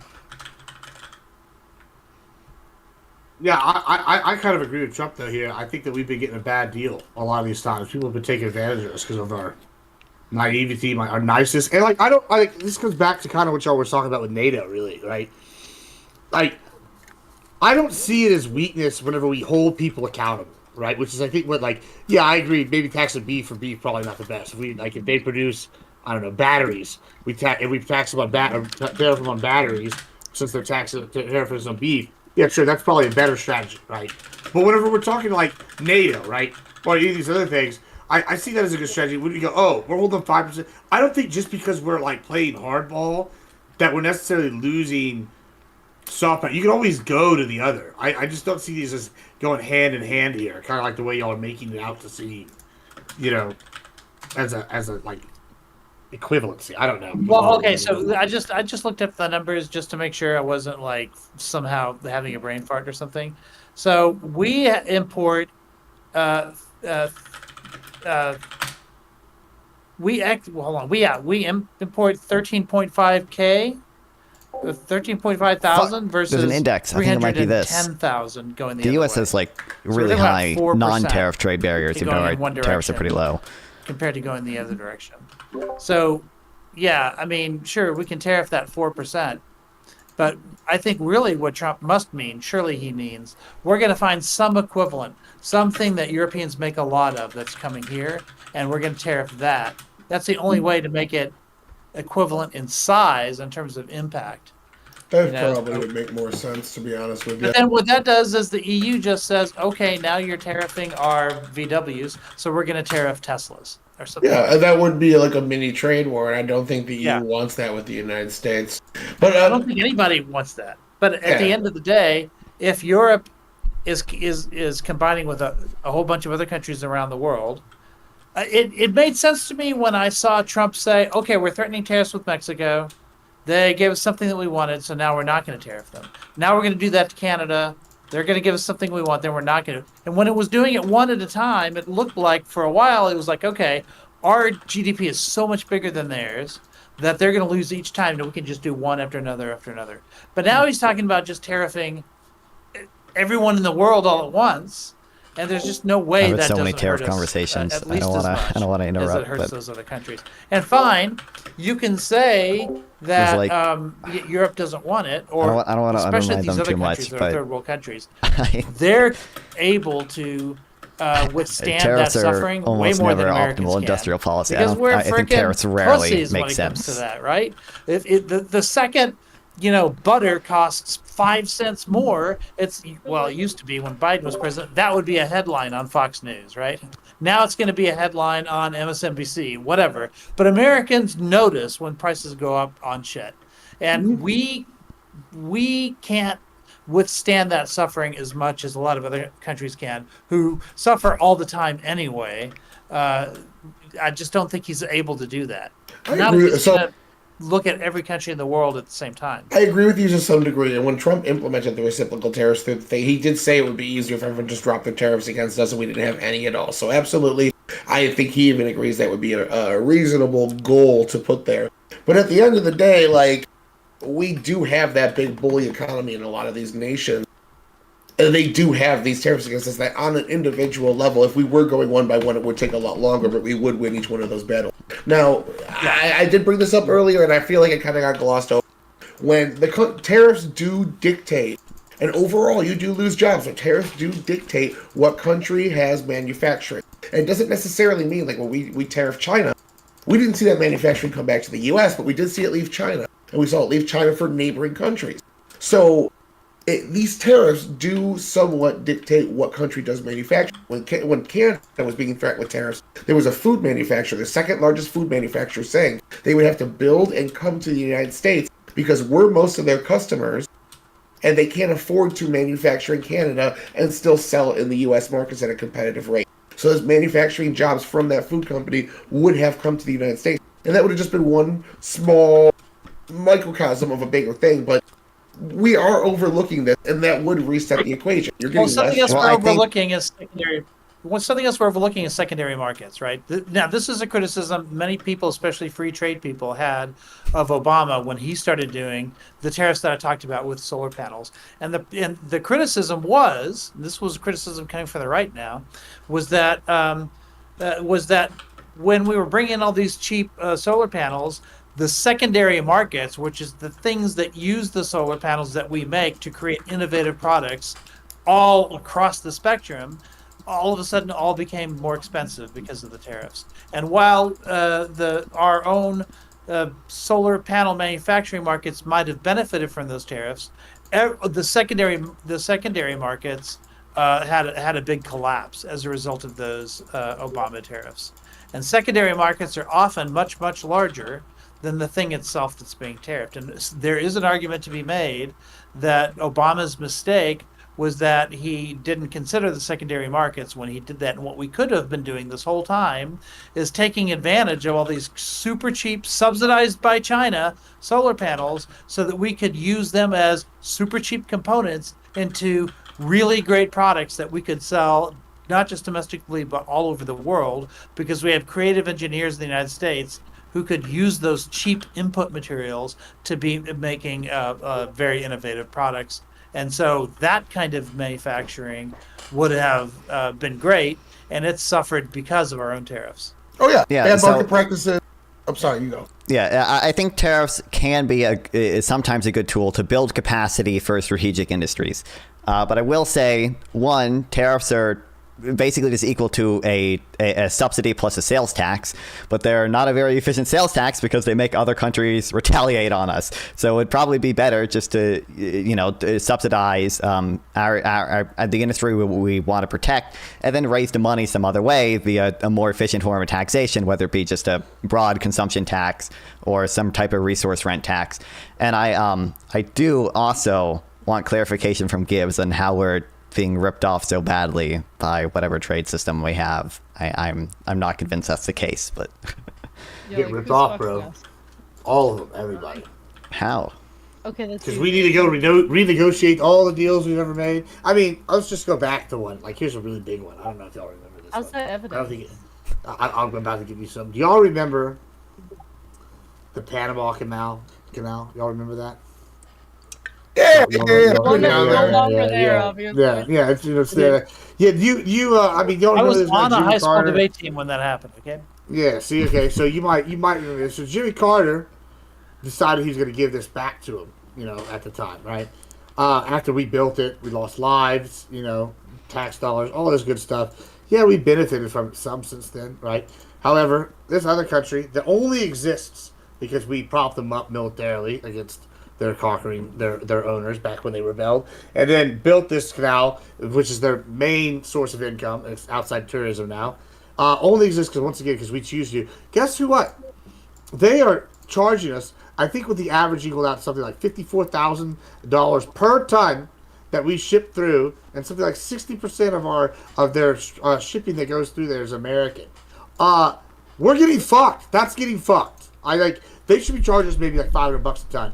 I mean, it should be some outrageously cheap number. In fact, maybe they should be paying us for our time of using the canal. I don't know. But long story short, they're fucking us. And this is just one example off the top of my head. I'm sure if we go through all the trade agreements, when I go look at Italy and how much they're contributing to NATO and how much we're contributing to NATO, I'm gonna get even more mad. I can go down this one by one and just see individual examples of us getting fucked. And so it's not hard for me to imagine other trade deals and tariffs to where we don't want to be the big meanies in the area, so we didn't tariff them back. I just off the top of my head, I don't have that information, but when I can point to those examples pretty easily, I feel like.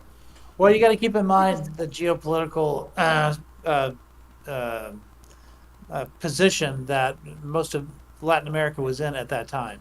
So we had all of these attempted revolutions, some of them successful revolutions. They were all trying to copy what happened in Cuba, and they were trying to go communist. And this is a soft power thing. One of the main arguments. I know that's what I'm. That's not what happened in Panama. I'm wanting That's like not some what happened in economic Panama. arguments, and he's So, like, "Well, we came up the Panama specifically, it's not Canal, what happened in and Panama. Like, I get and some of the NATO." rest I'm of like, Latin "That's America, not. maybe I just not. want. Yeah, I just I want am to know talking like about the rest of Latin economically America, why but we're I haven't losing. finished Like what? I haven't finished my argument yet. Yeah, but you're okay because you can't compare what happened in Panama to other Latin American countries when it's not even applicable. Well, you I can don't- because the Latin American countries are in Latin America. Like they're all in the same area, and the problem is it was spreading. Keep in mind, we still believed in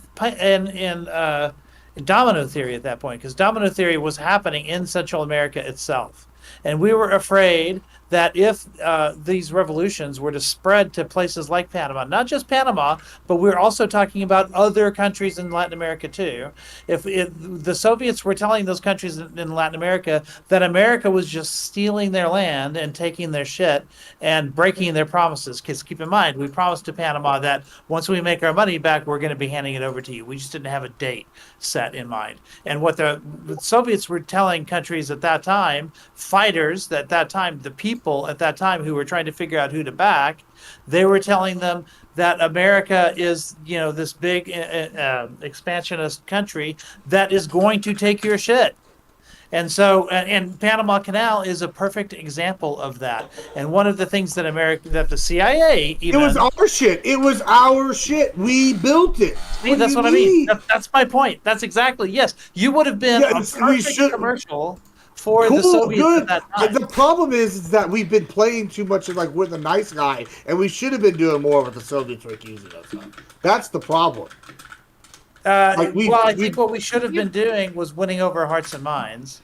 And largely we were trying to fight to do that. But the fact is, it's really hard if people want to back a certain political leader. We pay a political cost if we're going to go in there and try to flip it through hard power. Now, we did do it, and in some cases that worked, but soft power on balance works better, and that's why he wanted to take that talking point away from the Soviets. He wanted to take a soft power weapon away from the Soviets. Yeah, that was his motivation. I understand, but it was a terrible play. All around awful. And that's exactly why we got a bad deal with Panama. Listen, I was there. I've been to the Panama Canal. I remember going to the canal and then going into a bar, and then the people in that bar saw that we were Americans, and they bought us drinks all night because they were like, "We miss the Americans."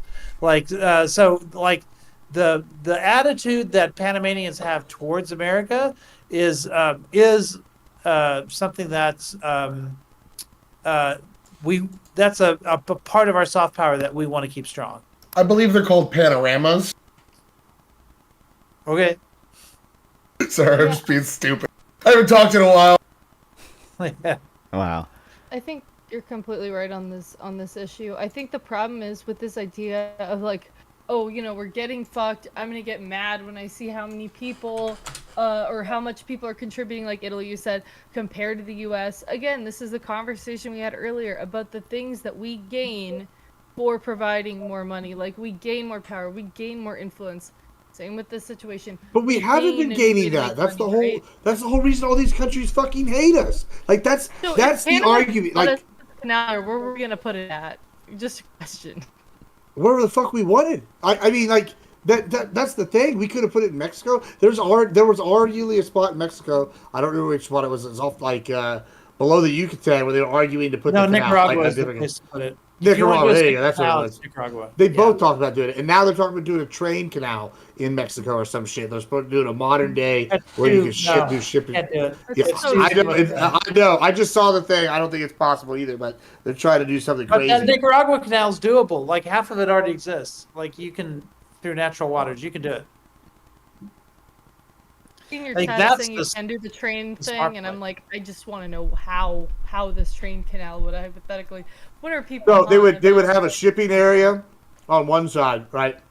Right. And basically the ships come in, and since all the stuff's in boxcars anyway, right? They can just offload everything, and they're gonna have a massive train station on one side and a massive train station straight to the shipping on the other. And they're basically gonna build like this giant fucking like railway system between these two shipping points. And that way it's just like off and on. You can have your ships to the other side. It'd be cheaper in theory. That's what Mexico is proposing. I don't know about that, but Okay. I have to go I mean, pretty you soon. can do that with the Gulf of. all right, go ahead, Dom. You want to give an Yeah. outro? So yeah, I mean, like the last thing I'll say is, another like bad thing about tariffs and a lot in the way Trump is doing them is that he's harming our allies. Like Biden put a lot of effort into doing what he called like friendshoring, trying to get production out of China and into places like Korea and Japan, our allies. And Trump threatening to tariff Japan and Korea kind of undermines that. They might not want to be our allies and trade with us if we're constantly threatening to do trade wars with them. We should probably want to trade with them and not trade with China, which is why I think some tariffs in China, by the way, can be justified. Probably not the 10% across the board that we have, but I'm NonFun. All my socials on screen. NonFun420, Twitch and Kick. NonFun on YouTube. Appreciate being here. But I've got places to be. Check him out tomorrow. Oh, yep. Yeah, check him out tomorrow on the dating show. We're going to be having Irresistible. It's going to be good stuff. Got a bunch of debates on my YouTube too. Gibbs and Tyler and all these people. I don't know if I count some of them, but they're all in them. So go check them out. Appreciate it. See ya.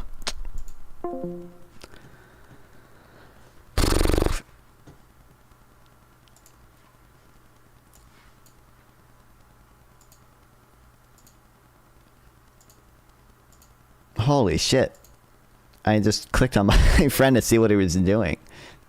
He's playing Sons of the Forest for 8 hours. What the fuck, dude? What the hell? Okay, fun time. Tariffs, cringe, Doge. God, I need to do more reading on fucking Doge. Blah, blah, blah, blah.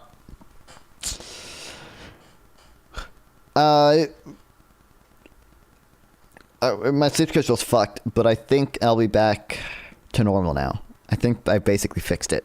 So long as I go to sleep in like maybe an hour and get up at a semi-reasonable time. I don't know. We'll see. I think I'll be good. Definitely will stream tomorrow on the whatever dating show. You agree with what I said? I didn't read everything you said, but no, I don't believe.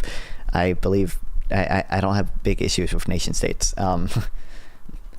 I'll be streaming again tomorrow for sure, at least for that dating show. Probably do a little bit of reading too on, I think, we're going to do budget stuff, and then we're going to do central banks at some point. I've been saying this for like 2 weeks or something. I need to read some Charles Goodhart, need to read some Defenses of Central Banking. Probably check that out. But yeah, it's been fun. Love streaming. Love you guys watch me stream. Make sure to subscribe, follow, all that jazz. Should I raid the person I'm going on a dating show with tomorrow?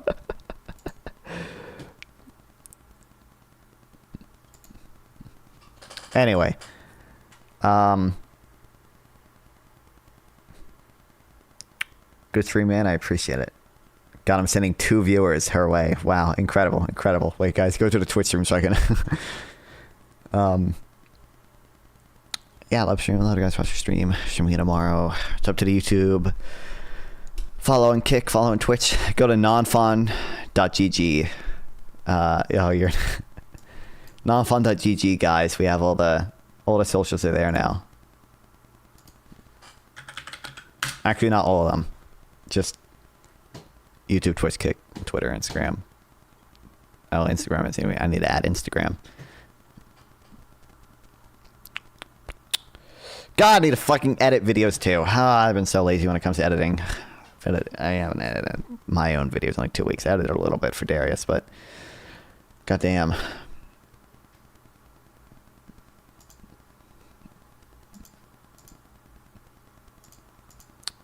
Need AI. I do need a fucking AI editor. It'll exist someday.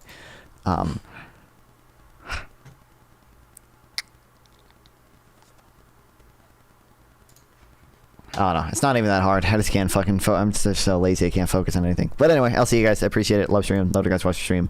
I'll stream it tomorrow. It's up to the YouTube channel.